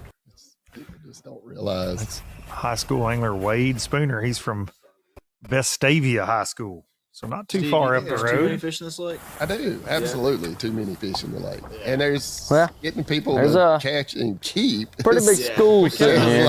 They're getting a little smart on us, but we're still picking one off here and there. Hopefully they'll stick around. Maybe attract some of their buddies. But I mostly just, we take tons of them out. Typical spotted bass stuff. Fishing a little drain here. As many are in there Alabama right now, rig. we can take every fish caught for keeping it simple. 2 years. It's been working so far. So and then we need to change, and then reset where those fish could grow. We'll look into it. I'm not sure you can catch enough of them to do it. Here. If you took all 10,700 of them out, that wouldn't make a dent. It probably wouldn't make a dent. That wouldn't make a dent. That would not make a dent. No, they're catching a couple. That's right. They're catching a couple of 3, 4, 5 fish out of schools that are 50 to 100 strong. It's not. And I know people love to keep crappie, and they're obviously they switch to a little delicious finesse catfish. bait. Those spots, the spots are here good, in the winter yeah. are pretty dang good. Yeah, so I Say. agree. They're Water's very real good. clean We eat a here. lunch. Yeah. We eat a bunch of them. But What's the biggest school of spots you've ever seen on this lake? the biggest School size, Yeah. I can't imagine how many were there. I mean, Yeah. really. I really can't. I mean, Yeah. with the with the AT is probably it's hundreds, Yeah. at least hundreds. Yeah. And then they kind of break up and just it doesn't matter where you turn the head, they're all the way around the boat Yeah. for as far as you can see. And We've talked about these smaller bass around here, the average, on the spots. And you guys said when the bluebacks were here just a few years ago, we saw bigger spotted bass. Are there still, you think they're just rogue, random 4-pound spots in here still? there are a few, but no, they don't have the opportunity to grow with how many they're competing with. They're not growing like they normally would. Okay. So as those big fish age out, there are none to replace them. I got so you. that's what's happened to the largemouth and spots. That September kind of time frame we're talking about, where there's a lot of tournaments where you're like 16 pounds wasn't getting a check. A lot of the local guys, ourselves included, just weren't as schooled up on fish care as much, like fizzing fish, catching them that deep. So like September is a really tough month for fish care in general. Lugging those fish from the bottom of the lake to the top of the lake, live well all day, with guys that typically they catch all their fish in 5 foot or less. Don't have to worry about fizzing them. So since then, guys have gotten a lot better with fish care. It seems like even the average guy knows how to fizz now, or at least uses the fin clips and stuff. And it's been a lot better now, but I wish we were a little bit more educated on that one. Are you hearing this? Your brother's taking full responsibility for ruining Lake Martin? That has nothing to do with it. Absolutely zero I'm with to Steve do on with that it. one. I think it's a lot more than just zero. 20-something people in a tournament. Well, I think it's something. I would agree with Steve on that too. Like, sorry, Jake. Just because growing up where I did below the dams, right? I say this a ton on the podcast, but below Wheeler and Wilson dams, I cannot tell you I've been fishing down there since I was 10 years old, how many springs that I've been below the dam around folks live bait fishing for smallmouth with the sole intent of keeping them to eat. And I'm talking 4, 5, and 6 pounders flopping in coolers. And buddy, I'll assure you, there's just as many right now as there were. Right. As long as they're replacing, you're fine. The problem we got right now is they're not replacing. Yeah. Until we get somebody to keep all these fish, or we have some kind of weather event, something that shocks it and gets rid of these guys. We're stuck with them. We're stuck with them for a while. To think of a lake that is this big could get stunted like a pond, but it is certainly a situation. What it looks like to me. I can't. Yeah. And I've been, 50 years on the lake. Right. So when they put the bluebacks in, the white bass actually disappeared. So somehow the bluebacks are out competing the young white bass, or they're too big for the white bass to eat or something. So all the white bass disappeared. The spotty bass, so typically we catch 100 a day. 80 would be whites and 20 would be spots, or, stripers, everything kicked in. Now then it's 80 to 100 spots and maybe have 3 whites in the whole day. No kidding. I mean, the whites completely disappeared when the bluebacks got in here. Really? So they're still cycling a little bit. I mean, it obviously depends on the spawn up the river, but no, I remember before they built Wedowee Dam. So we used to go out at Christmas. Our goal was to catch 1,000 fish, and sometimes that only took 5 days. So you're limited to 50 per person. And with 4 of us in the boat, we'd catch 200 a day and be done in 5 days. But we'd spend a week and a half out there. And then they built Wedowee, and we revised that number down to 500 almost immediately because it had that much of an impact on how they were spawning up the river. Anyway, we've been doing it a long time. I've been playing this game without forward-facing sonar for a long time. So. Almost pounds. You got to think you start kind of backing off, right? Because you got to be in the top 30 in this round. Yeah. Might have seen. Checking what their. They've got a 238 is their big one, and then they've got a 238 is their big one, and 190, 164, and a bunch of 130s. Wow. Then you go to the second place team, and their big one is a 124. No. Their big one? Unfortunately, I A said that. big one is a 124, and they're in second place. I'm reading this correct. They're catching the numbers in. We're going to need to change strategies for that. They're going to have to find a different school of fish for sure. So, but that's what's in here, dude. There's so many of those. It's fun. It's fun to take people out there. You start to realize why I see, spotted bass as a lure for bigger fish. Looking at the Fishing Chaos app. Came to us in studio there. We all look like we're scrolling Instagram. Looking at these weights. And you can keep up at home with the Fishing Chaos app. 10,786 fish. I was fixing to say 85 and it just clicked over to 786. Oh, this lake is perfect for this event. Oh, really man, yeah. Especially when you got the young high school guys, or even are some of them junior high? I mean, there's some say they're starting high school next year, so I don't know what the age cutoff was. What do you think about his shirt? So who's giving the update? Ooh. That guy's shirt, it says near you. Something about scoping. Well, I do 2 or 3, I figured. Yeah. Sorry? You ain't scoping, you're hoping, I think. Well, boys. Steve says something like AT2. I'm excited. Yes. For sure. This is my first You time. can tell Okay. they're in different sections. All we're doing, we're really just running these a little bit steeper points with oversized A-rigs. They've got an insane amount of draw power. And these little spots, it's like they can feel it from a mile away. You can throw something that doesn't have a fish on it, and then one just appears. We just had one appear. I'm glad this is all public, or not. They're really not relating to anything specific. Yeah, y'all are talking about my creeks this morning. and stuff too. We had a little hot streak where we just went down the bank and we're just throwing these A-rigs at the bank. And I doubled up, and then me and him both were can we not bringing show two in that the boat heat at map once. for It everybody was to see, crazy. or we don't want to this show it? I thought that would be really cool stuff to show. Yes. I think you couldn't get it to share. Really, he couldn't get it to come There's up. so many fish in this lake. Every piece of isolated cover that looks like it can A lot of have a that fish depends on on it, it's probably got one. decisions And we've they just make got on where to confidence in this go. bait But to make them bite. So we're just kind of covering water. yeah, as an engineer, I'd love to see that kind of stuff. I'm hung up on live. Look at there. Look at Oh.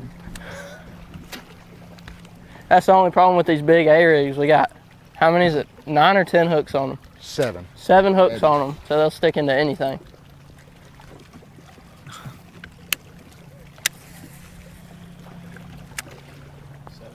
Yeah, 14 hooks between the two of them, slinging for these. Ah, man, it's super fun. Yeah. This lake is perfect for it because there's not many lakes in the country where you can go and just catch 30 fish a day and never catch a 2-pounder. But I feel like that's a great thing for this lake, for this tournament. I feel like that having a bunch of fish that you don't have to catch a giant one every now and again. Sometimes you got to set the hook. And I've really enjoyed it because, I mean, going from just regular high school tournaments and being able to fish against college guys, I just really enjoy it. It gives us something new to try. And, I mean, it's not every day where you get to go catch as many fish as you want and not have to worry about size too much. As long as you got the 1-pounder. well, that's one I have mixed emotions about for sure.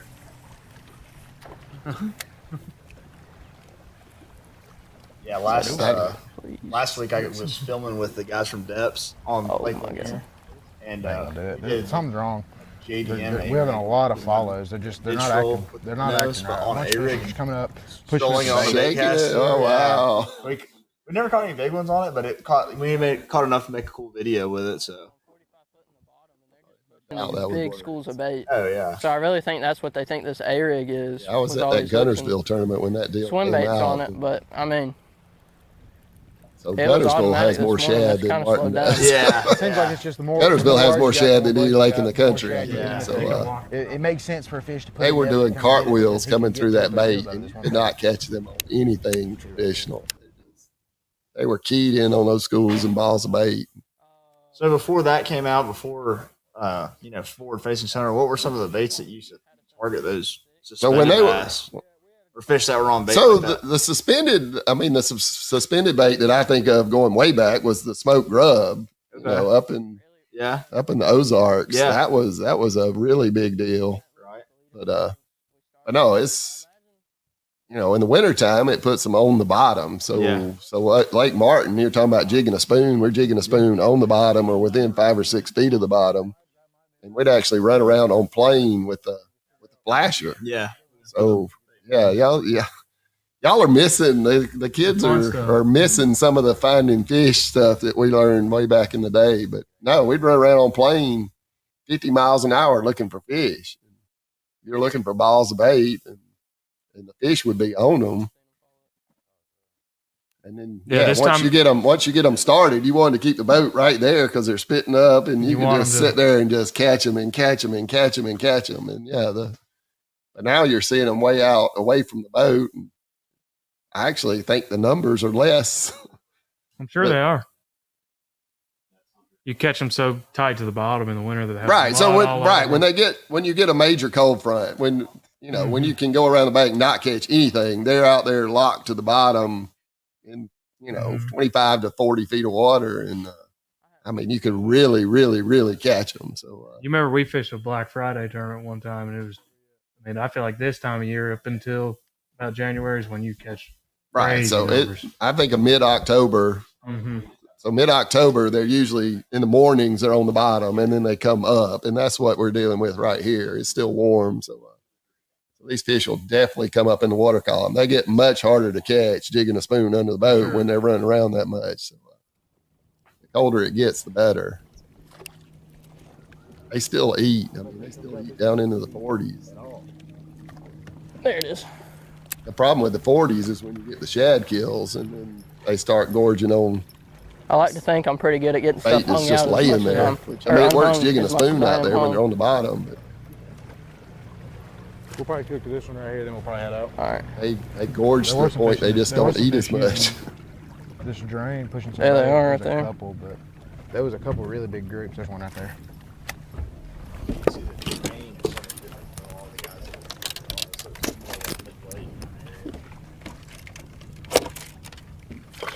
Got Clayton Ellis, Aiden Castleberry. Where'd they go?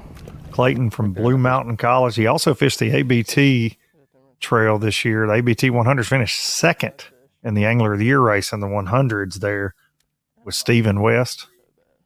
Caught one of those big bags on Wilson Lake we were talking about. And then you got Aiden as a Montevallo, University of Montevallo commit next year. That's a dangerous place to stand. Like you fall in pretty easy. You put 220-year-olds on a Clearwater Lake with spots, you ain't got no other option. It's moving. Montevallo is picking up a bunch of guys that I've seen here. Around the middle of this drain. I sold one of my units to a kid that's going to Montevallo next year. Get to them. And this morning there was no reason for us to because we catch them so fast.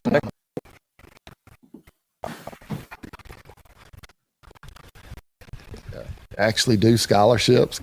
I can't imagine having that when I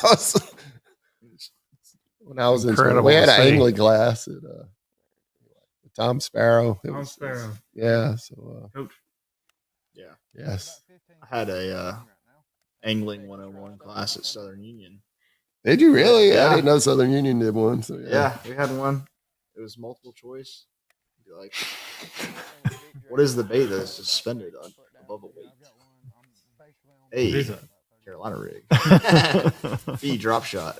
C, crankbait. Or D, 10-inch power bait worm. Pretty easy class. I think I had class with Rob Newell. I'm not really 100% certain. Okay. I'm quite certain we were in the same class.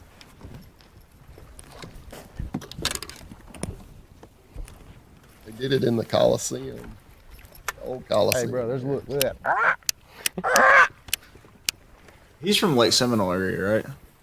At least so, yes. Somewhere, though.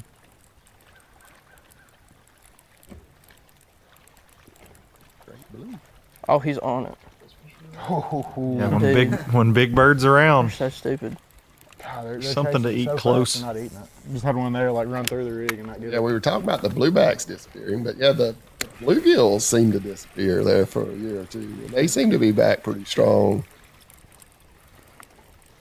You don't even see the big stripers. You'd think with all these hooks, there was a fish kill that killed the big stripers and the bluebacks a couple of 3 or 4 years ago. They actually wrote about it in the newspaper, and I mean, it's not like what you see some other lakes where they're just mobbing the banks, but yeah, there were definitely a bunch of big fish died. So there's my understanding, there's something about the dam that is drawing water off right around where that thermocline sets up. So I really think we need to talk about putting a bubbler in, like what they're doing at like Russell and some of those other lakes over there on the Savannah. Yeah.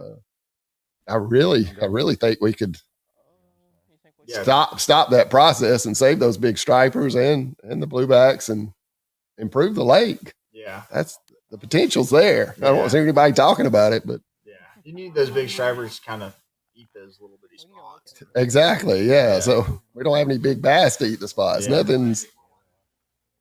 That's what I said. Until we get a reset, I'm afraid we're stuck with them.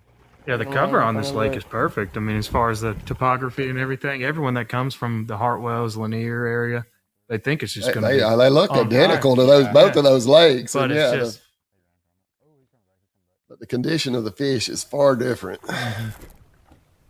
So for your tournament in February, you know, y'all draw that this was going to be a forward-facing able tournament. You know, you're able to use it. You think it's going to affect the outcome, regardless, like that you're able to use it for the winner of the tournament? Not saying like a check or anything, but for the winner event, do you think you'll catch them some scoping, or do you think it's going to be It'll be partially scoping. Absolutely. Yeah. They'll find some magic way to use it, even if they're up shallow. Yeah. These guys are good. Yeah, they are good. Got a whole Never new crop cease of to them amaze coming in me. too. What's that? So you've got a whole new crop of them as of yesterday coming in. Shout I'm amazed every year. Shout out Sam Hangy, another Auburn University alum that's going to be on there. There you go. Yeah, a lot of guys made it that were due. Super shallow. I mean, Matt Messer made it. That's huge. He's been at it for a long time. And a lot of Auburn has. I mean, it has to have the most anglers by That's what we were talking far. about yesterday. He's still coming. Bethel. Will Davis was Bethel. John Garrett. Yes, sir.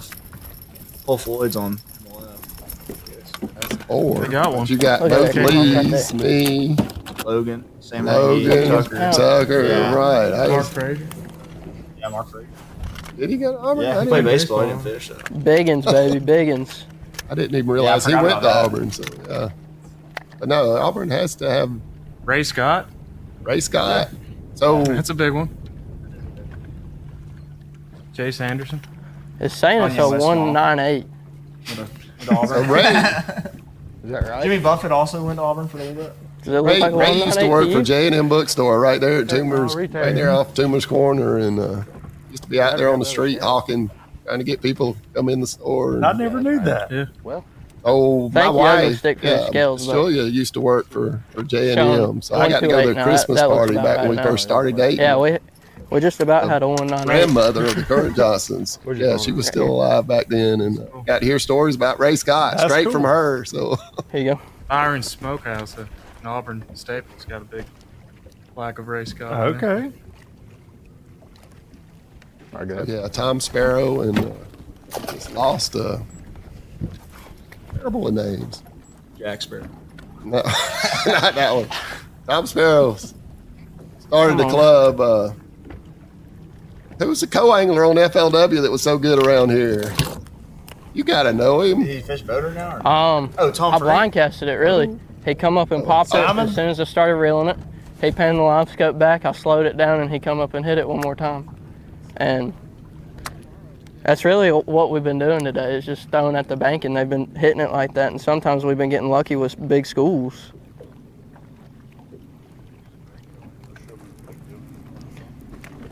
I am logging that fish right now. I gotta put the picture in.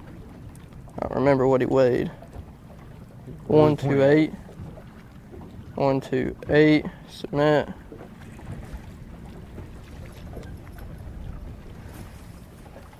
While it's loading, I usually like to get everything ready.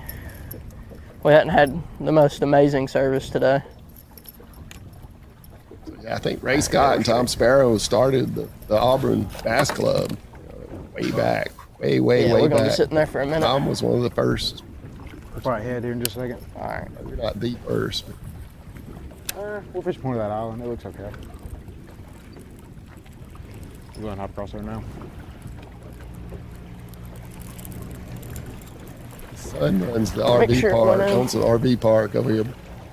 One intersection up from the Buc-ee's, right there at South College. As long as it's taking all day. Park at the hill. Yeah.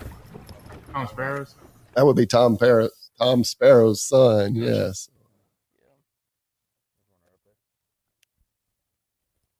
51 pounds just up there. Horse and schooner. See what the cut line is for the. There should be a few right there. Sudden death. Sudden death. Ooh. 123 pounds. What is that? Need that fish together. Must have You got put on one for 106 pounds in. Yeah. Dalen does he really have a 370? Wow. That's Ain't loaded? No. No, that's his kickoff round total. I'm reading this wrong. Shouldn't be in that bracket with that, so. Not bad. You good? That's Dalen Milam. I know him. He goes to the University Yeah, of this guy needs to get on that. I should be coming through that storm. Dang. Jake Dennis and Cardi Showing. Got him. There you go. We're going to go over the survival board. Man, I didn't keep. Clayton hooked up. Smallest one of the day. 1 pound minimum. You got an assortment of swim baits on there. Yes. It looks like shad. Do we have a limit on number of hooks? I don't think so, because he said he had 7. Full throttle. I hate that they banned that deal, but I think we should have just limited it to 3 hooks. Yeah, I think with the trails that did that, you've not seen it just dominate. You know what I mean? A lot of trails left it in. Yeah, and everybody was making a big deal like we're going to catch all the fish out of the lake. I just it was magic for a little bit, just like every other new bait is. But then they settle in. Yeah. And even with forward facing, you're seeing where the fish dive bomb to the bottom. They know they're lit up. Show them scale. They may not associate it with anything before being caught a couple of times. Pretty stocky, so maybe that's why. They definitely know they're being lit up. Yeah. What you trying to say? Nothing. Some of the guys are figuring that out, seeing him and turning it off of him. I mean, spinning around. He's been in his tail. Team Travis and Mitchell, Benjamin Travis at Auburn University. Right. They're in the 30th for the survival round, so they're right at the cut line with 20 pounds, 20.7 pounds.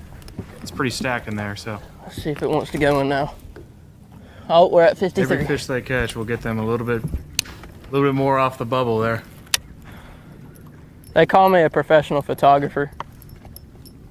Add photo. Yeah, the whole process of submitting a fish kind of takes the edge off of catching them too. So I'm talking about once you get them going under the boat, you got to keep them going. And there's about 10 boats below the 30 place cut line that are 1 keeper away, so less than a pound. Got a little company in the background. I want to go. You just worked it. It was at 53% just a minute ago. Have you been able to close your phone and it still upload? Yeah. Okay. My junk just quits when I close my app. We're gonna make a move over to Cash and Hunter.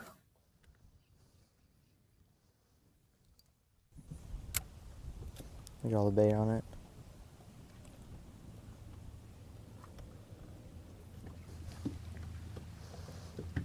Oh my gosh, he's clearly. They're diving. Yeah. Is that a minnow or they got a little swim bait going? What's going on there? They're moving it pretty fast. He's shaking there. Our day is been a lot better than we expected. This morning was absolutely insane. We pulled up on one of our big schools. We had about 200 to 300 fish on a point, and they were all sitting on the bottom. They weren't on bait. And we pulled up, and it was like one after the other. I think we doubled up 2 or 3 times to start the morning. So we gave that school a pretty good beating, and now we're just trying to fish some roamers and find some more schools and bait. We found this spot yesterday when we got to practice as a team. So, hold on. Let's see 3 right here. Let's see if we can get on them. I'm just seeing Cash. Am I supposed to hear them talking? Yeah, because this is all live. Seems like these schools are starting to get broken up a little more, and I'm starting to see singles and doubles and some triples roaming more than seeing the big schools. I don't know if that's because of pressure or where it's warmed up over the last few days, but I've heard that from a few other people on the fishing team. My reel just broke. Hold up.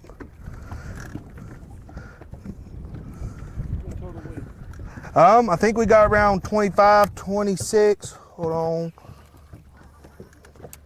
I got a fish on me. I think we got 25, 26 right off that first spot this morning. I think we only had 20 pounds in round 1, but we caught 3 more as soon as round 2 started. That gave us about 6 or 7 pounds. So it seemed like when we did catch them out of school in round 2, they're a little better quality, that 1.5 and upper. So I'm hoping the bigger ones start to bite.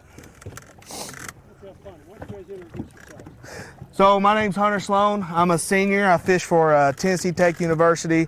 This is my first time fishing the NSANE tournament, and I'm absolutely loving it. I'm Cash Granger. I'm actually from Minnesota, so this is the first time fishing down south in a tournament, it's been awesome. This is also my first time fishing the NSANE tournament, and it's a blast. These fish are really fun to catch. Yeah. Man, these fish absolutely fly. They're moving fast. We're the farthest. Right now, they're all I was going to say, Cash Olson from Kauai, Hawaii. I'm trying to just hit the top to middle ones right now. Yeah, he's at Montebello. Ones are moving so fast. And I couldn't find any heavier heads at the tackle shop, so I'm having to work with what I got. So I got a 3/8 on right now, and we're sitting at about 30 foot. And with these fish moving so fast, I'm having to cast pretty good far in front of them. Yep. But once you get in front of their face, though, it's pretty much you catch them. Yeah. Hold on. Some of these fish are random. You'll get in a little group of them, and then they'll start. Hold on. Got one right here sitting about 20. See if I can lead them. Oh man, is that you or me? Yeah, there's me. Yeah. Hold up. No, they didn't want to play them. Oh, come on. Where, are they following you up? I don't think so. I'm not back. I'm on the bottom right now. There's like 5 sitting directly under the troll motor right now. They are not wanting to play. I did have one following me up, yeah. Did they? Yeah. Uh-oh. Here we go. We're hoping to make round 3, and I think we're going to go run down lake and try to find some of these bigger fish. It seems like the quality is a little better down lake, so we're hoping to be able to know we made it to the top 30 in round 3 before round 3, because we're going to make a run at the end of round 2, so we ain't got to be sitting up here and wasting round 3 time. Using the strategy there, wants to be on his best stuff when it comes to that round 3. I'll tell you what, this wind isn't making it any easier too. What's the deal about moving between rounds? I thought he said they had to stay put or something. Well, he's talking about because he thinks he's comfortable above the weight line, that he can run while he's still in his period to be able to start on his best stretch when it zeroes. So I don't know the rules real well. They're complicated. Some of that, I heard some of that where they couldn't move when they're. So much bait right here, I can't even see my Demiki. I'm just hoping I hit them just right. But no, I've got a lot of times if you do find fish and bait, if you see those fish going crazy and you know your bait's in the area, a lot of times they've come up and ate it. So. That's a striper on the bottom. I don't think those are bass.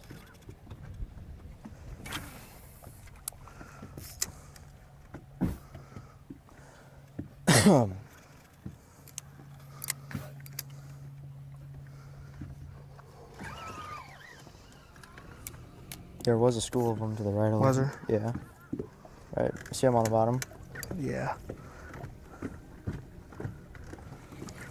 That's right, those guys' boat. Wow. They don't even know.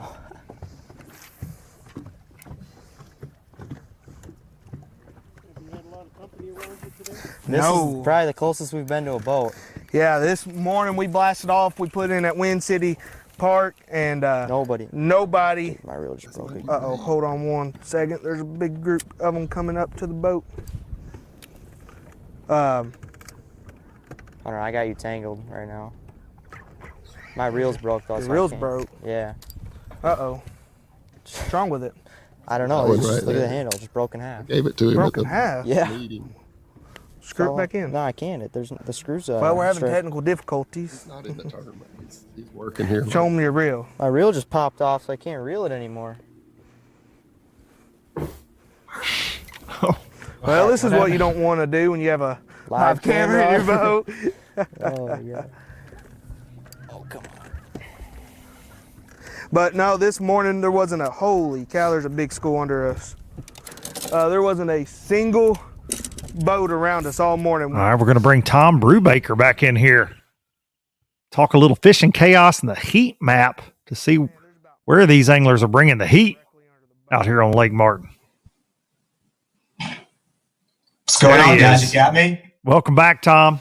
Hey, it's good to be back. I made a little wardrobe change. I'm rocking the South Carolina Gamecock bass fishing T-shirt. I don't think they're in the competition today, but I don't have your audio, but I can see you flexing your South Carolina shirt right now. Okay. Now you're back. You're back. Am I back? You're back. I got you now.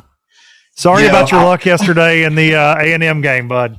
Hey, that wasn't the bass fishing team. That was the football team. If it was I know, but still. We would have gotten it done.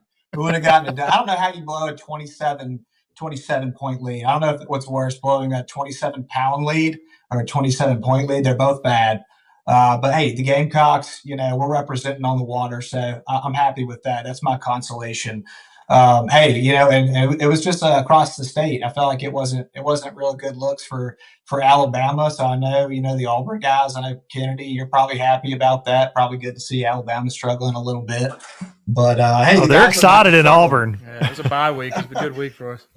Hey, yeah, no losses this week. This is awesome. And now that Iron Bowl, I've been to some Iron Bowls that have not been good for me as growing up an Alabama fan. But now Gamecock. So the guys that are not struggling right now is everybody on the water right now, because I think we're at like 11,000 catches. And I've got a little heat map here just to show kind of where people are catching fish. And this is just based on fuzzy GPS coordinates of the anglers. Obviously, we use that to be able to track where everybody's at. Luke, what are you laughing about right now? It looks like a hurricane right now on our end, Tom. I apologize. There was a lot of heat. All at once, too much heat. If you've ever seen the movie The Predator, it almost looked like what the Predator sees. The heat signature. Imagine that heat signature. Now it's across all of Lake Martin, and it's actually showing me. I can just give you a verbal representation of this. You'll get, hey, there it is again. There it is. Yeah. Same thing. Now I can see what it looks like now. You can see what I was laughing at. The little one on the side. Hold on. I'm literally about to do this. I'm about to pull out my cell phone, and I will do it. Do it. Okay. We're getting there. We're making it happen. That's what matters. There we go. John just texted me. Hold it up to your phone. We're there, John. Okay. Like I said, trying new things this morning. Hey, you know what? You should be able to use this from your phone anyways, not from my desktop. So this is a good way to show what the app's all about. So let's see. All right. So right there, that's your heat map of Lake Martin. So literally it's all over the dang place. We'll zoom in there a little bit. We'll show you where most of the action's actually happening. But you can see all over the lake, Big Kalijah, Little Kalijah, northern end of the lake. I mean, it's absolutely Blue Creek. Yeah, yep. Sandy. Popping off. Yeah. Bridge is a little void spot. I'm seeing a lot of mild waypoints that I thought were just for me. They're not. I'm seeing them all lit up right now. People are catching probably 150 fish off of them. But if you compare this to last year's heat map, I mean, you're talking about, Logan said it. I mean, there's been as many fish caught in practice as there were, throughout for sure the competition last year. So it's pretty insane. And just to show you sort of the power of this information, if you're able to, get this kind of data around fish catches, not just on Lake Martin, but everywhere, you're able to, obviously for conservation departments, being able to have identify what's the health of your lake. And we have like 250,000 certified catches just within the last year. And that's some powerful data for state organizations to be able to, obviously be able to plan out their efforts there. And so that's something you'll see us be a little bit more involved with, in the future. Right now, last year at one point, or actually this year, we had 1,000 active tournaments at one point, and that was both online and like nationwide catch photo score, as well as in-person tournaments like your Bass Nation Trails, Bill Dance Giant Bass Open. We've got Jacob Wheeler's high school tournament actually getting ready to kick off. So a lot of good vibes, a lot of good things happening on Fishing Chaos right now. And if you're somebody that runs a tournament, this is as far as what Fishing Chaos does, top to bottom registration, live scoring, and communications. That's what we want to do for local tournaments, is to be able to provide, solutions for creating a better tournament experience for your anglers.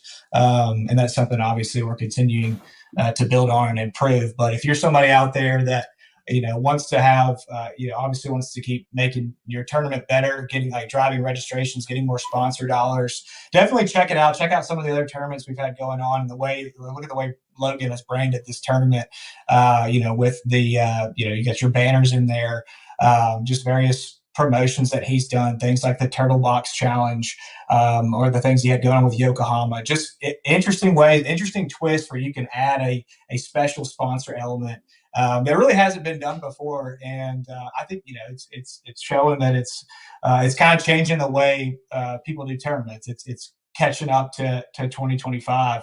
And I think, we'll continue to find ways to provide and make tournaments better for people that fish them and for people that are running them. No doubt about it. And for any parents watching at home, that was not a weather map. That was not a storm. The kids are safe out there. It's a beautiful day on Lake Martin. It looked like it was severe weather everywhere, but there's just severe catching going on there. Severe. Thanks to Tom showing us there that, look, they're not having to take shelter. Everybody's good.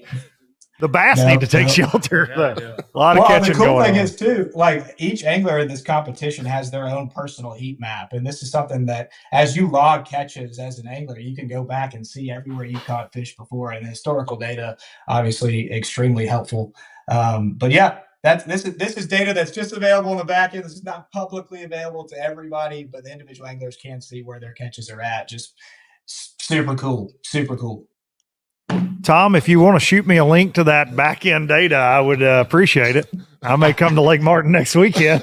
Yeah, I'd like to have some of that, if you don't mind.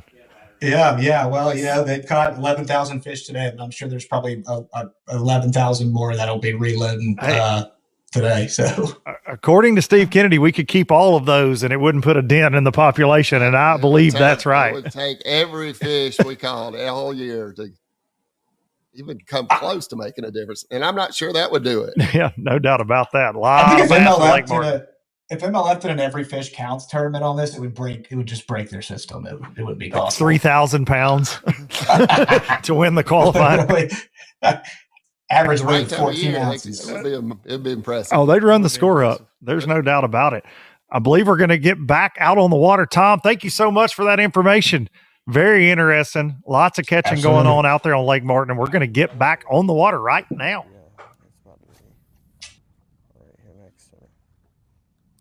A familiar sight, shoulder to shoulder on the front deck.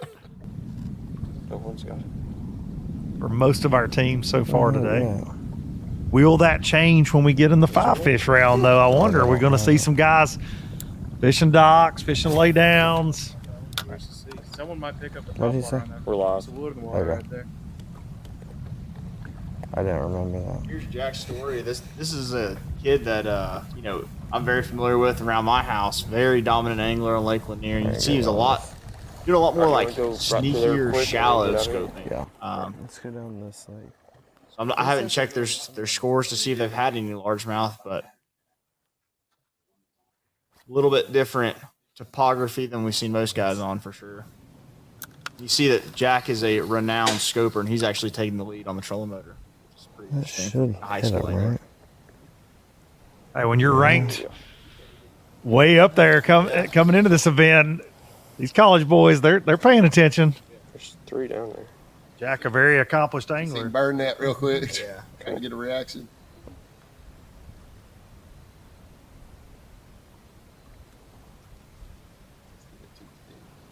Yeah, he actually won a big, wasn't a huge tournament, but it was a co-ed tournament. I think he fished with his mom. It was only until 11 or 12, and he actually Look at the mouth of this thing. had 23, almost 24 pounds of all spots on Lake Lanier last week. One, and he didn't have his motor didn't work. Yeah. I might move. Yeah. I have to move soon. There were some hurt feelings at the weigh-in when you find out that the guy that beat you on the trolling motor. Yeah. Like a classic, that was it. Yeah. I busted a lower unit. What's his name, Joe Lee? I think he went to Auburn, too. Yeah. That was the Auburn duel. Yeah, it Is that a was. fish on top of it? That smarted. See if it is. That's all I've seen this week, seems like. I guess everything in this area is small.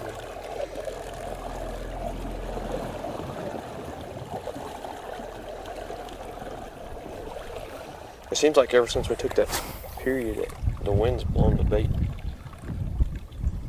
Somewhere else, for sure. Out of their pocket now, that may not be a good thing.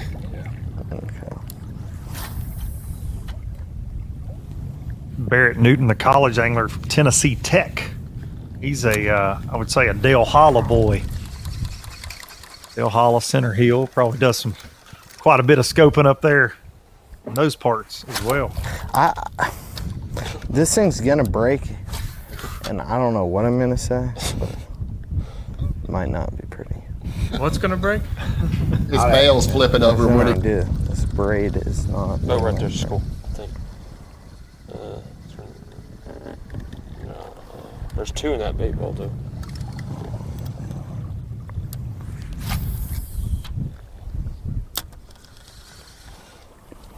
Bro, I'm about done doing this.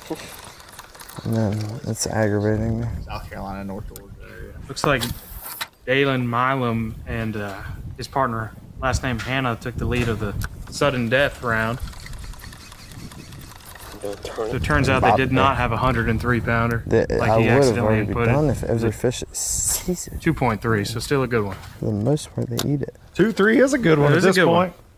But that is for sure. You hit 2% of the fish you throw to with how light this thing is.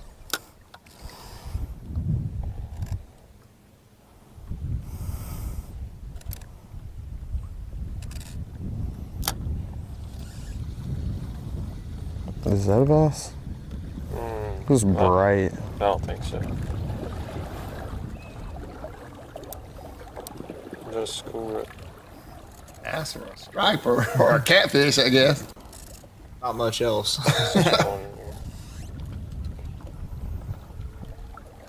This was so good earlier. I think we probably need to A lot move. of gar. Yeah. I hadn't ever seen it go that late. I just don't know. Yeah, they're in here. I've caught both in on Wodowie. The only thing I can think Seen it both in Denver. There was some stuff over there, but it wasn't. Round we can go catch 5 big ones. Yeah, we can kind of switch up. Back to Ellis and Castleberry. Yesterday in practice, we were messing around. I was like, I really missed flipping a jig. And we pulled up on a stump, and it was loaded up with them. And it was in like 5 foot of water. I pitched out there with a jig.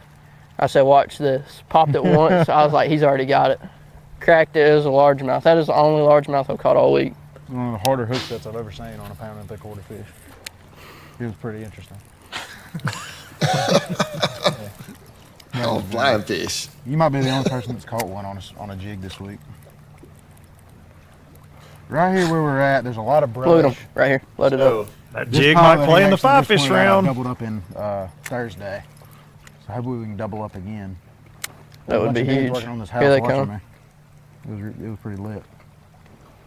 So where they're at right now, not this house directly. They're but one of the acting neighboring absolutely houses. This is owned by an angler on the Puerto Rico bass. That's a good one. That's a good one. Oh my God, it's a giant largemouth. Okay. Giant largemouth. Okay. Giant largemouth, dude. Gosh, we should. Oh, here we go. Oh my God. Yes, sir, dude.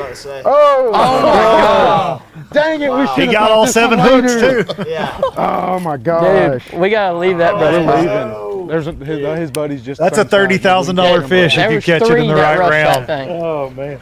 But still could be a power pole $1,000 gift card. That's what we get for fishing here. And we were just talking about big green ones too.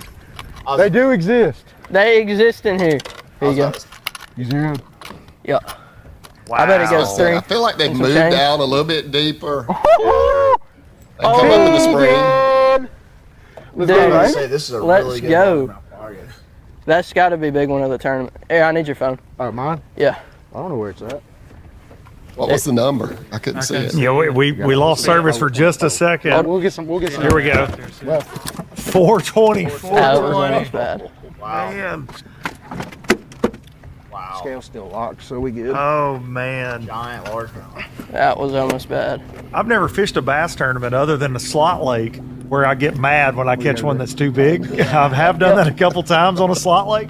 Your fingers on the scale. There's a lake I fished some local tournaments on that you can't weigh them in over 18. Oh, really? And I had a tournament last fall where I caught 2 over 18, and you're just right. you want to break Show 'em rods. that You're to the like, camera. what? Let's show everybody But, at home. man, with this format, you don't want that one right now. Woo! Wow. We're gonna get him back real quick. You got it? That's awesome. You recording? Yeah. That was a good fish. See you, buddy.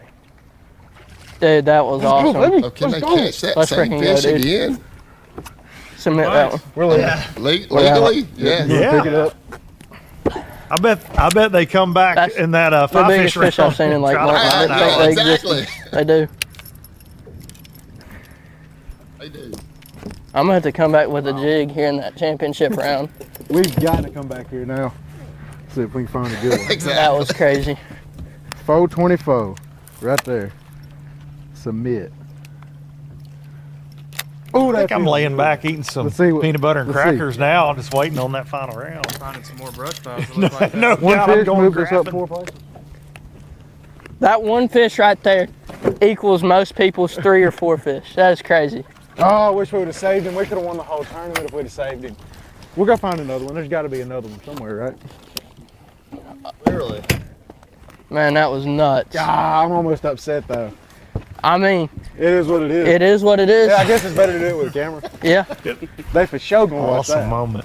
Hey, and now we're gonna get to go rewatch it too. That's gonna be the heck best yeah. part. I get to watch myself being dumb, getting giddy over a 4-pounder. Did you see that rod bow up? Oh, well, yeah, I mean, you said, what's he got? When he hammered back on it. Oh man, you're lying. Fell for the bottom earlier, so yeah. This is the first 4 pound. Well, I take that back. I had one on Gunnersville. I've only ever weighed 2 over 4 in a tournament.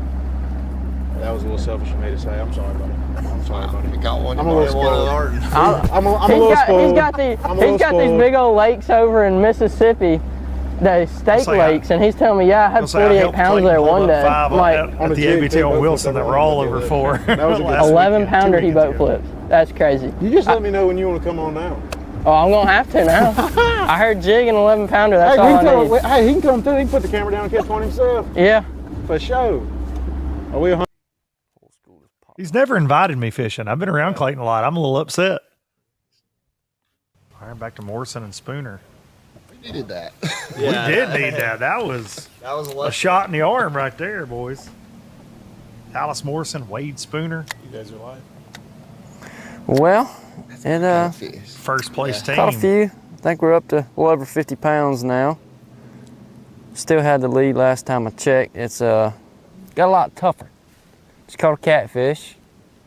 Glad to feel something pull, but it was not the right species. So we'll stick it out here for probably another 10 minutes or so, and then it seems we are going to make championship rounds. So we're going to go look on a few places before our last break. Because once that round starts, it's going to be balls to the walls. We ain't got very long, and we got to catch 5 good fish. So it'll be interesting. It will be interesting, to say the least.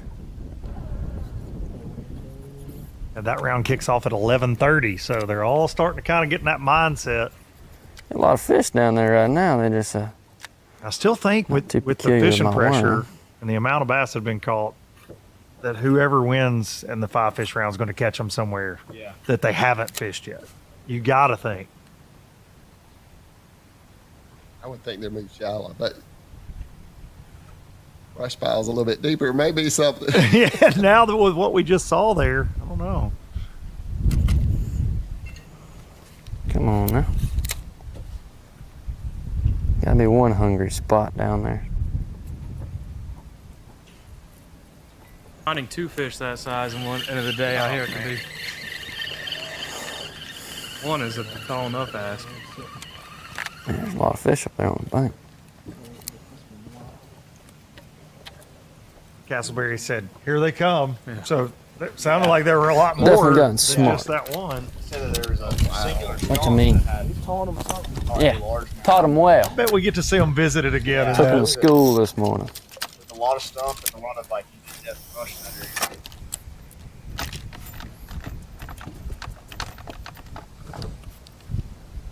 I heard him say a little while ago they caught a catfish. The lake is full of big blue cats now. I caught one that's probably in that 60, 80 pound range. No kidding. Big one. And we'll catch a bunch of 20 to 30. All it takes fresh school I've roll seen that in on your and social media. You tangle them. fire those Every other fish up. Thanksgiving, every Christmas, we're catching them off the dock. Catch We 10 don't or have so to go out pretty boat quick. catch 'em.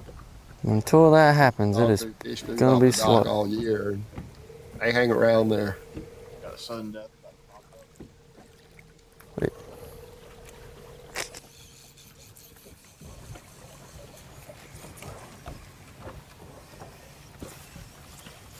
Again, we've got 2 different groups of anglers in this second round, the top 100 from the first round and the bottom 100.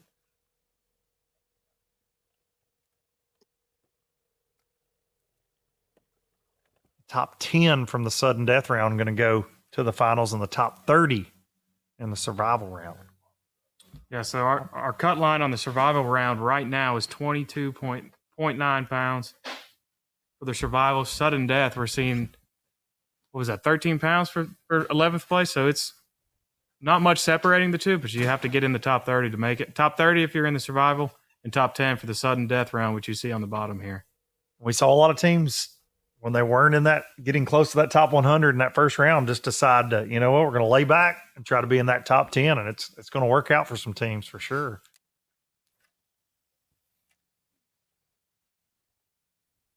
And again, every fish counts until the 5-fish. And with there only being about a 10 to 12 pound differential between 30th place in the survival round, and I think 60th or 70th was right around about 10 pounds back. You can get on one flurry on Lake Martin and catch a couple fish, and you're right there where you need to be. But time is ticking, and they're definitely feeling the heat. Could we see 5 spots win it, guys? I mean, y'all have a ton of experience here. 5 spots could win the 5-fish round. Yes, for sure. Yes. But you're in that 11, 12 pound range, maybe 13. But those 424 largemouth. Those largemouth figures it out. I'm telling you, there's some big ones in find a big here. spot that's feeding on bluegill and crawfish up shallow. Not a lot, but there's a few. One that's 20 inches long that weighs 2 3/4. See a few of those get weighed in the ABT down here from time to time. Yeah. They're lean for sure. Show him. There are some big ones in the lakes around here, though. I handed that bait out 2 days ago. Haynes, yeah. I feel like I know what lake that is, probably. 822 on my new bait. I haven't even caught one on. I haven't even put it in the water yet, and he's showing me pictures of 8-pounders on it. Wow. That's exciting.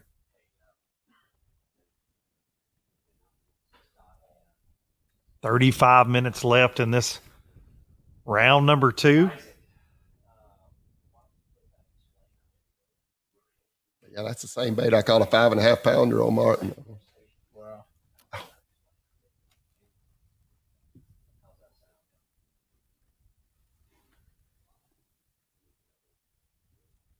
prototype.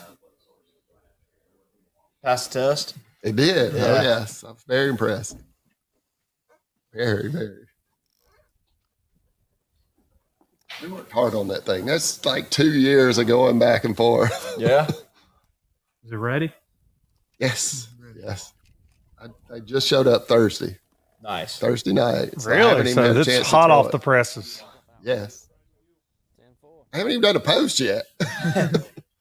What a better time to do it.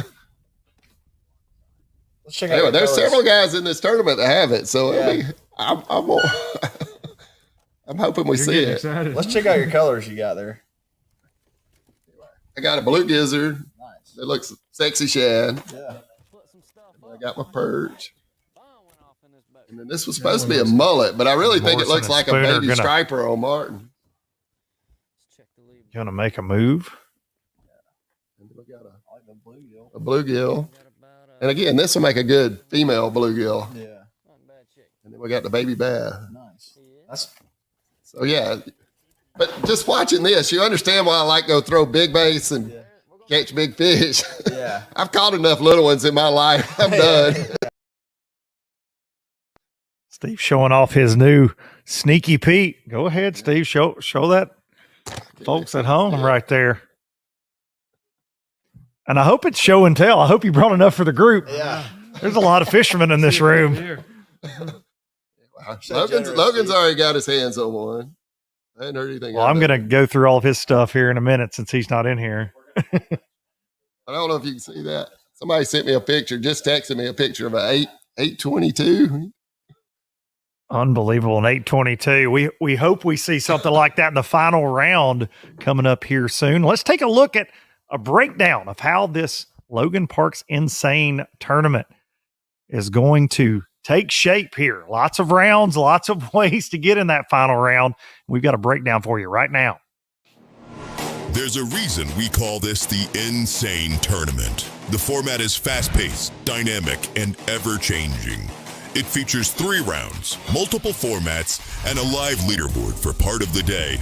Teams will take different paths with one goal: reach the championship in round 3 for a 1 in 40 shot at $30,000. All 200 teams start in an every fish counts format with a 1 pound minimum. The mission? Finish in the top 100 to advance to the survival group. The rest fall into sudden death. Weights carry over and the leaderboard stays live through both rounds. In round 2, survival teams fish against each other, and sudden death teams do the same. Both can still reach the championship, but far fewer advance from sudden death, so round 1 placement matters. After round 2, the top 30 from survival and top 10 from sudden death move on to the championship, where 40 teams will have a shot at $30,000. But the action doesn't stop there. The remaining 70 survival teams move to the consolation bracket to compete for $2,000, while the 90 sudden death teams head to the last chance bracket for $1,000. In round 3, the chaos round, weights reset, leaderboards go dark, and the format switches to best 5 fish. It's total chaos, and everyone starts with a clean slate. That's the NSANE format. Fast, unpredictable, and designed to keep anglers and fans on the edge of their seats all day long.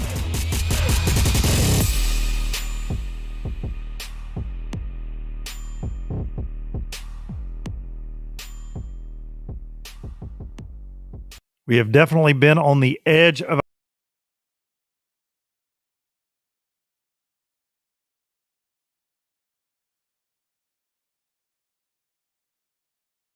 knows all about the college fishing ranks. Hunter Sales, Carson Newman. You've got a few of those Carson Newman anglers roaming around down here. Oh yeah, happy Lake to be Martin. here, man. We got 10 guys that rolled up this week, and so my first time being at the Logan Parks NSANE tournament. I always had scheduling conflicts and stuff like this, but man, laying your eyes on this event. Logan's doing a killer job with it. Awesome platform for high school and college guys, and I'll call out my Carson Newman guys. Need to see them slide up the leaderboard here a little bit. They got to step it up, huh? We got to slide on up there here in this last little bit. No doubt about that. Now, how many teams did you guys send here to the local? 10. Got 10? Yeah, 10 anglers competing. And, I don't know where the highest one is. When I was on the treadmill at Planet Fitness, when Logan texted me like 10 minutes ago, they were still pretty far down. So I don't know if they slid on up in the last little bit or not. Did you send them a text and tell them to tighten up a little bit, No, Coach? I mean, Logan said no communication. Okay, all right. Logan cut you off on that. I'm a rules follower. So not only are you doing the coaching thing, but you're also duking it out in the MPFL. Yeah. Fishing blind, no forward-facing sonar this year. I know. I'm a little bit jealous of these kids. I'm watching them, staring at the screens and seeing the fish bite, and that's, certainly a fun way to catch them. But, man, I have enjoyed all the time at the MPFL. Has been fun. Had 2 really blessed years, and I need to catch them a little better myself. I'm going to get you commentating for me again soon. I got to get you back on camera. I know. We like giving you a hard time. Fat Cat and I have done that a time or two when you've been on live. Fat Cat is rough on me, man. He tells me I keep my drag too loose. I take too long to fight my fish in, and so I need to show Fat Cat with a bait caster. It might be a little bit different. Steve and I were talking earlier about the changes we've seen in this sport with this gigantic youth movement we have now. And obviously you being involved at Carson Newman, how crazy are events like this to see? I mean, and this is one of a kind. What Logan's been able to do here is just amazing. Yeah, I think it's great that a bigger group of people are seeing the work these college anglers have put in, because I mean, everybody that's been on today, I know a lot of guys have fished in college, Carson and Jake, both of you guys. And, I think it's been happening for a while, this youth movement. Guys are working super, super hard at it. And so Logan, just providing another platform for those guys to show off their talents, and we've never been able to recruit by video footage, and so now we're getting to watch high school kids on live, and that's a huge advantage to a college coach as well. What's your pitch when you're out here recruiting, man? What's your angle? I mean, we're seeing this for the first time in bass fishing. You guys I've got some eligibility left. Yeah. I mean, I'm just throwing that out there. It's I like that pizza place up there next to Carson Newman there in town. I mean, I can be ball. Patriot wood-fired pizza. Yeah, I can be ball. Yeah, I can be ball. NIL deal right there for Luke Duncan. That's right. Yeah, no, I mean, we try to sell the location, of course. I mean, if you're going to be good at it, I played baseball in college, and so you try to compare it to like, if you're going to hit 300 on the baseball field, you've got to go out and spend a lot of time in the cages, right? And so if you're going to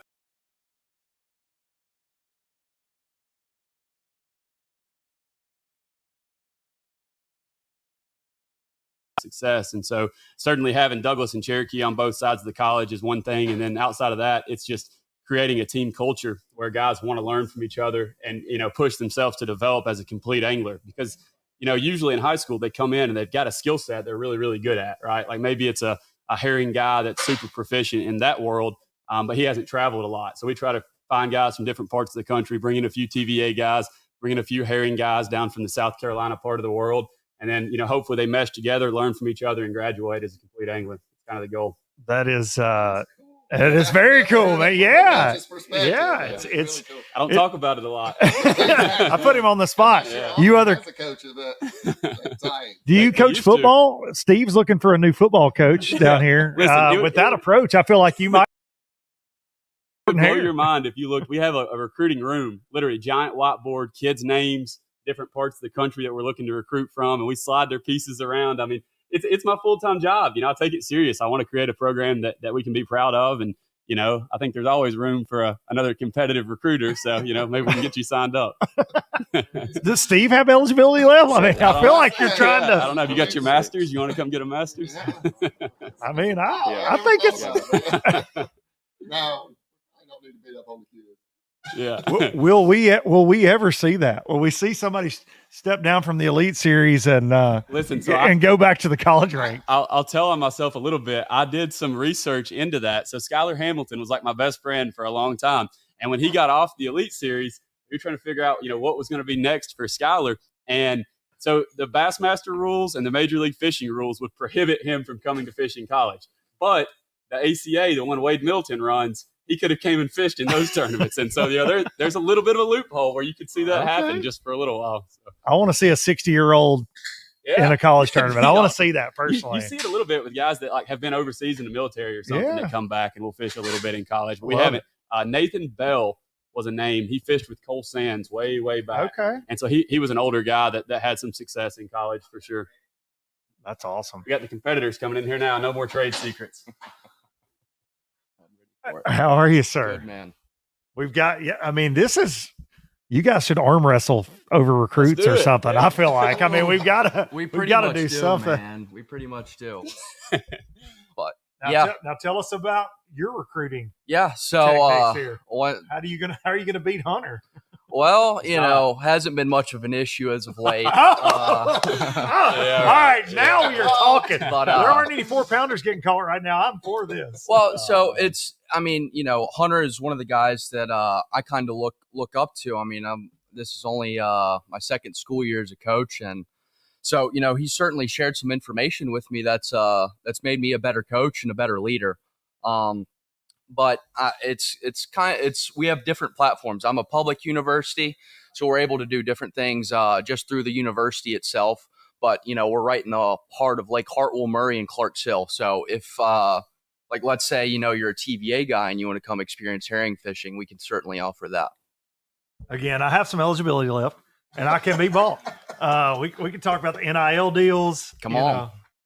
Yes, sir. I think if I show up with this gray beard, people are going to be like, I don't know about that guy. Listen, man, it's, go ahead. Maybe old school, though. I feel like I have something to offer. It's better to ask for forgiveness than permission. I agree with that. Right. I agree with that. Yes, sir. So how many guys do you have in the Logan Parks event? I have 10 boats here as well. Yes, sir. And this is my first year attending it. We had one guy finish really well last year, said it was a great experience.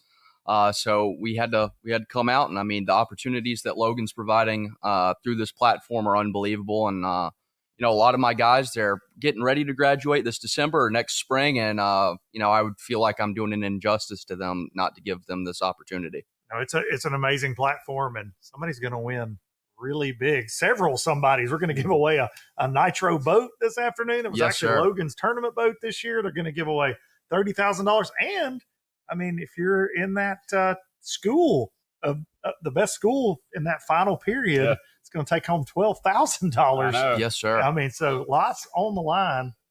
I just watched the Carson Newman commit catch one there, Liam. Did you see that? Is this Jack? Jack's story. Jack, so I've heard a lot about Jack today. So Carson Newman's got Jack locked up, huh? Yeah, he's a great. Think you can steal him? Once again, if people who do that, they don't respect the sport and the actual growth of these anglers enough. And I respect Hunter as a person. I respect Carson Newman as a program. So that's not something that is in my repertoire to do as a human. And he's from that Blueback area. Yes, everything sir. I've been hearing. So he's sliding up there to East Tennessee to learn about those smallmouth. His high school partner fishes for me now. Okay. So, yes, sir. Okay. Yeah. No, we kind of split that one. That's fine. Yeah, we do. You kind of joked about us going back and forth recruiting, but we definitely, we're kind of in the same circle of guys. But I mean, the talent level, there's enough talented guys in that region that, I think we both kind of get our fair share. And I'm certainly excited to have Jack coming up, though. He fished a little bit with a kid. It's a freshman for us this year. His name's Lane Parker.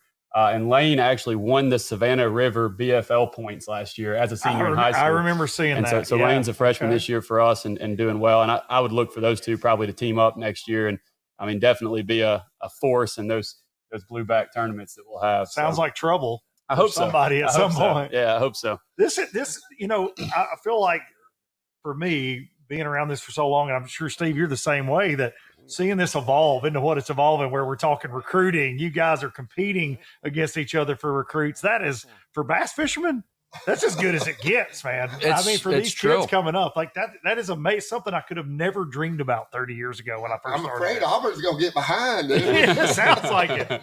The college fishing platform right now is it's really unbelievable, just to give these guys the experiences on bodies of water we've watched, growing up, and as we learned to tournament fish ourselves. And it's incredible just to travel the country with your friends, let alone to do it for the sport of bass fishing.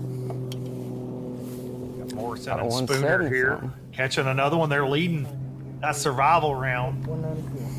Let's go. Pretty much had their foot on the gas all morning long. Tallis goes to school about 30 minutes from where we're at, and he's an outstanding fella and a dang good fisherman. This definitely lines up in his wheelhouse. Sure. Spotted bass masterclass. I'm surprised they haven't let up a little bit. We've talked so much about the format, and when it switches to 5 fish, I mean, are you even going to approach this, tackle it this way? Are you going to get on the bank?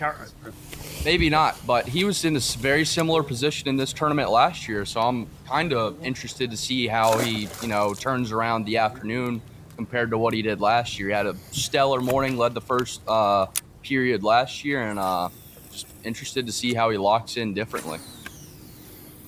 Especially with the curveball of the 5 fish this year. It's the first year and first time in 3 years that Logan, they've decided to do the 5 fish. I love it, man. So many different things going on in one event. I mean, you have to be versatile as an angler, and if you want to do this for a living like a lot of these kids do, you got to adapt on the fly. So I kind of like that curveball. One of the coolest things about this event, when we get in there and mix it up with the kids, you start asking around, you can find it. Okay. I'll put a different hook on for the last round. Where do you want to start? Try and get a limit here? No, dude, they're not really here. Not like they need to be. So we may dang Banquet, he's an outstanding guy and 9 minutes. We'll go one of the best fishermen. His teammate Peyton Sorrow at Montevallo is also really good, and of course I'm gonna have to rag on a few of my guys.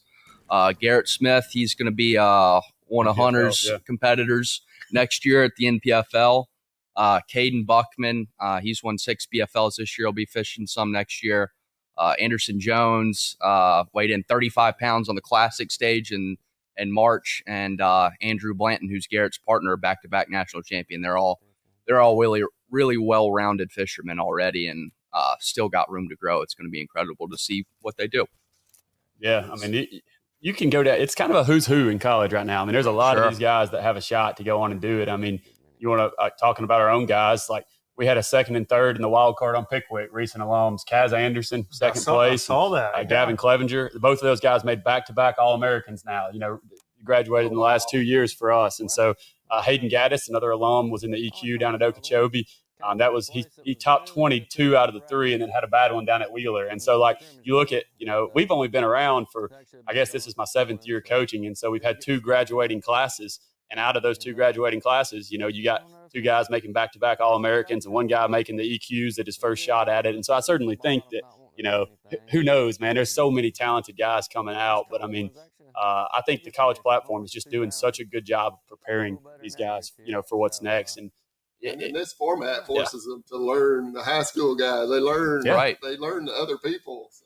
And we fish so much that these guys are ahead of the curve for their age group, aside from the anomalies like, you know, Fisher Anaya or Trey McKinney. But I mean, you know, I think we're traveling 15 times this year. And when you get that amount of traveling and, you know, against competition that's 200 boat plus fields, you're gonna know who's gonna be good and who's not.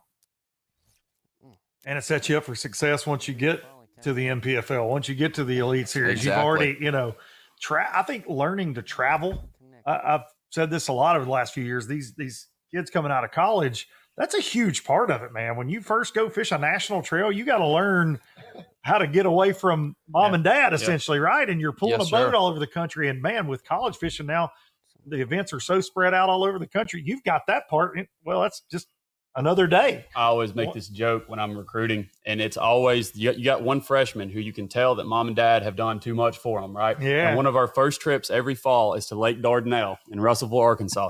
So we get on 40 right in Knoxville, and we don't get off 40, and we go through Memphis and all the way Little Rock and all the way to Dardanelle. And so it never fails that poor freshman going through Memphis will have a flat tire, blowout, right, 6 inches off the shoulder, and his world unravels. Right there, so, yeah. But like that's the type of stuff that this college is paying for all that travel, and so you learn without having the really hurtful learning experiences that you get when you're forking up your own money to do it, right? And so I mean, it's certainly a shock for some of them, but it definitely prepares them for what's next. You learn to deal with issues, right? Yeah. Overcome adversity, whether that be trailer issues, trolling motor issues, electronics. You get when you're on the road, you got to figure it out. Yeah, and there's plenty of it. You brought back some memories for me. My first trip to Okeechobee as a pro. I'd never been down there, and ran out the mouth of that Kissimmee River, and I saw that grass, and I got so excited. An hour later, I was like, "Oh my God, look at all this grass! Ain't gonna bite yet." That's funny. That was quite the learning experience. Oh, this is certainly a great platform for character development as well. You're gonna get kicked in the teeth more than you won't. I'm trying a couple of that one just because I feel like picture there. Okay. Is it turned good? Yeah, He's just taking selfies. Got that flow going. Oh, yeah. You know, the first time I went to Florida for a pro level event, I was idling out in the morning from Toho, and I was in between Polinick and Bobby Lane. And it was my first time I'd ever been in the state of Florida. And that's a terrible feeling. And so, you know, these college guys, by the time they've graduated, they've been to Florida 6 or 8 times, you know, and so that nervousness is probably not there.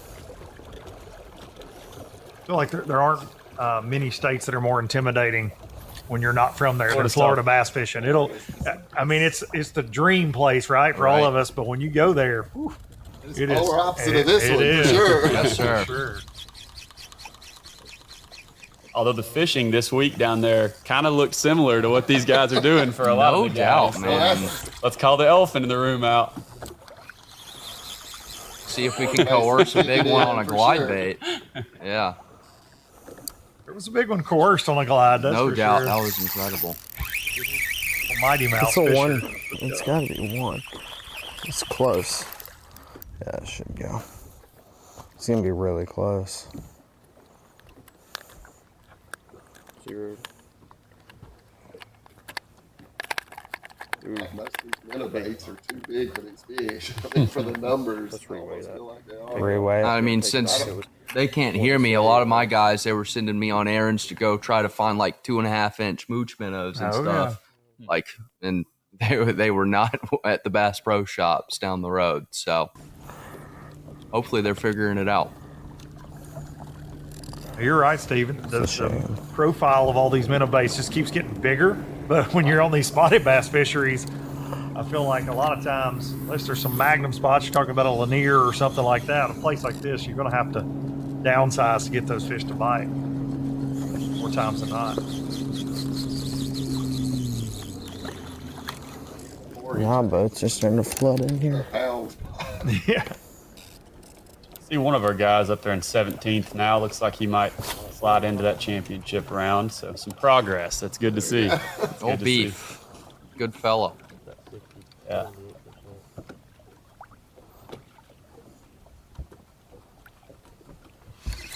Oh my gosh. Bait's going to be the end of me.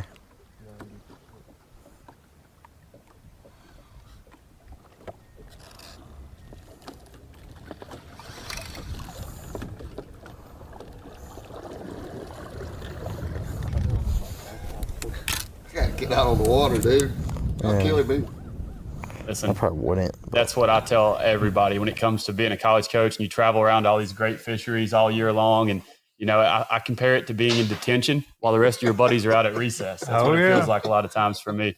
So I'm not complaining, but I do about as much live coverage and bass fishing as anybody in the country now between MPFL and Alabama Bass Trail. And I'm like a caged rat most of the time. No doubt. Chew through my arm. I'm like, oh, he's fishing that stretch. Yeah, man, it's brutal. Especially ABT, I'm on the water. So that's tough. Even worse. You're right next to a guy when they're catching them on a buzz bait or whatever. And I'm like, oh my gosh. Yeah. Killing me. Now, there are sometimes like Lake Eufaula this year in MPFL. I was glad I was in the studio and not out there in that red mud. Yeah, that place, I'll bite my tongue on any 9 feet high. That was that one was interesting. I fished 3 bushes for 3 days straight. I remember that. I remember you telling me that. Brutal. Liam, he won't brag on himself, but he's a little Santee Cooper hammer from way back in the day. Negative, Ghost Rider. Negative. Wacky worm phenom here. You guys get to go there. I was going to say, you get to go there again this year. Well, this is all live, right? It is, but let's keep it to a minimum. I love that place. It's been really good to me. Couple of thirds.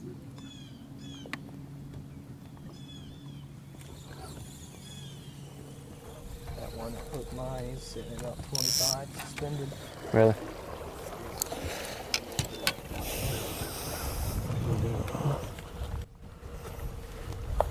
Where's your?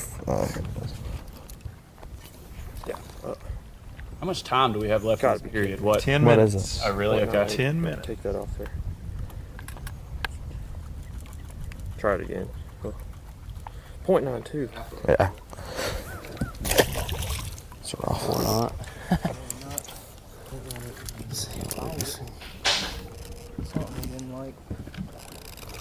Majority seem Probably to be seen that over minnow 1 about pound, though, don't they? 6 times a day. A lot of Yeah, I haven't seen a lot of throwbacks. Part is 0.98. I haven't been watching as intently as I should have either. I was mid-shave when I got the text from Logan. Threw everything in the truck, checked out the hotel, and it's not really my first intent watching session here. Next little pocket. Not a small fish in this lake's insane. It's not been fast and furious. Steve mentioned that when he first got here. You know, you get some of these schools to fire, and it can be every cast. But we've not seen that really, other than just a couple teams doubling up early this morning, but it's been pretty slow. The numbers are impressive. Right. It's slower than I'm used to doing it, but we don't have to enter the fish. I really think that has a big impact on it. Frankly, my guys thought it was going to take more than what it is to make the championship round. So I'm actually a little shocked that it's not more than what it is. Yeah.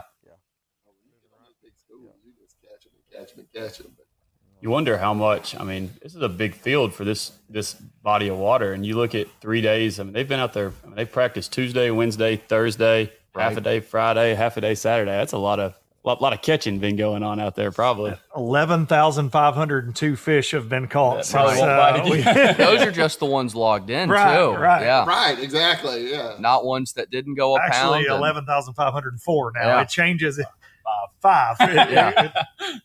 You definitely clicks very fast. In practice that did not log fish. No doubt. Which is kind of to their detriment, I think. It is neat when it comes to the draft and all that, for sure. Not to rag on a couple of my guys, but 3 of my better fishermen, they logged in a combined 7 fish across 3 days of practice. They were in the last 15 picks. Like, come on, fellas. What are we doing here? They didn't realize Jack Story was in the field, I think. Oh, they no, would have been. They knew. They knew. I don't know what their strategy was, to be honest with you, but. So the guys that were sandbagging the first round, how are they doing the second round? Do you remember who it was? There was, I do have it in my notes. One in particular. Hang on, Steve, you put me on the spot. Now I got to go through all my chicken scratch notes. Yeah, Braden Hain and Dawson Barnett were one of those teams. Let's see, they're in the sudden death. They decided very early to go sudden death round. Let me see if I can pull that up. See if it's working out for them. They got to be in the top 10. Interesting for sure. No doubt. So explain to me what you're talking about with the sandbagging, because I may not even know. So essentially, to be in the survival, there's survival round and the sudden death, right? So survival's the top 100. Okay. So sudden death, the bottom 100. From the survival round, we're taking 30 boats to the final where we're going to fish for the 5 best fish.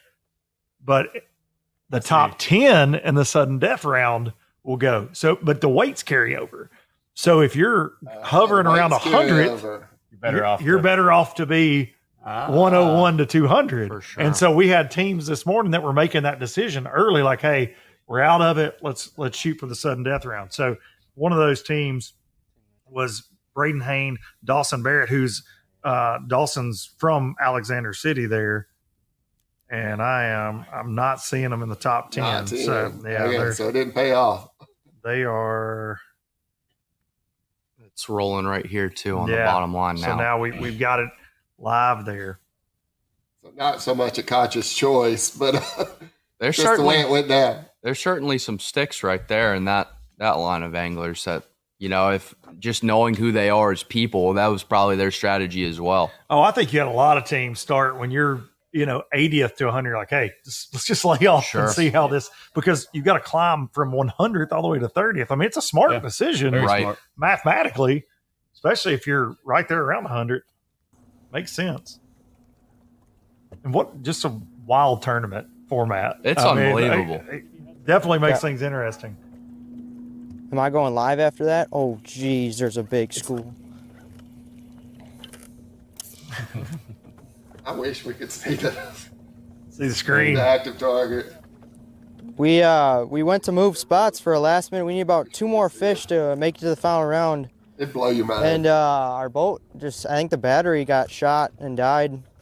So they're coming back over there with some battery or a jumper cable. But we're on the chopping block. I think we might I don't know. It's going to be close. I think if I catch one more here, we might actually get in the top 30.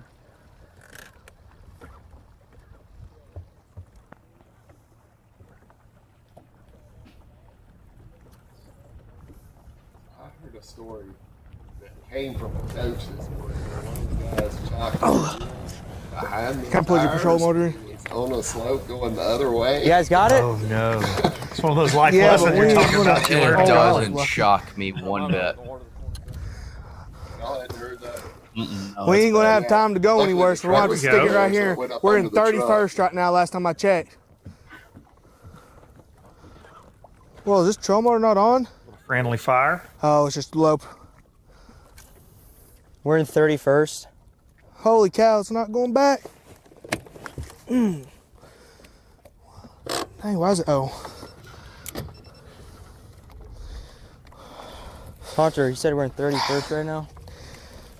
Oh, man. What is it? Got 3 minutes. You caught him? Sloan and Granger, 31st. No, I had about 3 bites, but And they need I'll have to sit right here. truly, they've got 26.52. 30th is 26.62. Wow. They just need a fish. Back to Morrison and Spooner. Still catching them, still taking pictures. Oh, yeah. 3 minutes to go. They just want to dominate, I think. This is just running the score up. Make a name for yourself. Sure. That's exciting. This is something, too, especially cool for Hunter and I. Like, we don't get to see our guys fish like this or any college fishing like this. So I'm certainly interested to continue to watch these guys kind of adapt and overcome. And, you know, I'm glad that Sledge and Cash Granger there, they were kind of voicing, you know, their situation. Like, that's really good for their own personal brands. It's all part of the storyline, right? Sure. That's the beauty of live. We That's say what it a this lot. is. In the year, man, you get to see the good, the bad, and the ugly, the stressful moments. bunch of stumps.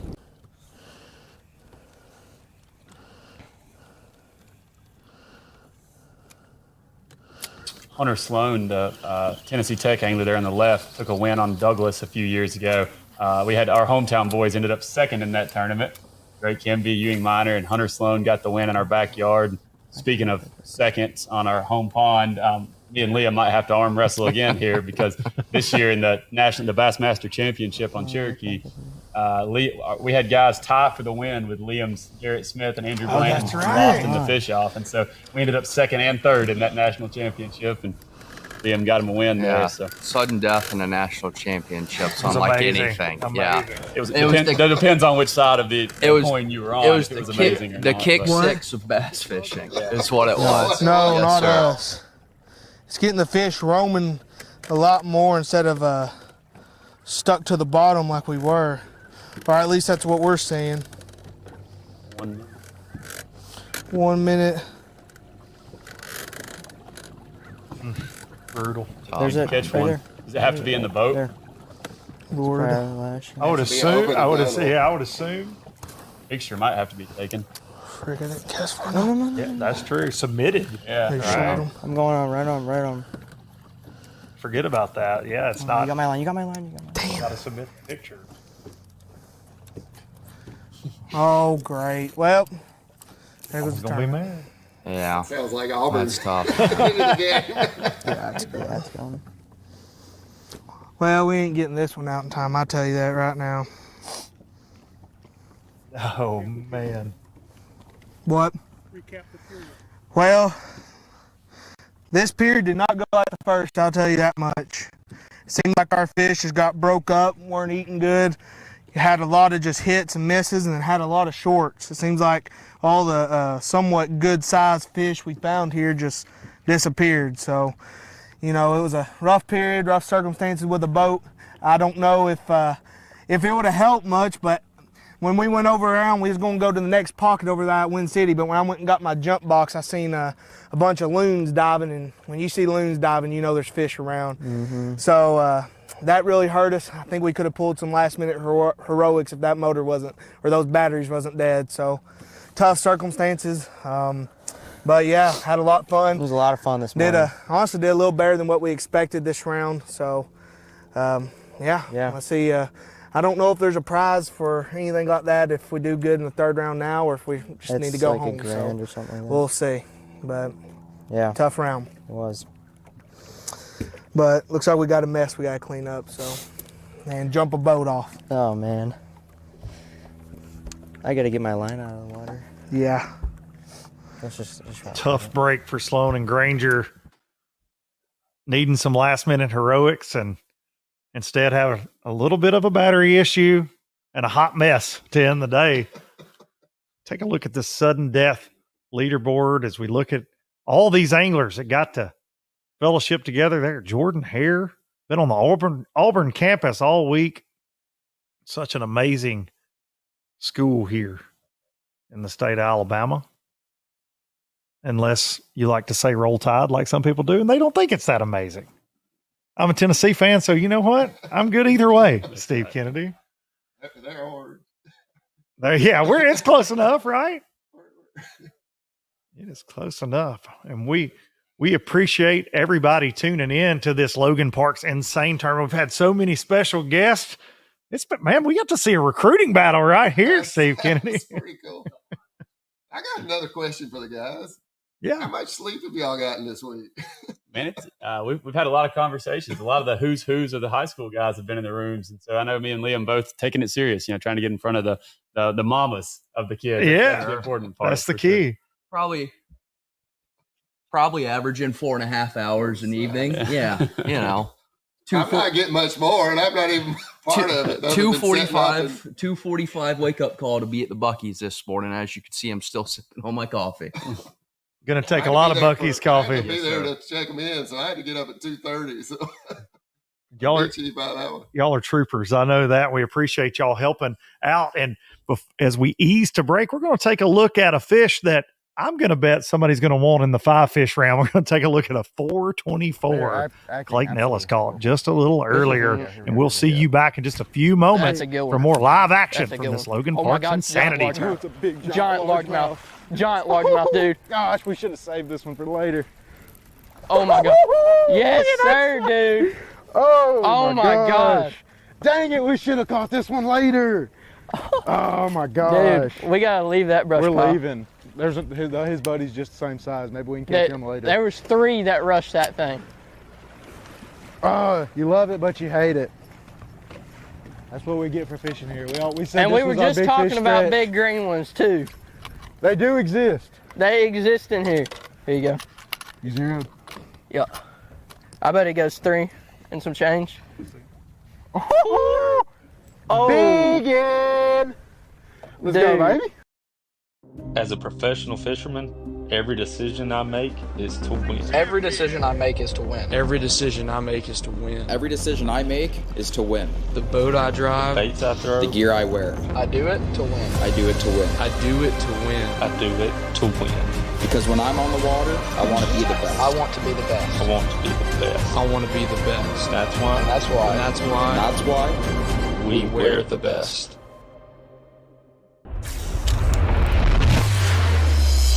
Nitro, a rush of tournament adrenaline.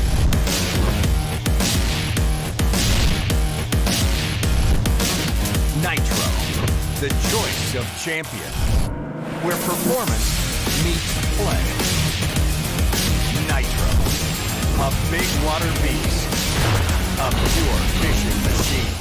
Nitro, release the champion within. Hey, hey! This is not hard to do, baby. All you gotta do, get out on the floor and let yourself go.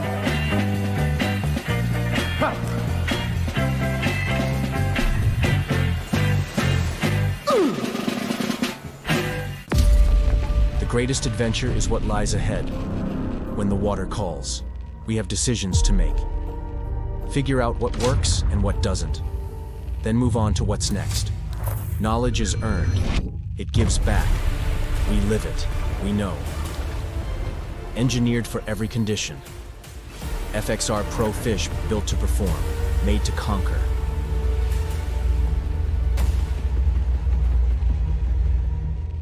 Historic rail lines and scenic drives meander through live oaks, dogwoods, and azaleas, leading you to a spirited destination called Auburn Opelika, Alabama.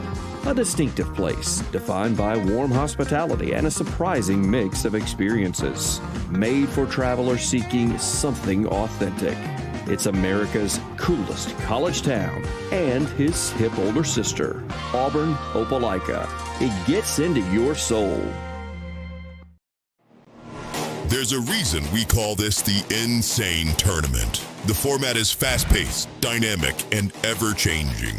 It features 3 rounds, multiple formats, and a live leaderboard for part of the day.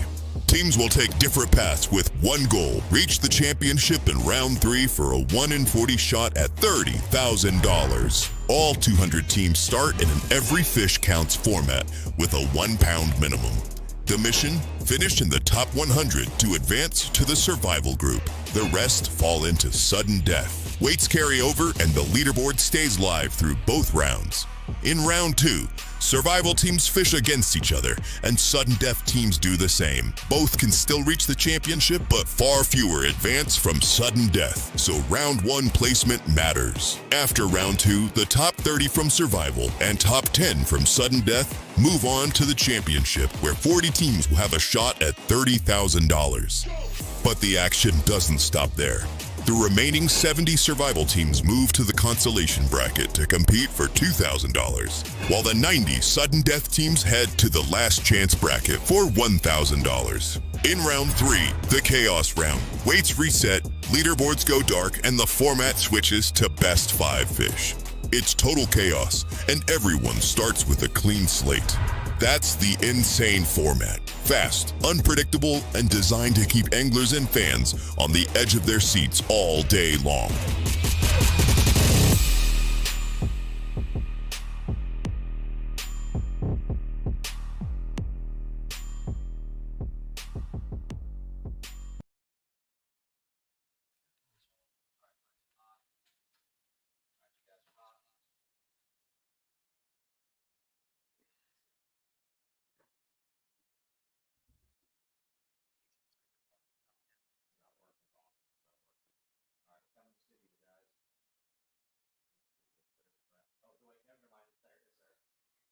All right, guys, we're back. What a first 2 periods it was. That was intense. These it was cool to see all those strategies play out, and honestly, that was pretty heartbreaking to watch those guys with a boat trouble have come so close to making the cut. You know, finishing up 31st. That's a heartbreaker. But Morrison and Spooner, man, they're crushing it up top, 54.8 pounds. Interesting to see some names up there, some familiar faces. You know, Dalton Head and Mr. Watts are in 4th place, 39.48.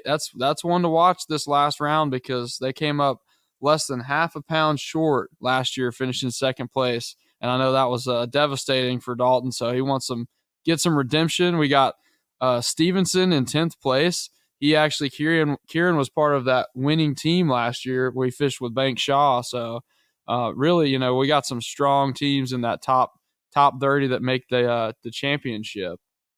Any names that are sticking out to you guys? I know Dylan Quiltan in 13th, and not a surprise that he made it in. He's been absolutely crushing it everywhere lately. Not at all. You got Peyton Harris there in 16th, Brody Robinson in 17th.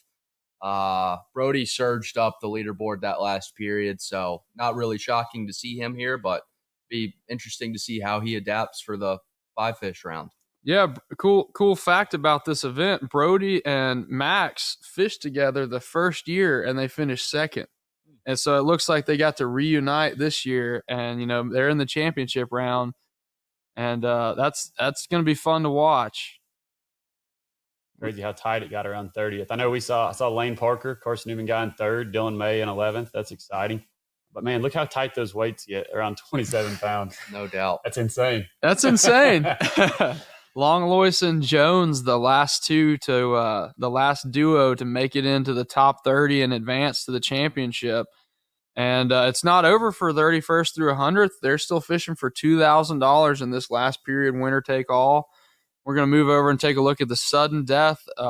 Pretty strong showing from these guys. A lot of these guys, it seems like, some of these kids only submitted a fish or two in the first period. I wonder if that was strategy, or did they truly just figure them out in the second round? I know Cardi, he's in third. I think he submitted 1 or 2 fish the first period. I've seen him perform throughout this event 2 years in a row now, where he tried to make it in through sudden death, not beating up his fish in the first period and catching them to make it in there. It's pretty awesome. Garrett Smith sneaking in ninth, man. He is he's probably headed to the bank as soon as they're able to get the boat moving again. And I know he's going to go head hunting. I'm interested to see how he comes out. He's good with the buzzbait. So the format, everybody's doing 5 fish, all the different. Yeah, so everyone's doing 5 fish, and the guys that didn't make the championship, they go on to their respective groups and they reset to 5 fish format. But the guys that fishing for the championship, they're fishing for the big money. The other 2 groups are fishing for $2,000 and $1,000, winner takes all, respectively. It's possible somebody out of those other groups could catch more. Yeah, it's possible. It's possible. Maybe better at head hunting than they are. Yes, sir. That'll be interesting to see. Yeah. You definitely have to have kind of a well-rounded skill set to be able to take home the win. You got to have the numbers side of your game to get there, and then the big fish head hunt skill set to win it. Yeah, that's why, I wanted to change the format this year, just to continue to evolve this thing, throw these anglers for a loop. They kind of had the format figured out, and last year we saw a lot of, battery problems, and I realized, these guys don't have lithium batteries, and I've taken for granted the batteries that I have being on the Elite Series now, not having to worry about those issues. So I wanted to change it up this year, try to, alleviate some of that, and that every fish counts format. Everyone was just trolling on 10 all day. So let's switch it up this year, make it a best 5 for the last 3.5 hours, kind of slow things down. And, it's going to be whoever gets that big bite. We already saw one of those big fish come in, and I think, a team's going to need a fish like that to bring it in. Well, the strategies are going to be, I would think, completely different. I think we'll see some guys certainly migrate to the bank. And, it sounded like in practice there were some better fish on docks, and a better fish here's a 2+ pounder. And if you could catch 5 of those, man, you might have your name in the hat for the $30,000 and the berth to the Opens. Yeah, break that down a little bit there, Logan. Just go through it never mind. We're going back to the studio. Here we are. Yeah, so, we all started 200 teams in the kickoff, and at the end of round 1, we split them 50-50. So we had 100 teams advance to the survival, the top 100. We had the bottom 100, kind of move down to the sudden death, and that was kind of their last chance to get back into the championship round. They kind of wanted to be in the survival. It's a lot easier to make the championship that way. We take 30 of those teams to the championship. The sudden death, it was kind of a more risky route. We only took 10. But, for those guys in survival and sudden death, it's not over for them. They still get to fish this last period, round 3. They're fishing the consolation guys. There's 70 teams fishing that, fishing for $2,000. I mean, you got a 1 in 70 shot at a lot of money still. And the guys in the last chance, there's 90 teams there. They're still fishing for $1,000 at the end of the day. So it's cool. Maybe those guys in the last chance, they had a really tough day all day long, the first 2 periods. Well, all the weights reset. They can just go do something completely different. And, they might come up with a big fish and bring home that $1,000 and, at least pay for their gas. No doubt.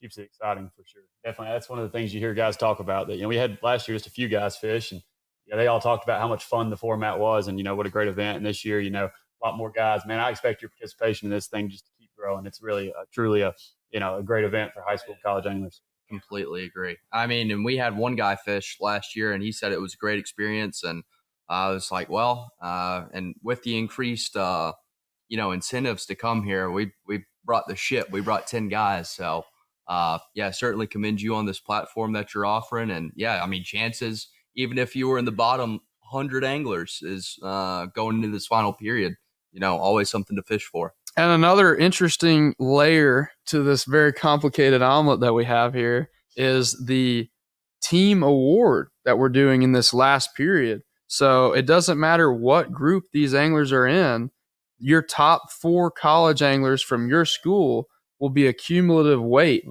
And we're going to give a $12,000 scholarship to the school that wins this insane format, this Final Four, this top 4 college team. So you guys, your teams may not have made, all your teams or whoever you wanted to may not be in that championship fishing for that big first place prize, but they're all still competing together for a $12,000 award that could go to one of your schools. For sure. I got 4 in the last 40, so I'm feeling good about it, man. I think we've got 2, so we're outnumbered. We're going to still come out swinging. But, hey, something else I think you did that's really cool in this format is how you allow the competitors to talk during the day.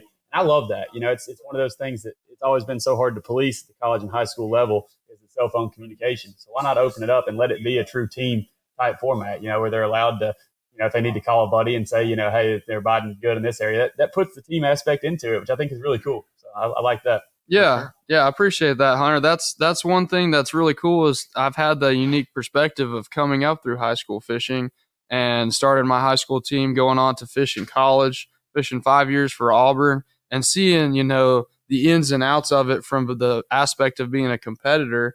Now as a, putting on a tournament, I can work with my tournament director to kind of change the rules the way that, I think they maybe should have been or could be, and to make them even better for all the competition. And we encourage all the anglers to communicate with each other. Like, your teammates need to be working together today to kind of, hey man, we had a tough first 2 periods, but you guys are in the championship round. What can we do to work together at this last period to win that $12,000 team prize? And I don't know if y'all saw that trophy last night, but Alabama Burning outdid himself. I texted him and I said, what is the biggest trophy you can make? And he said, well, 8x4 plywood sheets as big as they come. I said, let's do it. And on top of that $12,000, Pro Guide Batteries stepped up and provided 4 sets of batteries for those top 4 college anglers. So all 4 of those college anglers are going to get $3,000 a piece worth of lithium batteries, a 12-volt battery, and a 36-volt battery, as well as a charger. So maybe they had trolling motor issues today. They're going to have brand new batteries this afternoon. I think that's good enough for my fellas just to want to win that award then, just based off the batteries, not to mention the check and the big old bass. Well, hey, listen, and the better battery setups they got, the less work me and Liam have to do in the evenings fixing their stuff. So I'm all a big fan of these guys getting good battery setups. Well, I really can't thank you guys enough. It's programs like yours, like Carson Newman, Lander. I really respect you guys a lot. And I know this is your first time being here, Hunter, and yours as well, Liam. So appreciate you guys, buying into what we're doing and coming here, seeing the event, helping us grow it. And I think, we're going to continue to make each year even more insane and hopefully less insane for me. For sure. It's best of both worlds for college and high school anglers. It would be stupid not to come here. 100% agree. It's been cool for us to see high school guys on live, meet the families, get to watch all the promotion around it. All in all, just a great event. You've done an awesome job with it. Thank you.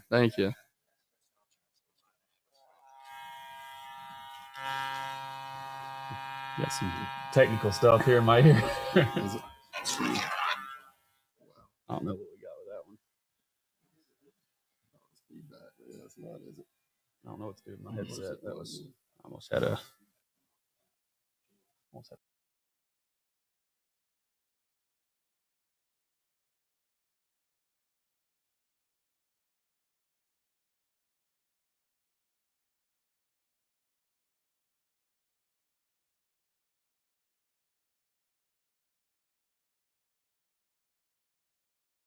To make it bigger. I don't know. Get the boats off the interstate. I don't know if we can grow it anymore. We definitely can make the check-in more efficient. There was a bottle there backing them up on the interstate this morning. Yeah. Yeah, we definitely got to – every year, I keep a running tab of notes in my phone, and it's like things that I see that we can make better. And that's where I start when I start planning for next year. And that's one of those things, Buc-ee's was super grateful for them to check us in every day, let us use, or every tournament. This is the 3rd year in a row we've used their facility to run our boat check through. And that's what's cool and unique about our event is these anglers should be able to put in wherever they want. They shouldn't have to put all these demanding hours and long runs on their motors. I'm used to fishing tournaments on Lake Martin where I'm out of Wind Creek and I want to fish in Kalijah and I got to make a 45-minute run. Why can't I just put in down there? And then why do I have to rely on, and thankfully I run a Mercury, and so I don't ever have to worry about making it back to the weigh-in. But, these guys in high school and college, they don't have, all of the newest technology and equipment like we do. So maybe they don't have as reliable of a motor, and making it back to weigh in by a specific amount of time might be the difference between them winning, them not winning, them getting a check, them not getting a check, maybe, helping you guys win the college award. So we should let them fish all the way until the bell. That's what we do with the NSANE format. They fish until 3 o'clock, and then they have an hour and a half to come back to Auburn. Auburn Opelika Tourism has been gracious enough to host this event for the 3rd year now. We have everything headquartered out of Auburn, and we have a big trophy celebration, pizza party, and a boat giveaway to do. So it's pretty incredible to be able to run this format. I do think there's a lot of pain points we have solved with it compared to some of the other events, It's certainly impressive to see all those boats lined up at Bucky's. As many pumps as they have, as far as we could see down through there, was boats pulled up. It was funny because the Bucky's manager, I appreciate him. He came outside and he said, "Man, I got an employee that's stuck in line out there. He needs to get into work." And my dad said, "Well, do you not want all these boats to come shop here?"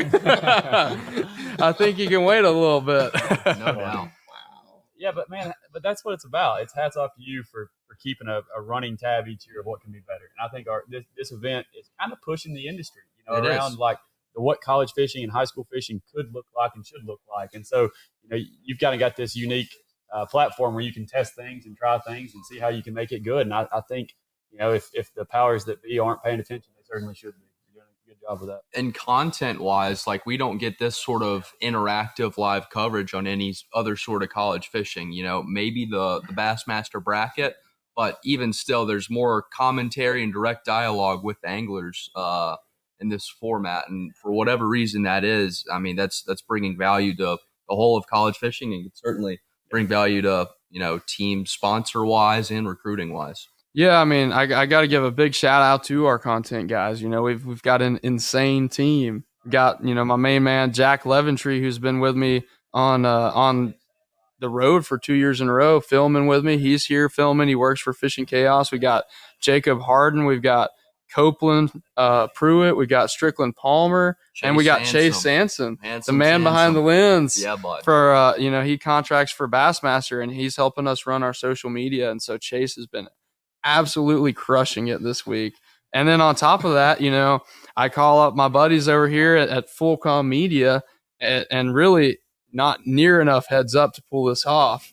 It's like, a month away, maybe even 3 weeks away. I'm like, guys, I want to stream this event. I think that's how we bring this event to the next level.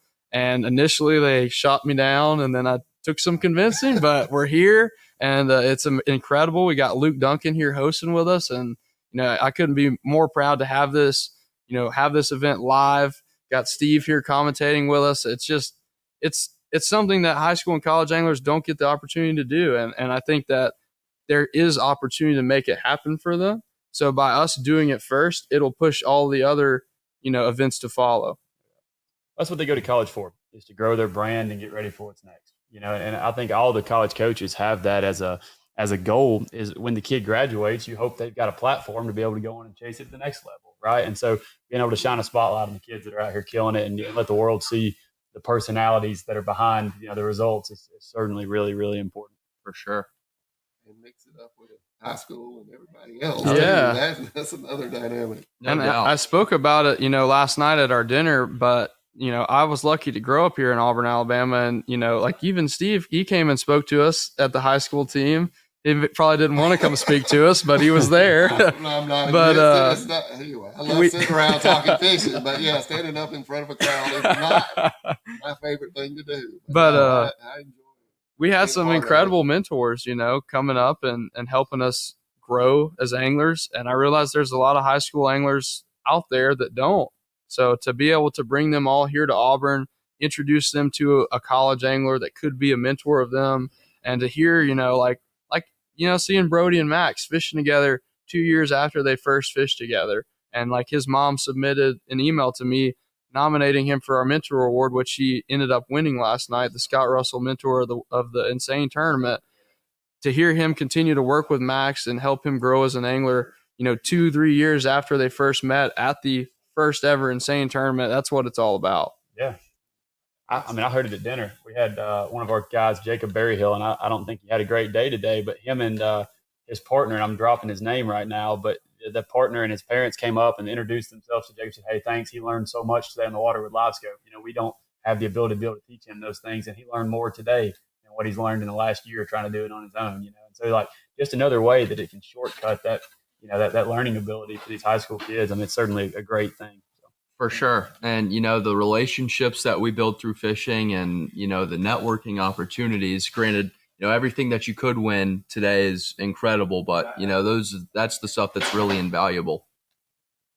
Yeah, it's a great experience for these guys. The only thing that I, wish I could do differently is I wish I could go back and fish it. I put on this awesome format, but I've never fished it. Maybe we should do a alumni event and have an insane alumni event. I've said it before, but you need to be looking at an ultimate angler with forward facing. Yeah, there's an opportunity there, dude. I'm telling you. Yeah.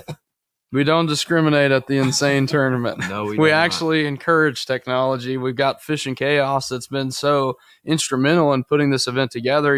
They were one of the first companies when I decided to try to take it to the professional level to step up and come on board. I think they were my first sponsor, and to work with them and to come up with this idea, a lot of brainstorming back and forth with the owner, John Calagaz. And when I first pitched it to him, it was just, yeah, we can do it. And they didn't have anything that was, able to do it with. So they sat down and wrote the code, and they put in the work, and they spent all their time with all their software engineers, all the amazing guys that work for the company, developing something specific for a tournament that's only, you're only able to, it's not like anyone else is doing this. Yeah. No. They created this just for me. And I'm so thankful for them to give us this experience to all the anglers. Well, and they do something like that, pour into 400 anglers. Those 400 anglers are more likely to pour back into them.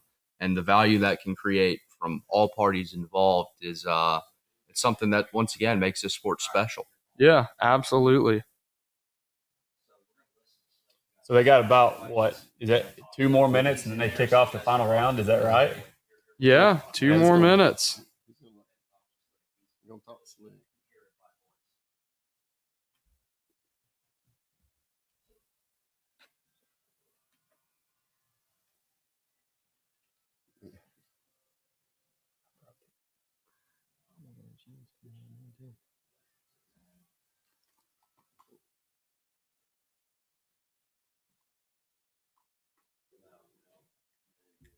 Mine just quit buzzing. Can't hear Slick at all. Mine did just quit buzzing. Yeah. Are we back? I think so.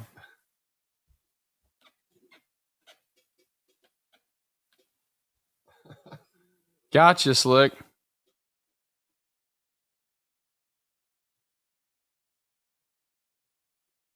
Maybe not. Or not. Like, maybe mine's not working. I don't know. Ooh.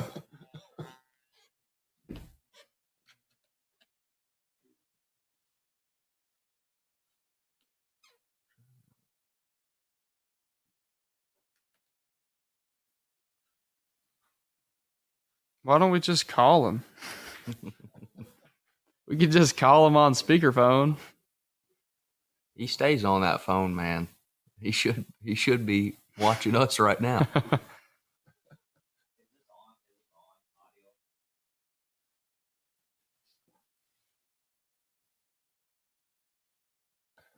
TikTok live and check his TikTok. I bet he's live.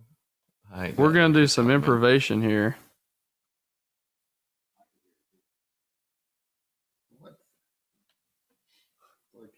They should be kicking off right now, right? Yeah, they're kicking off.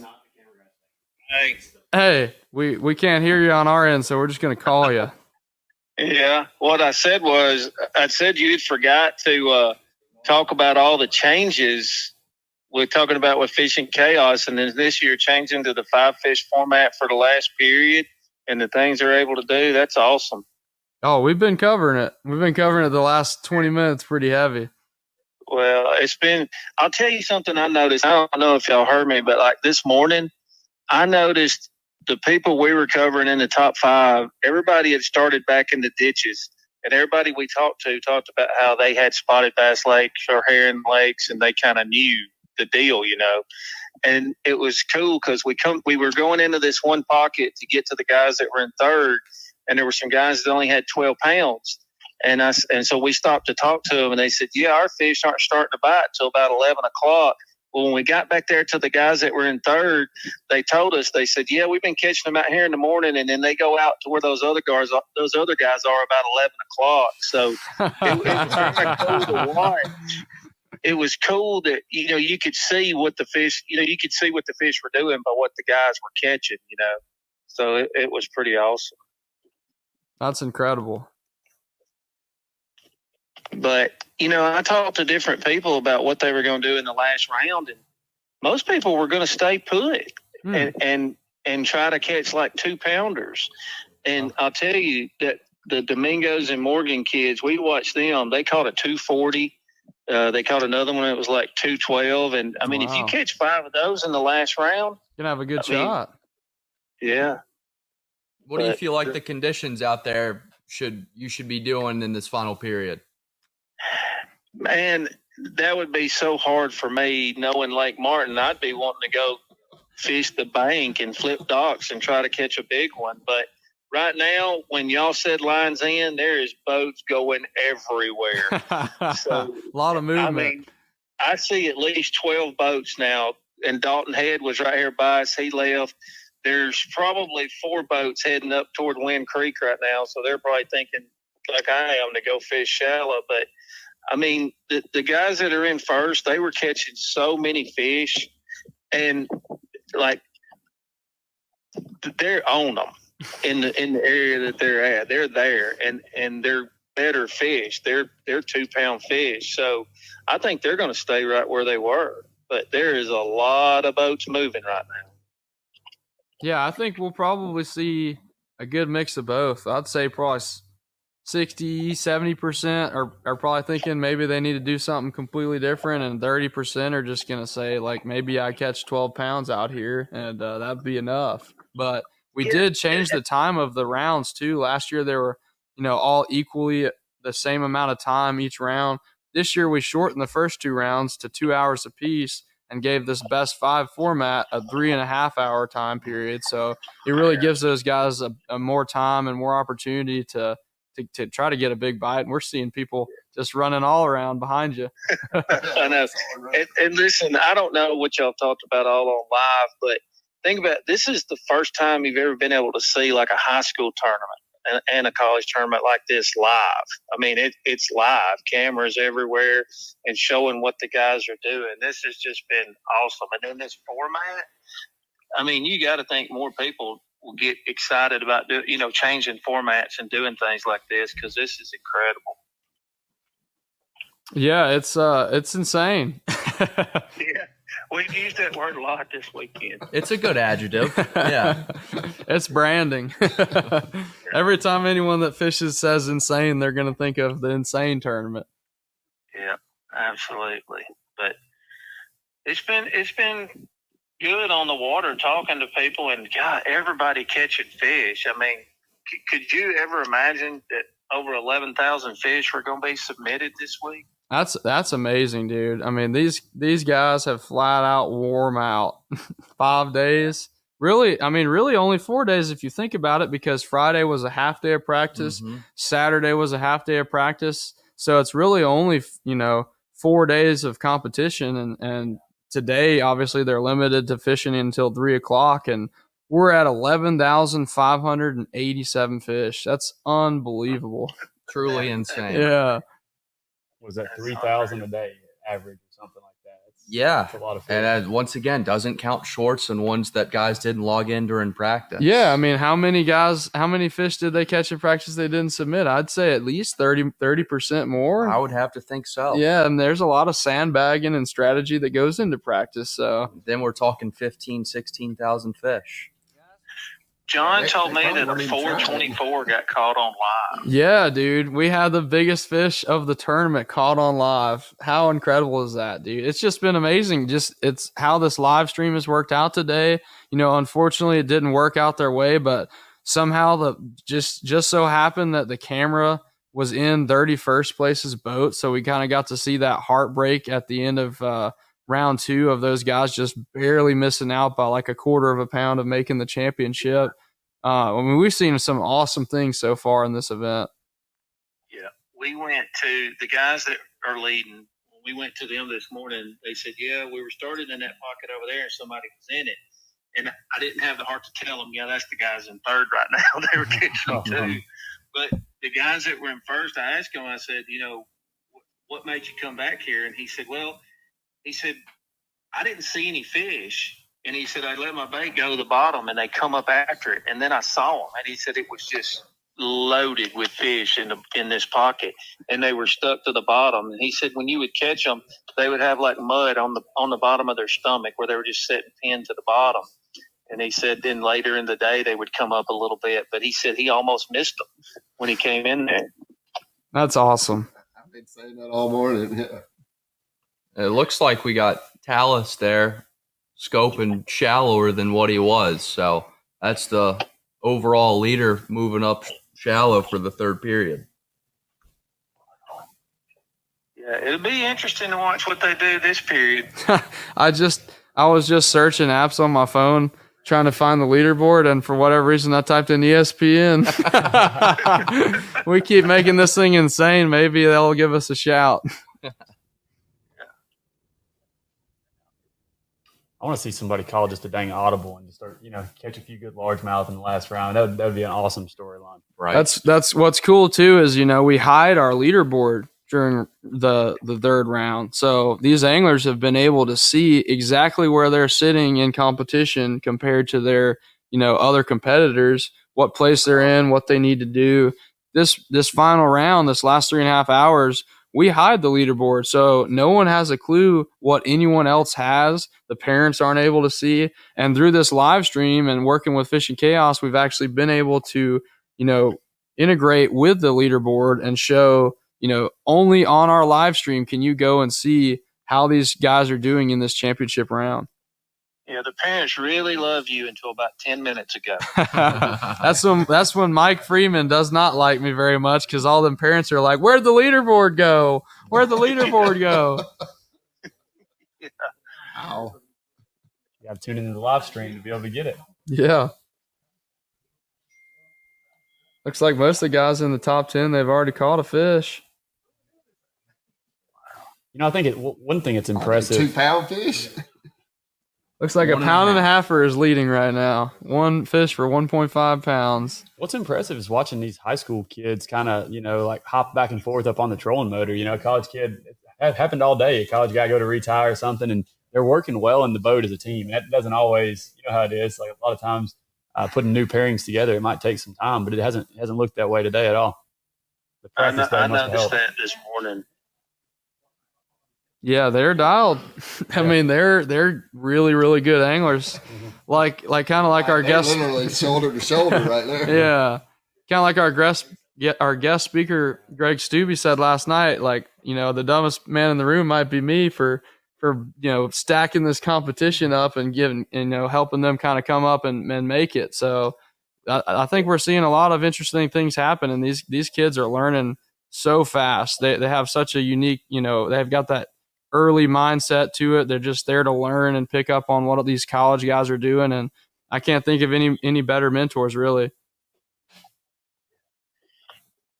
I mean, you see right here, Jack, he's a high school kid right now running the trolling motor. And, that's super cool to see going back and forth like that. Yeah, that's awesome. Another guy that's moved up. We had a lot of the high school kids were talking to us just as much or more than the college kids, telling us what was going on, how they were catching them, how they found them, and everything. I mean, the first boat we rolled up on was Cage Bragg and his partner, and Cage, a high school guy. He was running the trolling motor when we got there. Yeah, I've been really impressed too. I mean, these guys' stage presence, watching them on live outside, I was like, oh, I hope they don't think that they can just weigh it on live and throw it back. But no, they knew exactly what they were doing. They were just showing the scale to the camera so that they could show the viewers how big their fish was and entertain people. And they were like the high school anglers. So really impressed with their media, like training so far. Honestly, their stage presence, their live presence has been really impressive. Well, I got to tell a story about yesterday. The best clips we've had in the last 3 years were from talking to parents. And the same thing happened yesterday. We pulled up to a young angler from Oklahoma, and his partner is a high school kid from Oklahoma, and there was a boat following them. And so we pulled over to talk to them afterwards, and it was the parents. And it wasn't just the parents. It was the parents, the siblings, the dogs. Everybody was in the boat. And so I got to talking to the guy, and I said, you come here to watch your son? He goes, I did more than that. He said, last year, this was a life-changing event for us. This tournament was. And I said, what do you mean? And he said, we realized just how big high school fishing was and how big a deal this was for our son. He said, we own a cattle farm out in Oklahoma. And he said, we sold it, and we bought a camper, and we went on the road. And now that's what we do, is we follow him fishing. And he said it was all because when they came to this tournament, they realized just how big high school fishing was. That's awesome. That's awesome, man. I mean, everybody's got that moment. Like, I remember with a university at Carson Newman, the school was kind of not slow, but it took them a while to adopt the idea of a fishing team. And then they see it in person, and all of a sudden the perception changes once they realize how big it is. And so, once again, this tournament is putting it in front of a lot of people who are getting to see just how big high school and college fishing is. For sure. And I mean, from some of our schools in particular, they aren't the biggest schools. So what other kind of coverage from an athletic team at our school is getting some sort of media value like this? So that's pretty unprecedented as well. Yeah, it's been cool for me too. I'm obviously a little biased. I try not to play the bias too much into the tournament. I do have it in Auburn, in Auburn at the Jordan-Hare football stadium. So that's, War Eagle. pretty biased there. But it's been cool to see anglers come and fish our event. We have a young angler, Jake Dennis, that came and fished, I believe as a sophomore, his first year. He flew in all the way from, I believe he was up north somewhere, like pretty far away. What state has Minneapolis in it? Minnesota, that's right. He came all the way from Minnesota and came down and fished, and he ended up getting accepted into Auburn, and he's going to be attending Auburn next year because of the first tournament. I guess it made such an impression on him. Got another kid that came down and fished, and he already wanted to come to Auburn, but he's from Maryland, and he fished with us last year as a high school angler. Now he's on the Auburn fishing team, captaining, and mentoring and being a role model to a high school angler this year. Kind of flipped the field, and he's doing the college side now. Wow. You know who came the farthest this year? I know I saw somebody from Maine, and I saw La Crosse, Wisconsin. I don't know if we have somebody further than that. How far away is Nebraska? Nebraska's got to be. Nebraska has got to be far away, right? And you have the one fella from Colorado. I mean, yeah, that's two kids from Colorado. They're from Montana, but they came from Carson Newman. Yeah. Last year we had Cash Olson that flew all the way in from Hawaii to fish in high school. I don't give him as much credit now because he is at the University of Montevallo right down the road. But if we're talking about geography, he is technically from the furthest away state. Wow. We've got one from California, Domingo from, I think they were in 7th place. He's at Tennessee. No, we do. You know what? We do have 2 high school anglers that flew in from California. Wow. So that's probably the furthest 2 anglers from. But a cool statistic, we have anglers fishing this event from 27 different states. That's awesome. So we're pulling from over half the country and bringing them down here to Lake Martin and to Auburn, Alabama to experience the NSANE tournament. Next thing you know, some of those kids from Zimbabwe are going to be flying across the Atlantic coming to fish this. Hey, we're working on that would be cool. We're working on getting some Japanese anglers here next year. Oh wow! Working with some of my friends Jackie and some of the guys at Texas Boat World on doing some kind of scholarship to get our first Japanese team here. That's awesome. I've always wondered how I can recruit from that market. so good for the you. NSANE goes international. That's awesome. I will be offering all those Japanese kids scholarships. So that will for sure be happening. Yeah, we saw the Bassmaster College bracket. Point average. Yeah, no doubt. They know the trends before they hit us. They'll definitely bring their baits. Hunter's going to have to learn Japanese before next year. I've been working on it. I know how to say sakamata. He can cook some good hibachi too. That's true. That's true. That's amazing. Who are you covering right now, Slick? Dalton left us, and we've been sitting still until I look at the leaderboard and get some info from John. There's still people heading up toward Wind Creek. I mean, they're still running around right now. Yeah, looks like 3 fish. So we're gonna get some information and 45 minutes to get where they need to go. Right. All right. Well, thanks for tuning in, Slick. Thanks for keeping us updated on the water, and we'll probably cut back to you a little bit later. All right. See ya.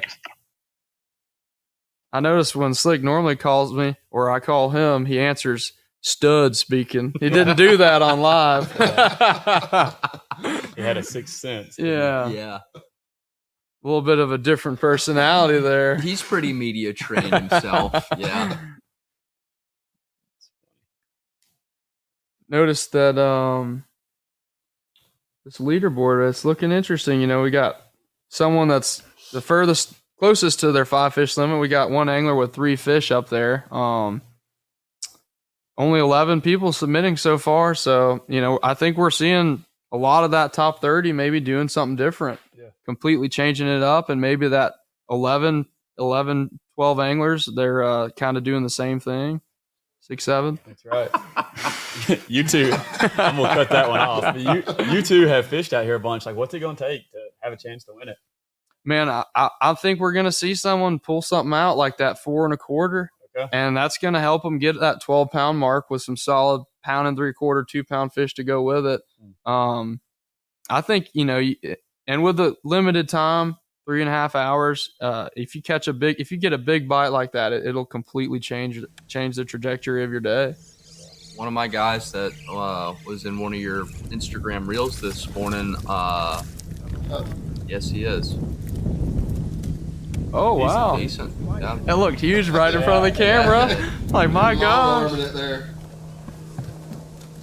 Anyways, he made the final period and was projecting 12.5 pounds. So, you know, maybe he thinks he can get to that number. So it'll be interesting to see if that is the case.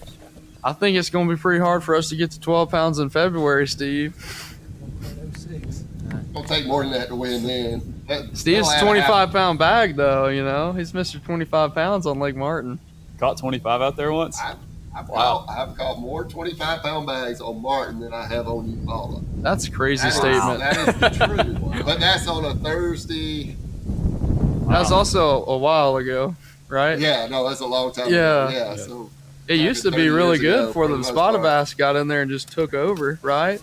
Well, they've always been here, but the big thing was the gizzard shad got in here. Largemouth really took off. So there were a lot of big largemouth. Wow. Interesting. It was hard to do on tournament day because you would have one boat here, one boat there, one boat there. If you could go around before everybody beat them up, you could catch some big fish in here. I think we had it on about 20 pounds. So yeah, as long as I've been tournament fishing, it's just kind of, this is the Martin that I grew up knowing, you know. So it's always cool to hear about the history of lakes. I know you see that back home a lot with lakes around campus, you know, talking about over the years just how much it's changed. I think it's just fishing in general. You see, it's just the world of fishing now is just so much different than it was 20 years ago. I mean, the advance in technology, and then, you know, kind of the local lake in Greenwood, South Carolina, where Lander's at, we're seeing the Alabama spotted bass get into there, and we're watching it kind of transform right in front of our eyes. And, you know, right now it's fishing great. But right. When they first get in there, it's great, but I have my doubts going forward. Yes, sir. I really do. No, they can definitely overpopulate. This is So a couple of 3 or 4 years ago, the bluebacks had a rough year, and a 16.5-inch fish weighed 1.5 consistently across the board. Wow. They were the worst fish I've ever seen in a public body of water in my life. They bite really well when they're starving to death. And that's you know, I guess it takes all different types of legs because, you know, for somebody getting into fishing, this is probably the place to come. Right, I mean, when you look at how many times you can set the hook, I mean, it might not always make the most special TV and 5-fish formats, but when it comes to learning how to fish and getting kids to set the hook and get better at their game, I mean, it certainly has its place.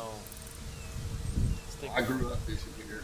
Fishing some years now. Taught you pretty well, didn't it? Yeah, but you see where you understand why I want to go throw a big bait at a big fish now. Yeah, that's right. Yes, sir. I have caught my fair share of these guys.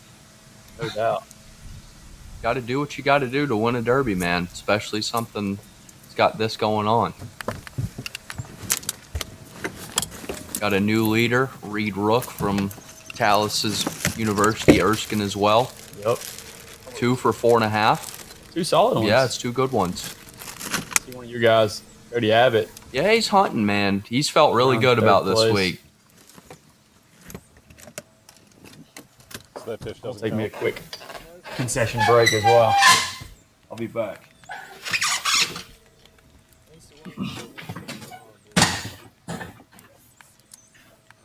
Wow. I want the leaderboard up. I can't read. I'm getting old. I'm showing my age. I can't read that on the screen.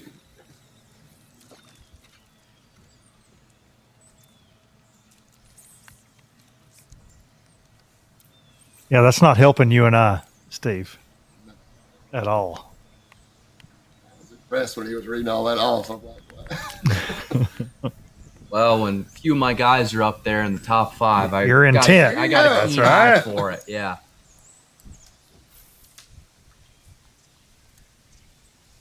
Just like 2 pounders are what matter. Those 1.5s are. Well, I mean, less. Truthfully, a 1 3/4 this week's been a above average fish. So, that may be all it takes is 5 of those, and could be walking out of here with the prize. But once again, the cream does always rise to the top. I mean, got 40 of the best college anglers in the country now fishing with, some of the best high school anglers as well. Somebody's going to figure it out. It's granted. Somebody's going to catch a 3-pounder, right? We've already seen a 424. Somebody's going to get a better than average bite. A shortened, or 2, maybe. A shortened day, but they'll still do it. No doubt. If you followed the numbers during the week, 8.5, 9 pounds, there were lots of guys where they were the best 5. I really saw only one guy that had like 12 pounds with 5. Right. So, it's going to take more than 8 or 9. I was a little shocked. I strolled through the top 50 of the college guys each day of practice, and I was expecting there to be some more 2.5, 3-pound fish, and there weren't. But there are not. Yeah, well, they're not here. 4.5 with 2 fish to start the championship period. That's okay. So yeah, those are. That's what I'm saying. Yeah. Those are 2-pounders. That's what you need. Get a limit of 2 pluses and then get a good one. You got it, or you're gonna scare them. Got Jack Story here. Story's got him another one. Let's go with Barrett Newton. Yeah, Barrett Newton, East Tennessee guy. He's at Tennessee Tech right now. Good fisherman, freshman down there. Probably knows a thing or two about scoping when you're at Tennessee Tech. You're spending all your time on Dale Hollow. He's very good on Dale Hollow, Center Hill. That's where all that minnow shaking stuff started. That's a fact. I'm a Tennessee boy, but I'm glad I live a long ways from that, down on the good old Tennessee River. Dale Hollow's fun, though. Dale Hollow is fun. Yeah, it's a good place. Or you can get on some bush flipping stuff up at Dale Hollow. They like an old spinnerbait up there still, too. The right time of year. I'm just not much of a Highland Lake guy. Yeah. I'm from 30 minutes from Santee, man, so I'm still adapting to this kind of guarantee fishing. it. I don't want to do any self promotion, but I did get me a BFL win on Dale this year. You did. So I got to stick up for it a little bit. There's a 3 fish. So you got to put an asterisk beside it, I think. I like Dale. I've been there many times, but man, it can humble you quick, especially before where you never sniff a bite. Yeah. And knowing what we know now, I mean, it's because they were all out behind us and we're going down the bank throwing a jerkbait. Like, I don't know why we can't get bit because they're all out there. You talk about a pelagic smallmouth, like those fish. Golly, man. It's crazy the amount of, just under keeper size fish you can catch there. 20 Yeah. 3/4, 4-pound smallmouth that you can't weigh in. They've got to be over 21 inches, and so, which I didn't follow it super close, but I'm sure the Bass Pro Tour, when they went there and they could catch, weigh, release everything, it probably made a pretty good TV show. Oh, yeah. They caught them.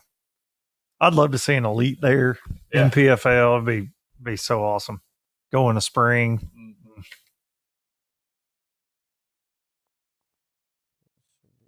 One down there. It's amazing how they stack up right at that edge. There's that 55 months. Yes, yeah. Almost every time you ever get a slot. Yes. They, Smith Lake. I feel like you Holy got too cow. many fish in that slot. Plus, they're taking them off the top, but too many fish in that slot. They just don't get out of it. Mm-hmm.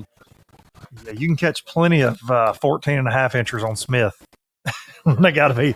Well, they 15 randomly add being over. Little interesting trend around the house. They put Douglas Lake in the summertime. You can only have one over 16 inches, and so smallmouth. Either. Or- Either Oh, black bass and really? zero, yeah, from Okay. June 1st until October 1st, you only have one over 16 inches. Interesting. So the local night derbies, it's all about trying to catch a fat 15 3/4. So Sounds like a redfish tournament. I was about to say, it's like the Bassmaster Redfish tournament Yeah. last week, indeed. And you gotta have the rules pretty dialed in too, because hoping like, to are you come across trying some to make stuff it more. touch, or are you trying to, are you gonna pinch and fan to try to make it touch 16, or it's interesting. I don't fish a lot of night derbies out there now with that going on, but I think certainly it kind of protects those warm weather summertime fish. I don't hate it No, it's for not a bad. certain time of year. Yeah, not bad at all. Here's that 93 months at 22.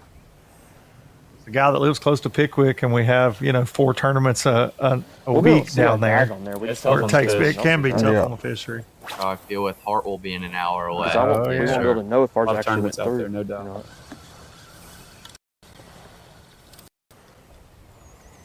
That looks like a big one sitting on the top of the pile. True. That's part of That it. is true. Heck yeah. Eat it, not the small one. And then you've got Gunnersville that's just numbers and big ones. It's just Unbelievable. never stops All the kicking them big out, lady. man. It took 29 and a half on Watts Bar yesterday. That was kind of the big bag of the day. There was a 9 and a 10 and a 5-fish tournament on Watts Bar. Yeah, Watts Bar's been showing out. We hosted a college series tournament there last week. Fog delay until 10:30. They weighed in at 3, and there was 5 bags over 18 pounds on Watts Bar. Jeez, that's big on the bar. So Watts Bar's showing out right now. Oh, no. That's right. It's in a good cycle. Yeah. Grasses came back well. It had just started when we were there with MPFL a couple years ago. That grass was just starting to come back. It's good to see. Yeah, because I guess like probably 7 or 8 years ago, that place was phenomenal. And you had a 5-year stretch where it was not very good, but it's coming back in a big way right now. I fished it with Wesley Strader a good bit right when it first started coming back. I was over there a couple falls when we were fishing FLW. He's like, dude, you got to come on. And it was really good. And then it fell off for a little bit. But yeah, it's good to see. Or actually, it might be on sleep. Let me make sure. I think it's interesting to watch all the different stances you'll see in these kids. When they got their live scope dialed in. Some guys got the little bent over lean. Now over to White and Howard. Okay.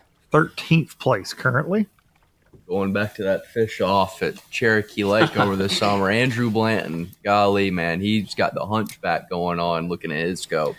Yeah, but we've been having a good time. Can't be good for you. Chiropractors are going to stay in business off bass fishing. On these I ditches swear, and shallow flats. That's what we've been one of the guys on my doing all team day. said he's only got These little one creeks, soul. running He's around got and finding like big a schools and catching a good amount of them, and that's where it got us right now. Now we're just trying to find 5 good ones. We plan on fishing shallow docks and stuff, and just see if we can find 5 better ones than the little spotted bass that are out in the middle floating.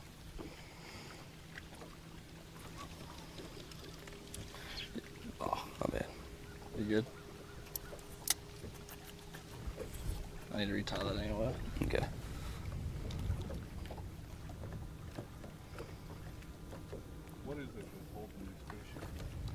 Sit on that part real quick. Oh, so yeah, these fish have kind of came in this creek. A lot of bait moved in here in the last couple days, and we've been trying to stay on top of the bait. Bait's been really strong in here. I feel like that's been the biggest deal this week is just bait. I mean, it's fall time.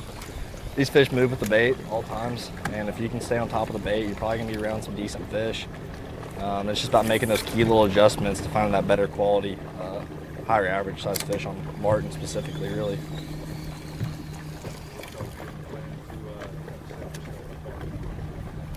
I think we're gonna try and go put a limit together just real quick, kind of calm the nerves, ease us down, know that we got something to put together.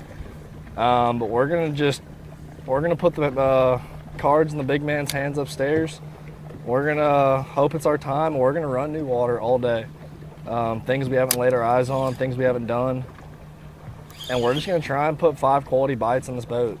It's our time, it's our time. If not, man, we're blessed to be able to make this final period against this caliber of fisherman.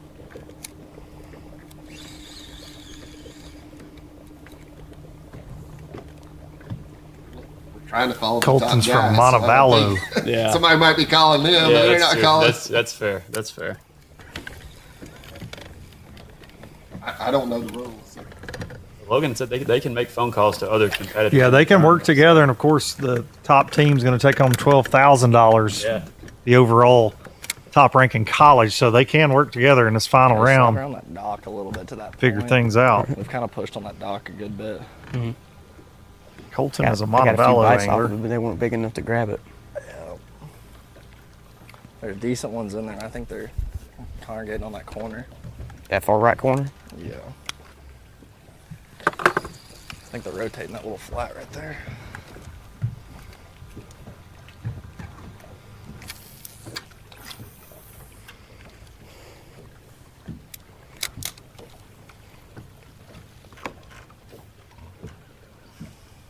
Reed Rook with another good one, up to 6.5 pounds. 2-pounder again. That's 3 fish? Yes, sir. Good start. See Dylan Mays looks like in second, but he's got Throwing that crankbait up through there. 592, yeah. Yeah. Gonna have to catch him a kicker. He's one to do it as well. He's an Indiana guy, likes throwing a stupid tube around a lot, so I have to imagine he's got a tube and a jig on a boat dock right now. Me and the assistant coach of Carson Newman, Jacob, we call him Lil Bill Lowen. That stump, we're going to hit that point, that dock. He's kind of got the look a little bit. He does. Yeah, he's and got from the same area of the world. Okay. Yeah.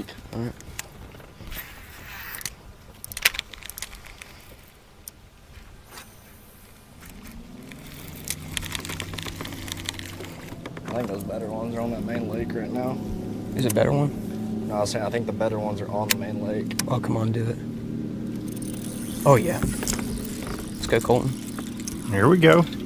Good one. Let's go.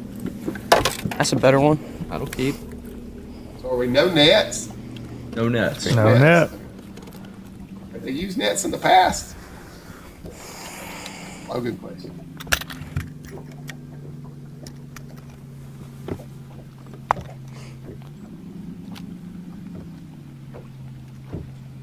To say the nerves aren't high and we're not shaking a little bit would be a lie.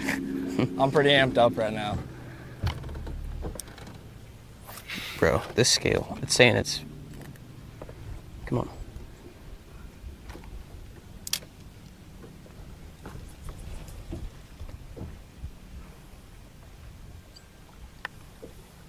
Dang. $30,000 going to the winning team. It's saying And it's like a one and a, it's saying it's like a half top pounder. 2 college anglers getting their entries paid into the opens There we go. division of their 142. choice by Bassmaster. So Unbelievable. lots on the line. Nice one. 142. Have we had any problem with fish submissions for some of the top guys today? Do we know if that's been I know that's a huge part of this tournament, is making sure you get those submitted correctly. Not that we've seen as far as on live. No, Carson Maddox, who was here with us this morning, said that when he fished this, he had a lot of issues with it the first year. Yeah, because it's got to be submitted a certain way. The picture's got to be taken a certain way, and if it will refuse it on the app, and then you throw the fish back and you find out after the fact. That's a tricky deal. Can't feel good. No.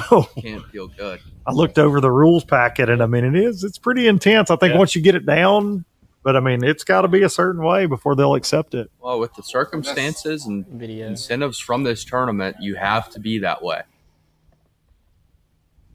But yeah, that's part of the practice process is learning how to submit a fish correctly. Goodbye, Mr. Spot. Back to Dalton Head.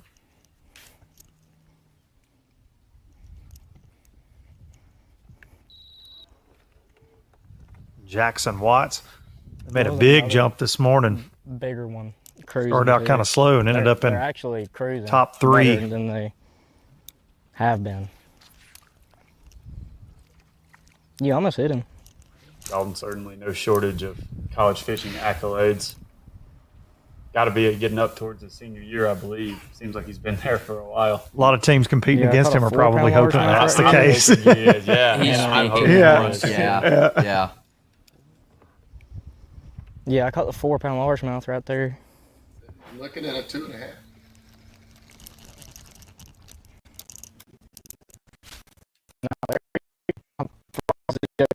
It sounded like he said he was looking at a 2.5. As much as you can tell.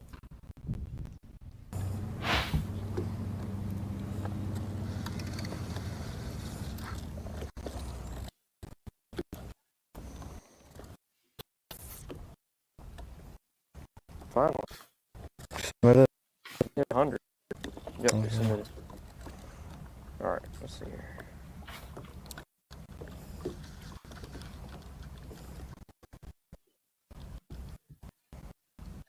We got 190. I don't know if it's like my phone charger. It's got to be at a certain angle or what. It's because it's my entry. Oh, yeah. Versus your entry. That's true. It's probably what it is.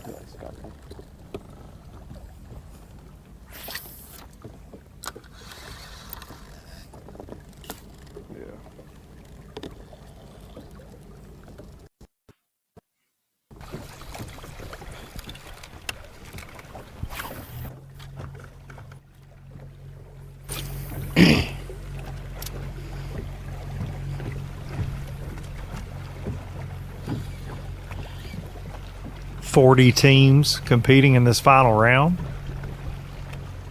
The weight's 0. If you're just tuning in, and it's been an every fish counts format until now. Now it's best 5 going to take home the trophy. I think it went 1.40 something, which it's a Lake Martin giant. We're gonna need some 2+ pounders though to make something happen, but I'm feeling good about it. We're setting up how I've been seeing them this week. We just got to run into a little bit of water that's got them. There's so much water on this place, it's hard to cover it all, especially in only 3.5 hours. You're looking for 5 bites.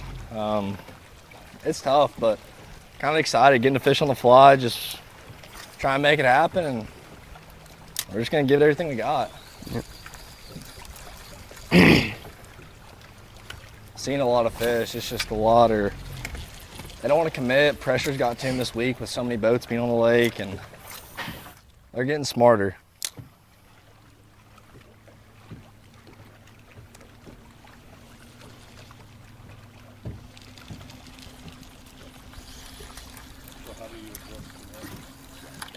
Yeah, we're gonna try and make some adjustments. Really just try and find an area of the lake that's maybe fish are a little more active, more willing to feed at this time of day. Try and find some new docks with new wads of fish that have moved into them.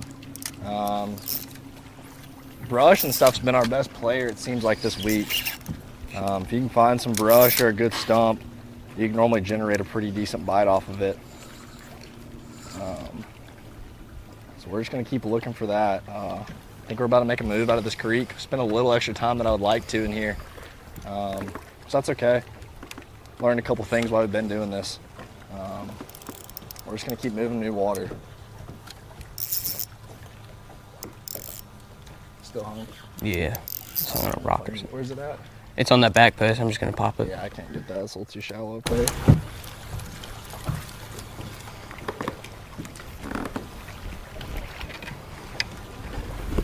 Get right back by your feet. Time not doing it.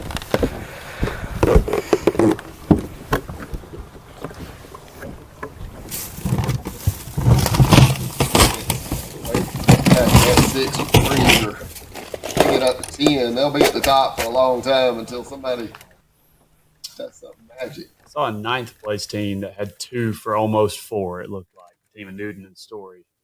So that's another two solid ones at least. Up again. It looks Rod looked a little better for a second on that one. Good. Well, broke my heart. Looked like that Ellis, that A-rig hook set earlier, Steve, with that 424. We I fell for the one where he got hung up too. So. Yeah. Hook sets are free. It's giving us 124.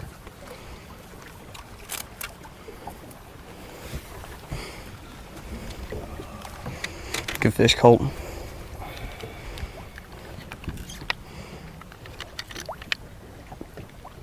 I heard Logan mention it earlier, but it's amazing to me how all of these young men are handling having a live camera with them. I mean, whether it's the high school angler or the college, they've all just been pros all day long. We've done some moving and shaking, getting cameras in different boats, and it doesn't seem like it's impacted any of them whatsoever. Catch us another. Yeah. And I see a lot of, especially in the MPFL, I see a lot of guys when they get on camera for the first time, they're conscious of that guy being on the back deck, and they, refer to it a lot during the day. I mean, we didn't grow up watching live, I promise you. That's right. That's right. I mean, it was an edited show. Yeah. 30 minutes an hour tops. I've seen it a few times. True. Very true.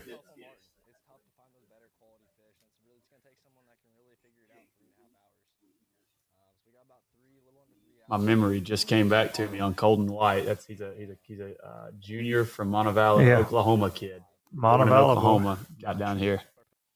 I knew him from somewhere. I was trying to remember, pull that one out of the memory bank.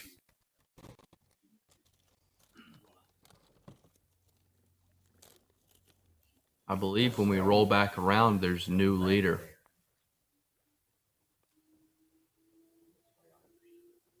That's what I'm saying. Somebody could easily get 8 or 9 pounds with 5 fish, but I feel like they're behind the guy with 3, 6. For sure. Would tend to agree. With what we've seen today, weight-wise, and this week, those average bags you mentioned, Steve, a little earlier, a lot of 8-pound bags. There will be a lot of 8 and 9 at the end of the day. Or less, but it's hard to get over 9. Yeah, getting to the double digits on this pond is not easy. It's a mark. Yes. Yes, I agree. I see why you called that out now, Liam. It's a Lander kid that just took first place with 6.5. That's Brody Robinson, brother. Did not say Abbott. I can't read. No, sir. Abbott's in third. Okay. 4 for 6 pounds. Okay. Bad eyesight here. My bad. It's okay. No, B-Rob's the one to be afraid of. He's one of those guys that I've mentioned few times on this show now that you'll see a lot from here in the near future on professional platforms, but obviously, trying to put a cap on what would be an insane tournament for him. Definitely has a lot of success in the college ranks. So we're going to get a split screen. Yeah, we got a 4-box going on right now. It's like a college football Saturday. Now we're talking.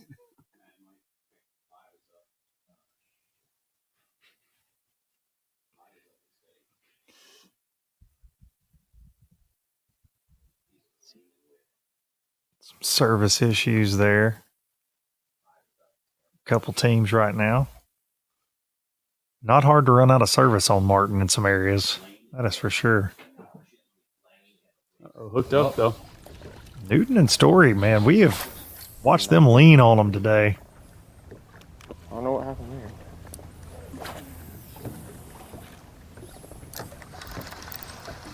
There have been a few bass caught on a shaky head on this lake over the years. Steve, isn't this where Taco Bland, the infamous Taco Fred Bland, used to fish Martin a ton back in the day? Mr. Shaky Head himself. You remember old Taco? Didn't know Taco? Used to fish the Bassmaster Invitationals a lot. We're going to need about 11 pounds. He was a Birmingham guy, I believe.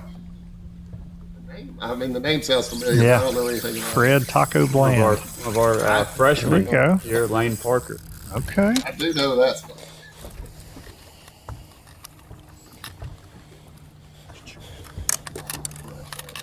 Throwing a spider by the looks of it, as Slick would say. For now, as long as he goes over a pound.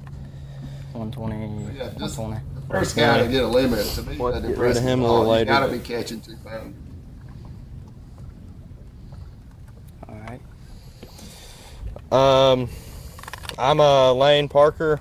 I fish for Carson Newman. We had a slower first period this morning. We had like 17.5 pounds in different areas of the lake. Made a 10-12 minute run for the start of the second period, and we got on them real good and moved all the way up from 25th to 3rd. And now we are in the 5-fish tournament, so we are approaching them a whole lot differently. Kind of fishing. I'm Wick Medlin. I'm from Clarks Hill Youth Fishing Team. Little bit of ways from Clarks Hill, about 15 minutes, not far at all. So pretty used to spotted bass, but this lake's definitely a whole lot different with not having any herring in it. Yeah. This week we've been catching them all on a Demiki rig or a jig head minnow with a probably 4-inch Z-Man, sent a jerk shad mainly. Jerk shad has been the best minnow all week long. Pecked at it. What are you keying on? Right now we're keying on like when you got the name Wick Medlin. Cover, you know, you were wood, born for greatness. That's a solid stumps, name. Docks, dock posts. One of a kinder right there. Just trying everything we can to get a bigger one. Because there is a lot of 1-pounders in this lake. A ton. Been scoping all day? Been scoping all day, yes sir. Yes sir.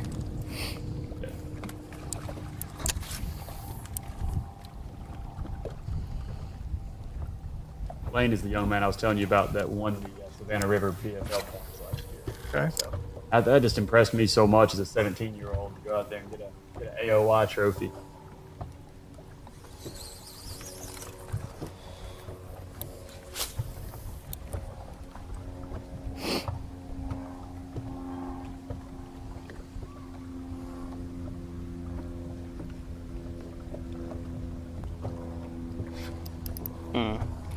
It's not what we're after.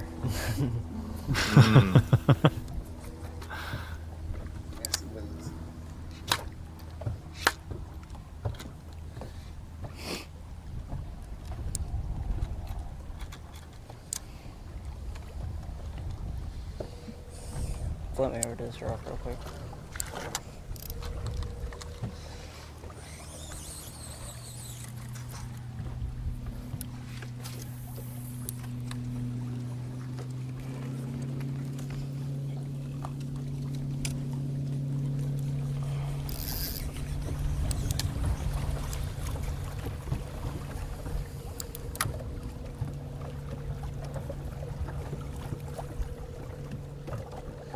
The fish submitted. Do what? The fish submitted. Okay. 460 and 13th place. That's 2 solid ones too. Sure. He knows how to catch a big one too. What's that? Anderson Jones. This area, I fished in here in practice and found that there was a bunch of shallower stumps in here that had some bigger marks on it for sure. There's a couple up there now. So hopefully we can catch some of these shallower ones and maybe even a 3-pounder. 3-pounder would go a long way for sure.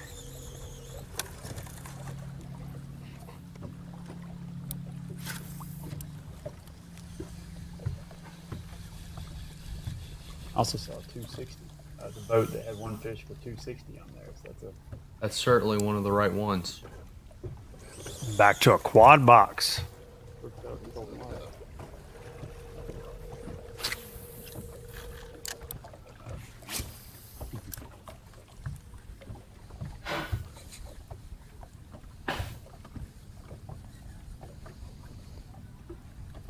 These fish are real spread out right now. Any surprise out of the cameras that we've got on boats right now that it's just all scoping, nothing but scoping? I can't say that I'm shocked at all, and I mean, I know 3 of the fishermen, and can't say that I'm shocked that they're the fellows fishing in this period. Tallis Morrison hooked up now. Something we've said about him a lot today. Yeah, but once again, he was looking like he was at the back of the leaderboard here. But that one will move him up a fair amount. Yes, sir. Yeah.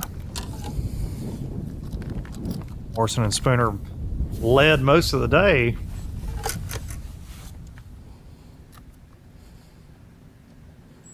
I believe we got 3 out of the 4 on the quad box that have a fish in their hand, right? That's what we need. Yeah, it's awesome. That's what we've been looking for right there. Oh, I mean, and we were talking about that roll and tally on Fishing Chaos earlier. I mean, every time you look, there's 2 or 3 at the very least fish that have been added. 190, almost 2 pounder. So I think it was the 13th place had 2 fish.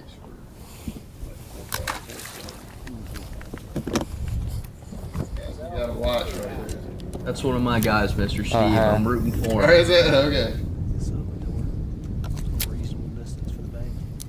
Those are the right kind of fish. The guys that are catching pound and a halfers are not as likely to catch a big one. Cody Abbott in the lead now with 8 1/3. Fishing with Brandon Goodman from Alabama. Rook and Gamble still with 3 for 652 are dangerous. Indeed. With two of the right ones to finish that limit out. And I believe Reed came in through the sudden death round. Oh, wow. That would be something to see for sure.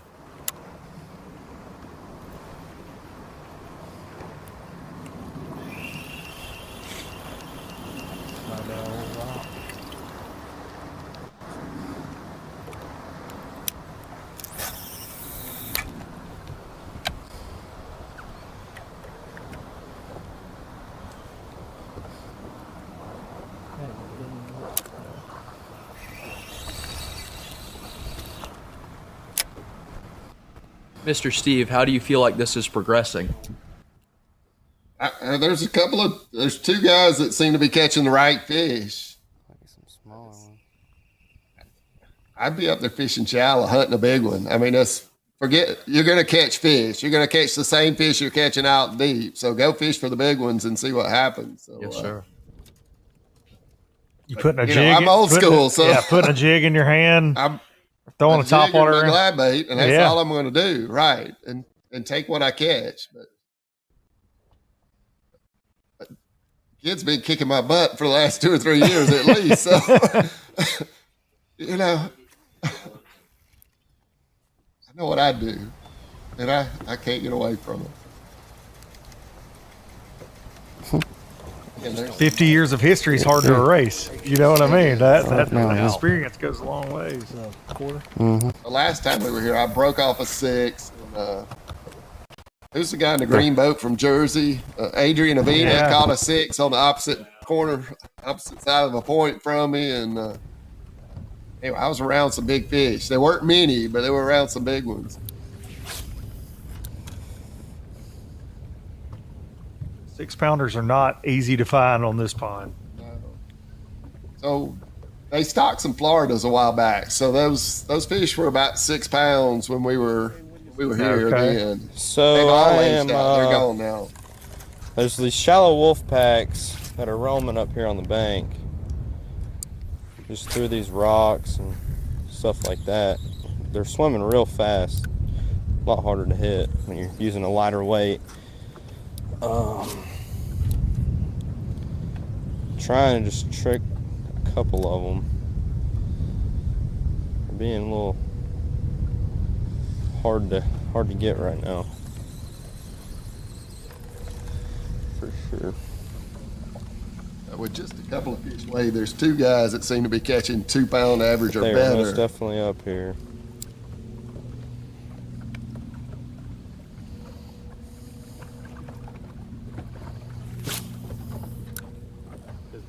Out here next year, Steve, is it one that you can use scope or not?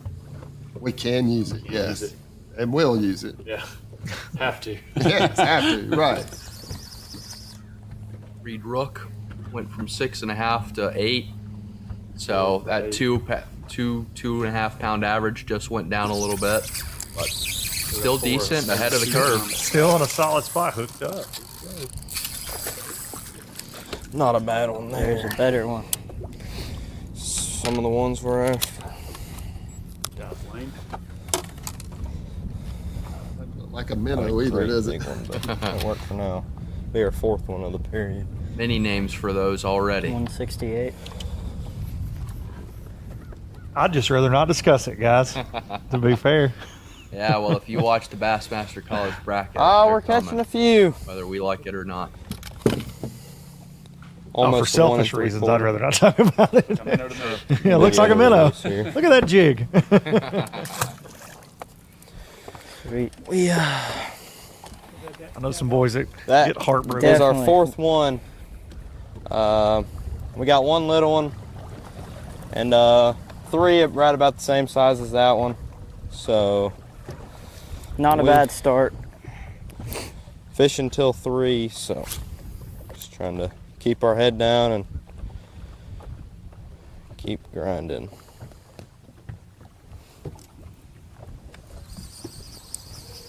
That was out of a little school. It's probably a group of 10 or 12 Yeah, I of assume them. they caught something. Burned it over them. They shot up pretty good.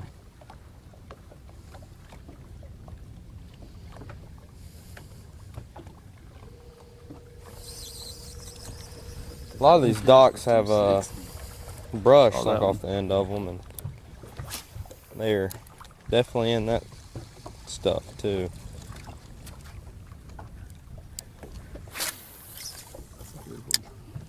How are you presenting the bait? I am just jiggling it right over their head, hoping they eat it. Not much to it, just a little 1/8 ounce weight, and hope they bite it. He's right there in 15th with 2 fish, Mr. Steve. Okay.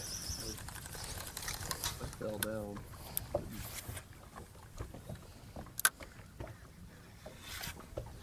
I'm watching it on my phone and it's delayed. Bunch of shallow brush through here. Mm-hmm. I thought they caught one and moved up, but they're still catching the right ones. Oh, they're coming.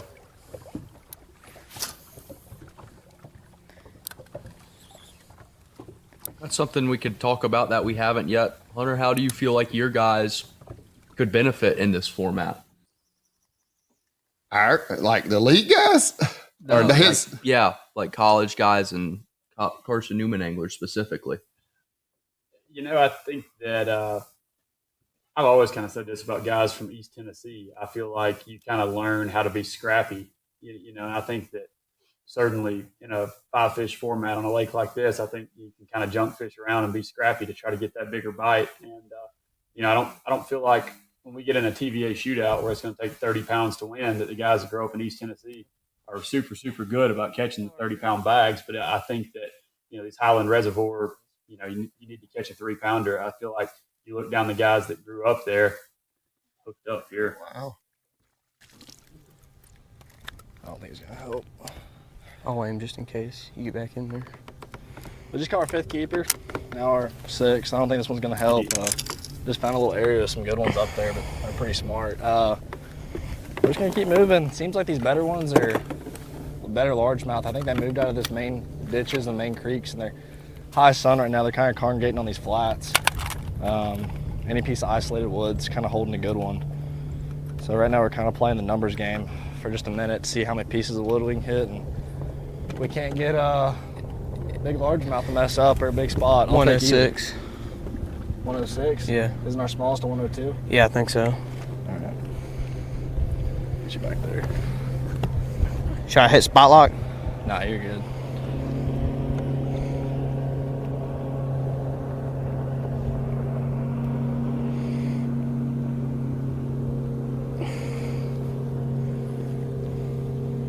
Mean mugging too. No smile. Right. All business. Looking around. Yeah, all business. Love it. Here we go.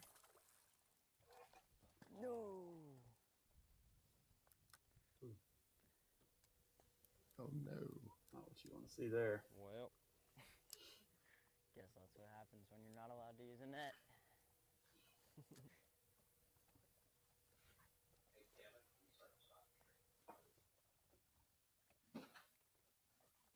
You're talking about those East Tennessee grinders.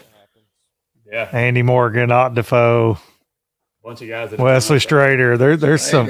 I mean, goodness gracious. Yeah. Sided crate just, baits. That was new to me. Way just back in check the day. getters. You know what I mean? Like gonna be in the check line. Yeah. It's a guarantee. Yeah, I like East Tennessee guys when it comes down to a good old fashioned grinder tournament. It seems like those guys. Yeah, if it's a 12-pound a day, or you don't want to be fishing against them. That's right. That's for sure. I say that as we got one of our guys doing the most new school stuff in the world on live. Very true. It's the way of the world these days, though.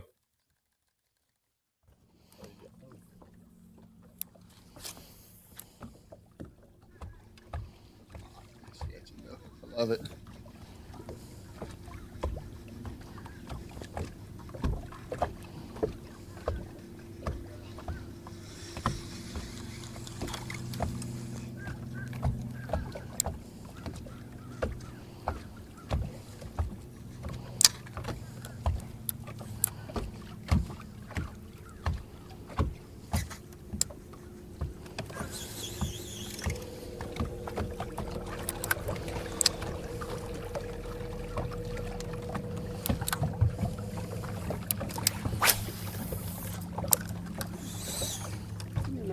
Audience wants to know about your day. Day today, caught a bunch of bass pretty much all day long. We had a tough first period. The groups we found yesterday, we practiced in a different area of the lake than I've been all week. And it was good yesterday, so we decided we was gonna start over there and see what we can do, and then run over here after the first period's over. And we had 17 something after the first period, and we're sitting in 25th. And then we run over here to the main area I've been fishing, and we caught them good. Ended up in third. That's where we're sitting, and now we are weight zeroed, and we're in the last period. Looking for much bigger ones than we've been catching all morning. What do you think you need? Oh, we're gonna need 5. I'd say around 11 pounds will do you really well. Somewhere in that range.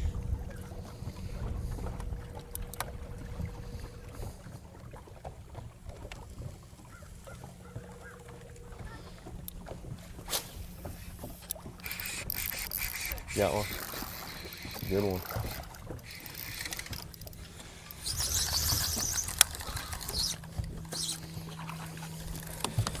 That is a good one there. That's one we needed.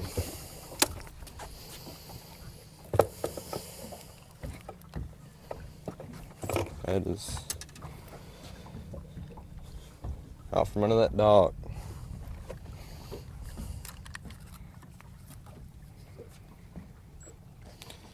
$176. That'll be our 5th one. About a 1 1/4 that's got to go.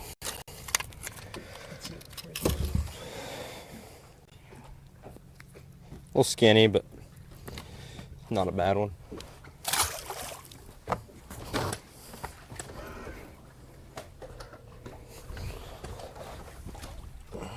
They're too small back here.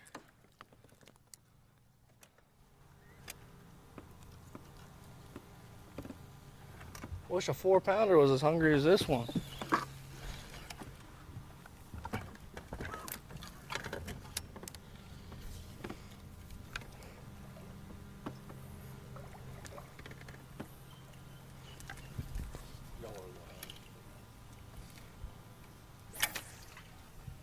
Well, we just caught us another Lake Martin giant, as you can tell.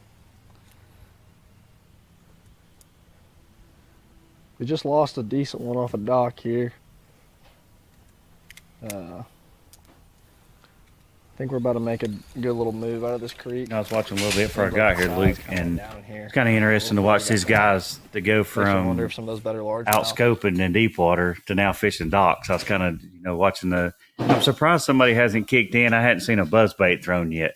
I hadn't seen a buzzbait, or I hadn't seen a spinnerbait or glide bait or any of that thrown Haven't seen yet. a plopper. I'm shocked. Yeah, we were talking about it all morning in the every fish counts style, and then when we're headed, what would the approach be when we got to 5 fish? Of course, Steve's like, I'm going glide bait, I'm going jig. I'm with you. I'm thinking buzz bait, glide bait, but they have kind of shifted shallow, but we've still not seen those techniques. Yeah. This There's one afternoon. angler I think might be throwing a buzzbait. I don't think I've seen him on live yet. It's Rook. I think Reed Rook. He's a buzzbait thrower. Okay. Knowing Reed, he's won a few tournaments here lately on a buzzbait. Wouldn't surprise me if that's not what he's doing. Well, we got to let the folks at home know. We just keep doing moving and switching. We got Steve and I have been anchoring this party today, but you're not only just a fish catcher on the NPFL and pro circuit and everywhere else under the sun, but you're also a coach, Jesse Millsaps. Yeah, I just took it over for Emmanuel. We had some unfortunate stuff happen to Miss Pam at Emmanuel, and they would come in and interviewed a lot of coaches, and somehow they picked. I got selected, so here I am. Well, I'd say they selected a good one there, and then you got some guys that have been standing on them today. There, Coach Miracle. No, I do. I tell you, this is the first time that we have fished a Logan's tournament. I tell you, we will be back. I mean, what an amazing! It's insane. That's the old. He definitely named it appropriately. Absolutely. Because I've joked all day and I've beat this into the ground, but I do have some eligibility left. So if you guys are throwing out scholarships, NIL money, I just want to come fish the NSANE tournament. Okay, let's talk. Oh, here we go. Oh, we got Lane with a good one. Oh no! Ooh. Don't do that. Don't do that. Almost disastrous. That's a really good one for here. Holy cow! Yeah, that's a nice fish. And knowing Lane personally, Lane grew up fishing around a lot of trails and stuff. Making me nervous. He's trying to get rid of He is fish. trying to lose. In our part, Lane is probably one of the best scopers in our part. Lane and Wick together. You're talking two of the powerhouses together for what they are. That's what we're after right here. Lake Martin Freak. That's a game changer right there. They were already sliding up there. They had gotten to, I believe, 6th place, but with that one right there, that's going to take them all the way to the top of the leaderboard. Of course, they don't know that because they've been able to see the leaderboard all day, but in this final period that goes till 3 p.m., they cannot see what they've got against everybody else. Yes, sir. That's one of the great things about that is that you're out there, you catch a good fish. Oh, yeah. Like, man, he's back in the water now. 3 pounder. So,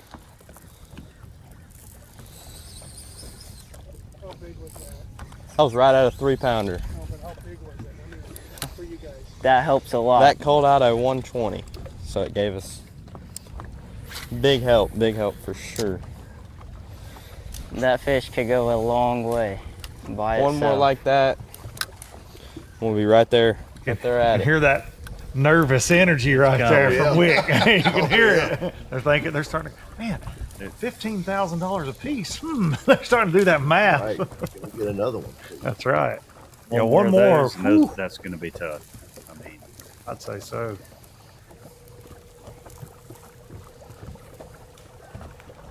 I was kind of polling the kids, all my kids at my house, because we got 10 kids here fishing, and I was polling them. I was asking them, what they thought this round would take after 3 and 4 days of practice that they've been here, and every one of them was saying, 11, 12 pound. If you get to that 11 or 12 pound mark, you had a chance to win. And that can be hard to do in 8 hours on Martin. Yes. At a good time of year. It is hard. Yeah. So to do it in 3.5, you're catching them. And the latter part of the day. After they've already been beat on all day, right? Yes. Well, you say they've been beat on. They haven't been shallow all day. That's what I was going to say. You're seeing some fresh fish get targeted here. Yeah. That was something we talked about earlier. Can somebody win on a stretch they haven't fished all day? And I think the answer is going to be yes. Absolutely. It still could potentially take 12 or 13. For sure. Just because that's what it takes every weekend. Right. But 10 or 11 could pull it off. Well, my guys in practice, they were fishing better in the afternoons. We've heard that some today from some anglers, for sure. This time of year, early in the mornings, I feel like they're on the bottom. You've Right. heard some guys talking about having mud on their bellies. And day goes on, they move up in the water column. Free forward facing, they got really hard to catch when they got off the bottom, but now they can really target them and they're actually eating. You know, from an outsider looking in, not knowing a lot of these, I mean, not somebody not knowing how good these college kids are and how good these high school kids are now, to watch this and to develop and see how these kids, how advanced they are. To give you what you get around them, as long as I've been in fishing, Luke, I've been fishing for 20-something years, 25 years, and you get in a house full of 10 college kids and you listen to the knowledge that they have at a young age that they have. It's terrifying. It's terrifying for an old guy like me that's 42. Yes, it really, it's scary. It really makes you look back and say, man, you know, it took me 10, 12, 15 years to learn what they have in 3 and 4 years. They have so much at their fingertips from, you know, man, just a library of knowledge, whether that's YouTube, time on the water. Obviously, the electronics help a lot in breaking down fisheries faster. But man, I will say their work ethic. And when I was 19, I didn't have the responsibilities that I do now, obviously, in life. And I fished as much as these guys, but I wasn't near as good as they are. I'm just going to be honest with you. No, these kids' fish IQ is it's scary. I talked to one of the freshmen when the freshman was sitting there that's in there now, and I was asking him how he started fishing. And coming in, because obviously I didn't recruit some ones we have, but I was like, how did you get into fishing? He said, you know, I pond fish. And he said, I said, did your mom or dad or anybody fishing? And the answer was no. And I said, really? And I said, so what got you from pond fishing to being a college angler? And the answer to him was thousands and thousands of YouTube videos. Yeah. He said, I learned so much by sitting there watching YouTube videos that he said, that's where I'm at today and how I can catch them today because of what I've learned on social media and YouTube. And we go from that to now they're getting to experience live coverage today in this Logan Parks event. And we've been joined by a guy that's been around this sport a minute, Coach Rick Emmett. A little bit, yeah. From the Drury bass fishing team. Welcome to the panel here as we wind things down on live coverage. How many teams did you guys bring to the Logan Parks event? We brought 7. We've Okay. been doing this every year since the beginning. We started out 2 each year, and the guys liked it so much. I had guys just saying, hey, can I come? And I was able to afford 7. That's awesome. So we had a little drive from Missouri, but in fact, I listened to your podcast a couple times. I apologize right now. If my wife heard you say that, she would question your sanity because she has to hear me all the time. It makes the drive go quicker for sure. Well, I feel like your teams, Rick, would be all about some Lake Martin. It kind of sets up in a sense. It's not as deep, I guess, and not as much timber as Table Rock, but it certainly looks like home to them. Yeah, definitely. I mean, that's about all they do is scope on Table Rock. Some of the kids I've gotten from like Texas and different states, and they didn't scope much till they got on Table Rock, and that's about all they do now. So yeah, it fit our guys pretty well. They're of course having trouble catching some of the bigger ones. That is the nature of the beast on this place. Yeah. So it looks like that last right at 3-pounder took Parker and Medlin to 962 for 5. So didn't get them over the 10-pound mark, but they're hovering around it and certainly in the driver's seat. Yeah, and still having 2.5 hours to fish. Oh man, yeah. I mean, yeah, when we cut live coverage at 1 p.m., they're gonna have 2 more hours, and for the parents and you coaches, it's going to be rough, because 4:30 is going to be the ceremony there. We're used to it. We don't have any communication with these guys on the water at all, so it's kind of just a normal day for us. This is kind of awesome. The live stream, get to watch our kids fish, get to watch your recruits fishing as coaches, and like I said, this is the first time that Campbellsville has been here with Logan. And just because of scheduling conflicts in the past. But I'm sure there's a lot of high school anglers out there watching. And, man, let me tell you, what a great event this is. and you really need to do your best to get down here next year and check this out because it's only growing and only getting bigger. One of your teams this morning, I believe, Braden Hain. Uh-huh. He rolled the dice a little bit. He started out slow, and he said, "Hey, I'm just going to go, and I'm going to take this bottom 100 cut." Yeah, and and rolled the dice. Pliers, all because of the pliers. And I will say, Coach, that's what I will give him some WD-40. I got some in my truck if you need an NIL deal. If I you can take. Somebody's hooked up. It's Colton White again. You want to check him? Yeah, I'll get him. Oh, yeah, he'll definitely That's help. from Montevallo. He took your worm. Sounds about right. Mm-hmm.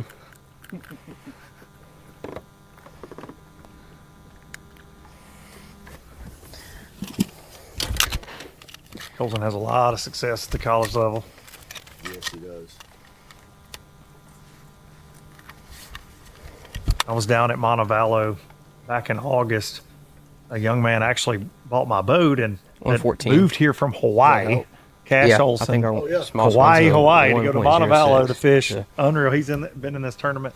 And I was amazed at how many anglers Montevallo has on the team. So for you guys, how many do y'all average as far as the 30. Size of your team? 30? That's still, man, that's amazing to me. How about you? 31. You got 31? Yeah. Jess? 26. 20. So awesome. I don't have the budget for 31, but I've got 31. So I have to do a lot of fundraising. Montevallo had, 80? It's something like that. I want to think it was 78 or 80. I was blown away. It's getting to be tough to get all of our teams that want to fish these tournaments because a lot of times they'll cap it at 250 tournament or anglers or boats. And some of these bigger schools that take 25 or 30 teams, it makes it tough. Yeah, it makes it tough to get everybody in that wants to fish. You bought it? He bit it. Of kids coming. I was talking to some of the kids that came last year, and they were telling the other kids how it worked, and it was like, okay, we want to go. We want to go. We want to go. And it's, and it's this tournament. I allowed as many, that wanted to go to come. So it's kind of set up for them. That I'm like them that like Bassmaster, even going to Bassmaster stuff, they had to sit on a computer at a certain time to even get into Bassmaster. Oh yeah, they capped in the field. So if you don't get in a certain time period, you don't get in. We're gonna catch one here. And the one nice thing that Bass does do is the high school combine. If you go as a coach, you get an early entry bid, so you get to sneak one in before the mad dash, as we say, of registering everybody. So that makes it really nice as well. Reed's upgraded. Rook's upgraded to 10. Oh, absolutely. Listen, he's on the right caliber fish. He had 3 for 652 for a long time, and now he's over that 10-pound mark. So took the lead. I would like for him to go. I wish he had a camera because I think you would see a little different type fishing out of Reed Rook. I know Reed personally. I've known Reed since he's come through the high school. Is he a shallow water guy? He can do both. Okay. Reed's able to do both. That's what makes him so dangerous. When this final round started, he caught our attention very quick. His first 2 were over 2 pounds, and he had a third for over 6, and certainly on the right caliber to win. Another one of my kids coming in 13th, and he was real excited. He was worried about making the championship round, and that was Logan Fisher and Rampy, which is Jamie Rampy's boy. Oh, that's unfair. So you got both of them in the boat, which is shallow water, and Logan was telling me, he's like, I just got to make it there. I got to make it there. Because I think he was on the right caliber fish, and I know he spent 2 days or longer fishing, trying to win the whole thing, from what he said. So I know they're really dangerous, and I finally seen them. They got 3 for 6, so he's on the right caliber. So much strategy goes into this deal because every part of it is so different, especially with the 5 fish this year. Yeah. Well, Ricky just said, great recruiting opportunities that high school combine that Bass does. And, this is another one, right here, this Logan Parks tournament. Yeah. We signed a kid last night, and what an amazing time to be able to be the first college to sign a kid at the Logan Park tournament. And so it was an honor for us, especially being our first time here. So, man, it's a great place. All these colleges, all these high schools, they ought to be coming.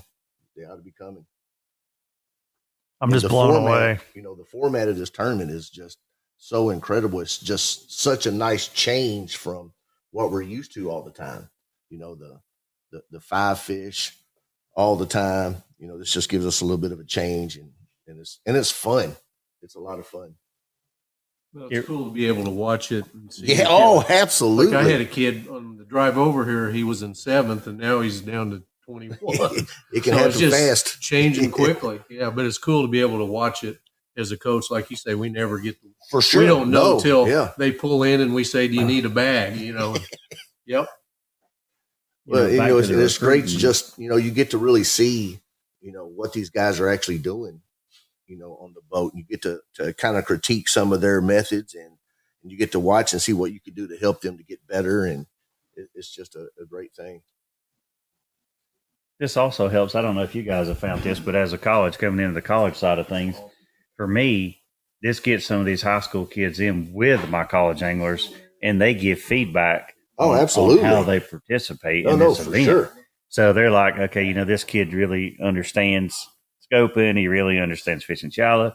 So, I mean, having as many kids here and seeing as many high schoolers as you see, in turn, helps the college coaches come back. You can try to draft who you're looking for as a recruit. Yes. Absolutely. And get your guy on the boat with him, and you can say, yeah, coach, he was able to do this, or needs a little work on this part. So. Well, we were you know, in contact with a bunch of high schoolers before we came here. So we got the opportunity to get some high schoolers in the boats with our college guys during the practices. And of course, my kid that, well, he's a young man, but he's my kid. So RJ Sanger from Florida, he's fishing with Bob Wayne Jr. Yeah, we spent some time with them this morning. They're great friends, you know, and so they've grown up fishing together a lot. Okay. And RJ is really, he's a freshman this year for me. Since his first year fishing college, and he's really going to be an incredible angler. And the opportunity for him to get to come down here and fish something like this on a different level from high school, you know, he was fishing high school last year, and now he's fishing in college just 1 year later. And now he's in the limelight, won the practice rounds and got the #1 draft pick. And so, yeah, of course, we're trying to get Bobby to come to Campbellsville, pair them two together. That'll be a lot of fun. Back over to Morrison and Spooner. This is another kid. My kids know Morrison really good, and you know, and he's a sticker around Hartwell. You know, Morrison is from Erskine. They talk about him a lot. Said, you know, as far as catching fish, more definitely a heavy stick. He's definitely been the talk of our live coverage today because he has leaned on them all day long. They knew that going in. They knew he was sandbagging in practice. That's they knew right. He was coming. It's just like when he makes it in, just can he catch enough to win the thing? So they've got 826 right now in 6th place. But again, you catch a couple of those 2.5 to 3 pound martin spots. Uh-oh.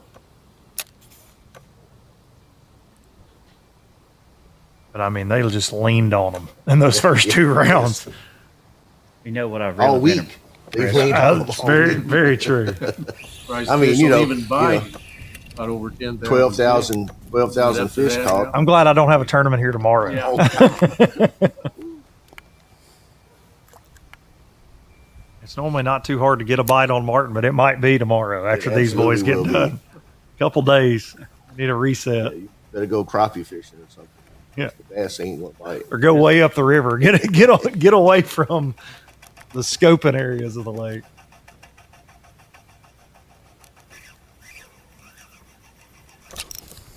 this format changes so much, going from catching so many to your best 5. And I mean, I've seen a lot of kids. It looks like a lot of kids left their areas where, if you look at their best 5, they would have had 8-9 pounds, and it's like they left. And you know, right now 8 pounds is sitting in 9th place. You know, 8/16's in 9th. So looking back at it, should they have stayed in their areas, or should they try to go win the thing? I mean, it's all depends on what you're, you know, obviously the money's in the front, you know, for what they're after. So it's good for these kids to get that experience, because bass fish tournament fishing is all about decision making. Yes, it is. Do I stay what I'm doing, or do I try to get a bigger bite? It's a great experience for both the college and the high school. And a great experience under pressure, right? Under the lights, so to speak. This is a lot of pressure. I heard you guys talking earlier. I'm just amazed how good these kids are on camera. I mean, they're has blown me away today. When I was 16 or 17, I couldn't even speak if I had a camera. But yeah. Yeah, several of them today, they've played to the camera, talking about what they're doing, showing their baits, show the fish off.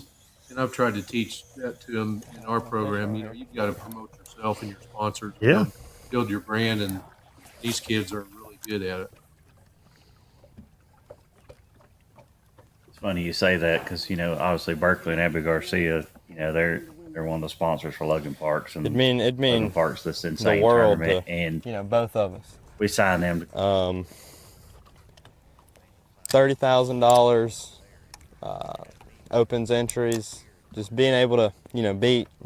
There's really, really stout field we're fishing against. So obviously we're going to have to catch them really well to even compete with these guys. But it'd mean everything to both of us for sure. It'd definitely be awesome. This tournament's pretty awesome. It's my first year fishing it, but I'll definitely be back next year, hopefully as a college angler. So I'm looking forward to it and hoping that me and Lane could possibly put something together and cut a big check at the end of the day today. Learn anything from Lane? I've learned a lot. Lane's taught me a whole lot. I've known Lane for a good while, even before this tournament, and he actually, a couple weekends ago, he helped me get my first win, so he's actually meant a lot to me, and I'm very thankful for Lane. My sponsors, but they don't say who they are. Say who they are. And I've told our guy, you know, when you get up on stage, if they ask you how you caught them, that's the time to promote them. Don't Absolutely. Just say, you know, years ago, the guy would say, yeah, in the mouth or with a hook, or, you know, don't do that, guys. Looks like Lane's showing a little juice on there, Luke. He was. I don't know if it's much of a secret anymore compared to everybody. I'd like to keep it a secret as much as we can, to be honest. That's my conflict with doing live coverage as much as I do live. But yeah, that is certainly a style bait that we're seeing more and more and more in bass fishing. It is. My granddad rolls over in his grave over it, probably, that we're throwing something that looks like a spider at him all the time. That's not a jig, you know. It's like, what? I've seen a couple on there earlier, and, you know, and it's just. It's the news. I heard I was watching earlier when Logan was talking about some Japanese anglers coming, you know, maybe trying to get some over in scholarships to get them over here next year, which is phenomenal. But, you know, the techniques that they bring to fishing is something we don't see a whole lot. You know, who would have thought? But when they hit, buddy, they hit from the drop shot to, you know, you think about all the jerk baits that have come from over there and the brands, hard bait brands, and then just all the new techniques we're seeing. It's just incredible. With scope, especially. Really, absolutely. Really popular with more finessey techniques. Can they track down Reed to see what he's doing? Slick track him down? I don't know. We end live at 1 p.m. So we're coming up on the end of our broadcast, and I'm not sure. I think Slick has been taking a nap for most of the day. Either that or he's found a buffet somewhere on the water. I'm not sure. You might be after repoing some boats. It could be. Could be. It's a beautiful day and out.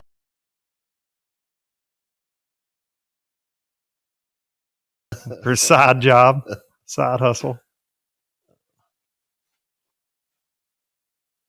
If we were about a month earlier, he could be for sure very busy on Lake Martin doing that. I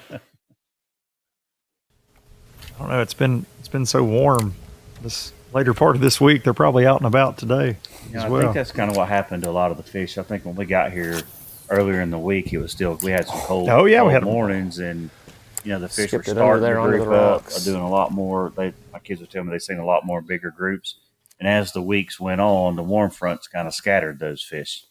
You know, they've not grouped. They were telling me about seeing 200 and 300 fish schools, you know, and taking an A-rig catching 4 in one cast.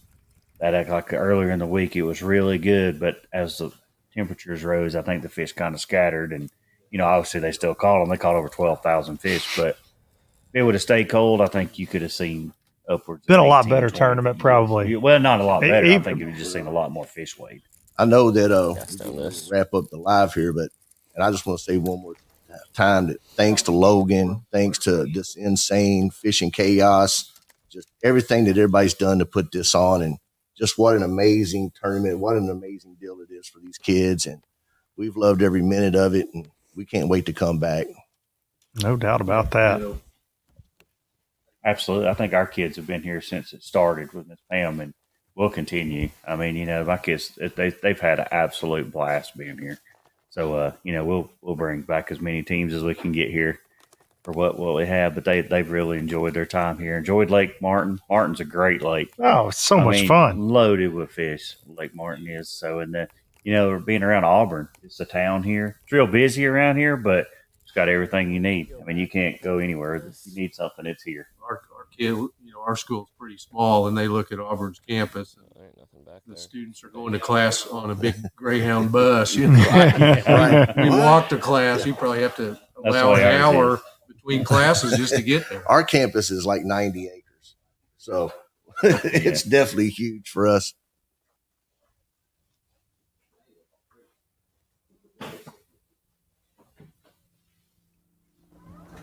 These two right here are really dangerous, Medlin and Lane Parker. Without a doubt. Lane's dangerous everywhere he's go. I think he's with Carson Newman, but he's won a couple of tournaments already, in his early college career. So those two together, they'll be tough. Those two right there will be.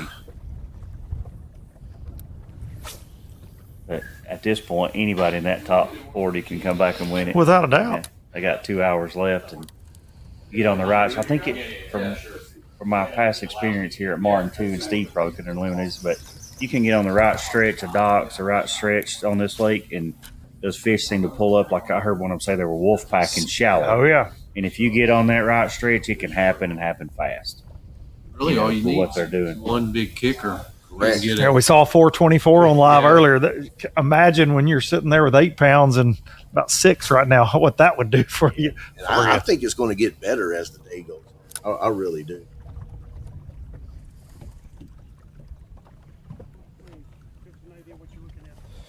Right now, I'm trolling up on this dock. I just watched 3. All right, we appreciate you boys joining us. Absolutely. Again, I've got plenty of eligibility. Y'all give me a shout. Don't know that I'll bring any fish catching to the table, but I'll take an NIL deal. Told you I got a spot.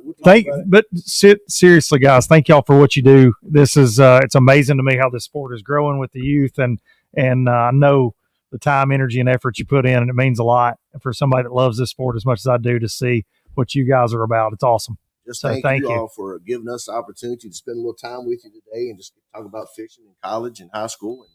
And, obviously, again, thanks, Logan, for giving us this chance to do this. And let's keep it going. No doubt about it. We'll be back every year.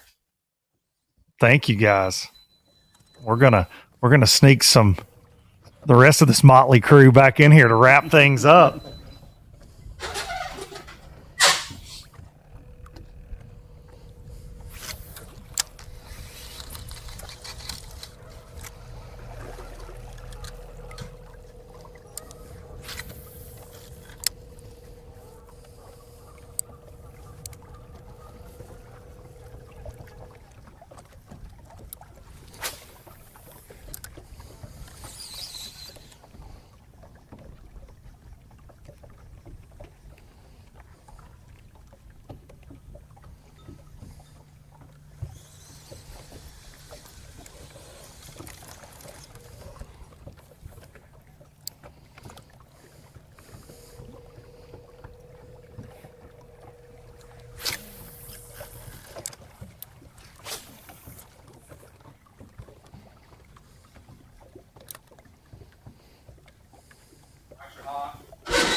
Figured we'd have to jump back on here and close it off with our original starting group.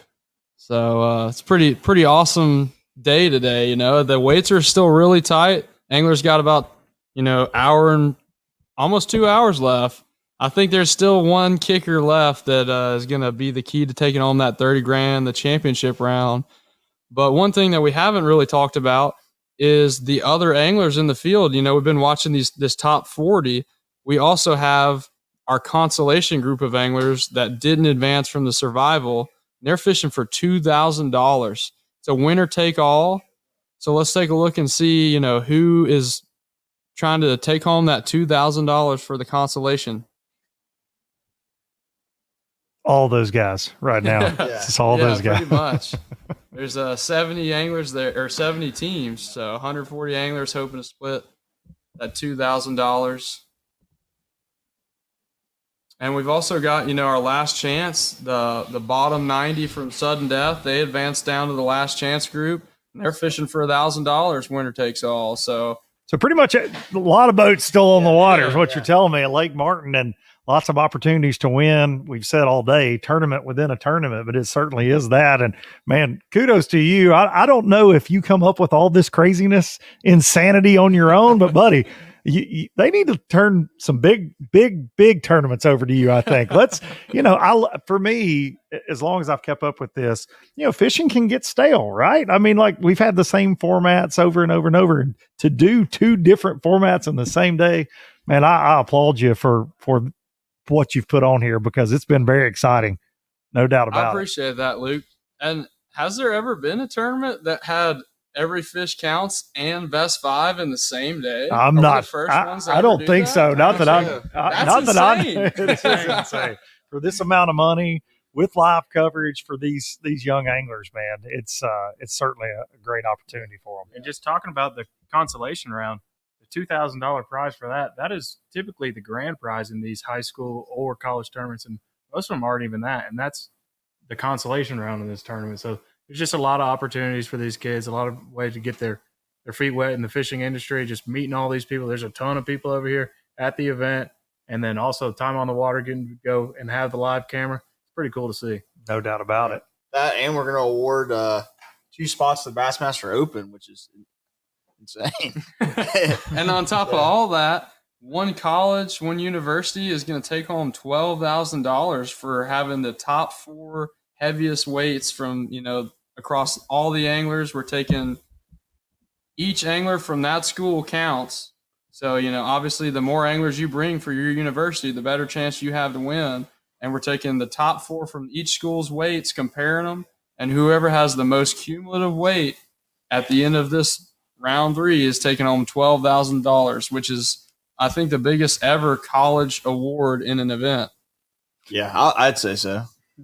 And I would also like to add, I feel like there's always, we're giving away this. You're also giving away your boat. No big deal. We keep talking about all this money, but then somebody's going to take home a fully rigged nitro bass boat that you've used all year on the Elite Series. So no big deal. No big deal whatsoever. That's the grand finale. You know, on top of this $100,000-ish payout, we're giving away a $100,000 rig. It's absolutely full of Abu Garcia rods and reels. We got Berkeley baits, chock full. It looks like we got the consolation leaderboard up there now. So the big deal is, you know, the top 5 at this event, or this group, the consolation, they're going to be battling it out. It's a winner take all for first place.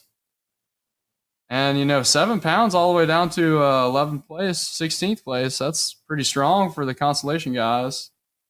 I wasn't looking when they showed the top 5. Yeah. You'll be like me, and I'm old. I can't see it when the font gets small. Yeah. Of course, the consolation round also shifted to 5 fish as well. All right, here's the last chance.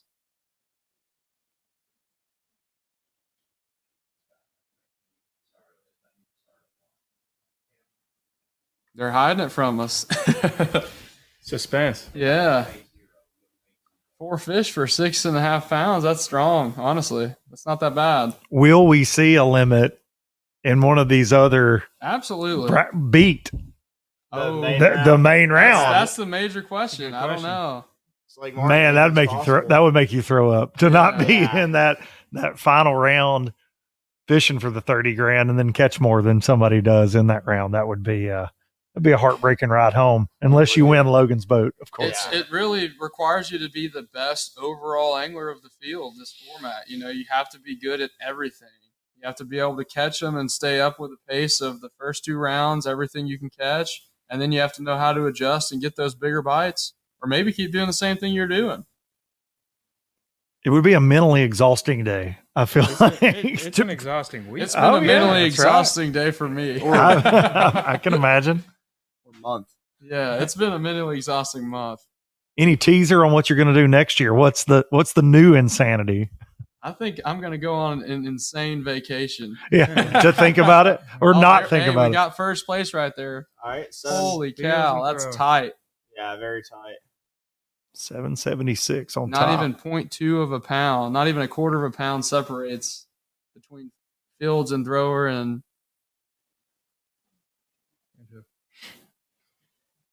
we got that championship round. We got a couple guys hovering around that 10-pound mark, almost there. You know, a lot of those guys are probably looking for one last ditch effort to catch a big largemouth. And now that was Thrower in the lead, I believe, and that's Anderson Thrower. And I don't know if Tony Miracle touched on it or not, but they signed a scholarship at our dinner. Yeah, he talked about they were the first ever. Yeah, tournament sign. So that was awesome. Yeah, I think that's been one of the most amazing parts of this is seeing the coaches, you know, here scouting out these high school kids. It's and talking recruiting with Hunter, and it's so competitive now. Yeah.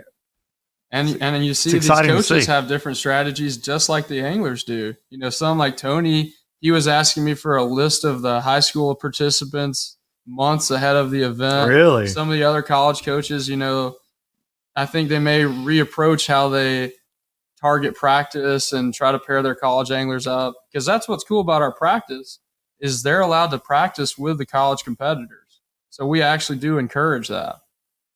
And that's a great way, you know, with the high school tournaments, it's a high school angler, his partner, and his boat captain. Right. So you don't know, you know, maybe they had the best guide on the lake the week before. Maybe he's got a hammer of a partner. Maybe his captain is really good. This is a true way to get a one-on-one comparison of the angler that you may want to recruit for your university. For sure. Seeing a lot of talented anglers on the screen today, though. That's for sure. No doubt about that. It's going to be kind of cool to see, like, you know, 5 to 10 years, how many of these guys are probably going to use this opportunity to make it to the next level, you know? Like, it's kind of crazy, you know, the amount of guys that we were just friends with in college and high school that are now fishing at the highest level. Well, I mean, we've already seen the insane participants and alumni. I mean, Tucker Smith wasn't here's the consolation right here. 10.24. Yeah, it might be. Wow. That's good. Peyton Sorrows in second. Then you got 3 other 9-pound bags right there. And that's going to be tight too. Away. Trey Richardson in fifth. Wow. But yeah, Tucker Smith, he fished with us the first year. He's now beating my tail on the Elite Series. We got Hayden Marbett that fished with us 2 years in a row. He's won the Toyota Series championship and, you know, went on to do a lot of amazing things. And then most recently at Banks Shaw, probably one of the hottest anglers in the country, in the world right now. And he's making the BPT after winning our event this time last year.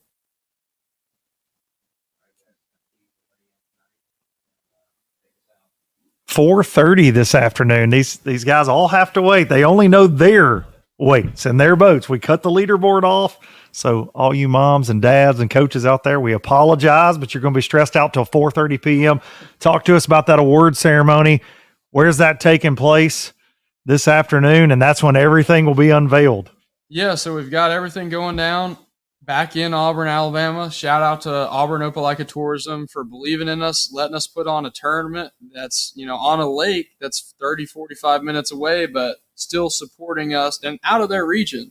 But with Fishing Chaos, we're able to bring everyone to Auburn, have this event in Auburn. So we're going to go to the indoor practice facility at 4:30. All the anglers are going to be putting it on the trailer. They can fish till 3, head back to Auburn, and we'll probably kick everything off.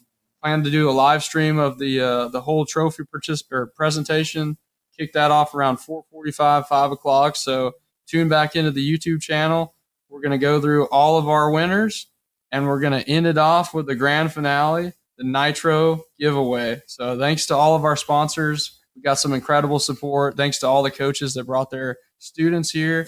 And I can't thank Nitro Boats and Abu Garcia enough, Fishing Chaos, Mercury Motors. We got an incredible support system, and I'm just so blessed to be able to pass this along and create new pathways for the future of the sport. Well, shout out to you for having the vision and the passion to want to do this. This is a very special event. I'd like to thank you for letting me be a part of it. Thanks, Luke. The Maddox boys, I've enjoyed it, man. It's been a good time. Thank you for sharing your, absolutely. And I will see you guys 4:30 p.m. Somebody's life's going to change. That is for sure. Multiple lives are going to change here at the Logan Parks NSANE Tournament. We'll see y'all there. As a professional fisherman, every decision I make is to win. Every decision I make is to win. Every decision I make is to win. Every decision I make is to win. The boat I drive, Baits I throw, the gear I wear. I do it to win. I do it to win. I do it to win. I do it to win. Because when I'm on the water, I want to be the best. I want to be the best. I want to be the best. I want to be the best. That's why. And that's why. And that's why. That's why we wear the best.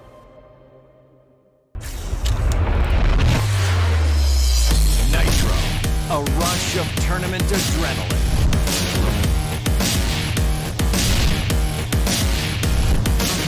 Nitro, the choice of champion, where performance meets play.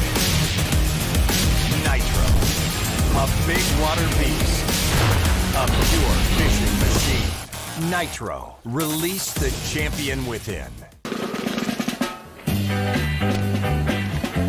Hey, hey! This is not hard to do, baby. All I gotta do, get out on the floor and let yourself go. Huh.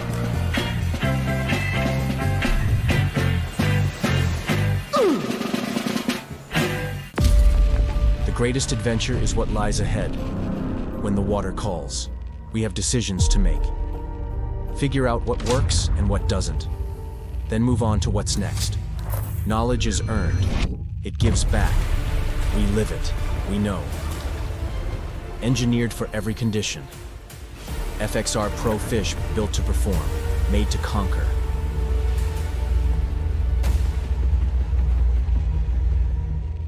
Historic rail lines and scenic drives meander through live oaks, dogwoods, and azaleas, leading you to a spirited destination called Auburn, Opelika, Alabama.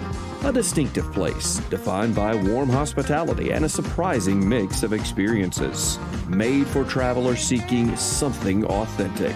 It's America's coolest college town and his hip older sister, Auburn, Opelika. It gets into your soul.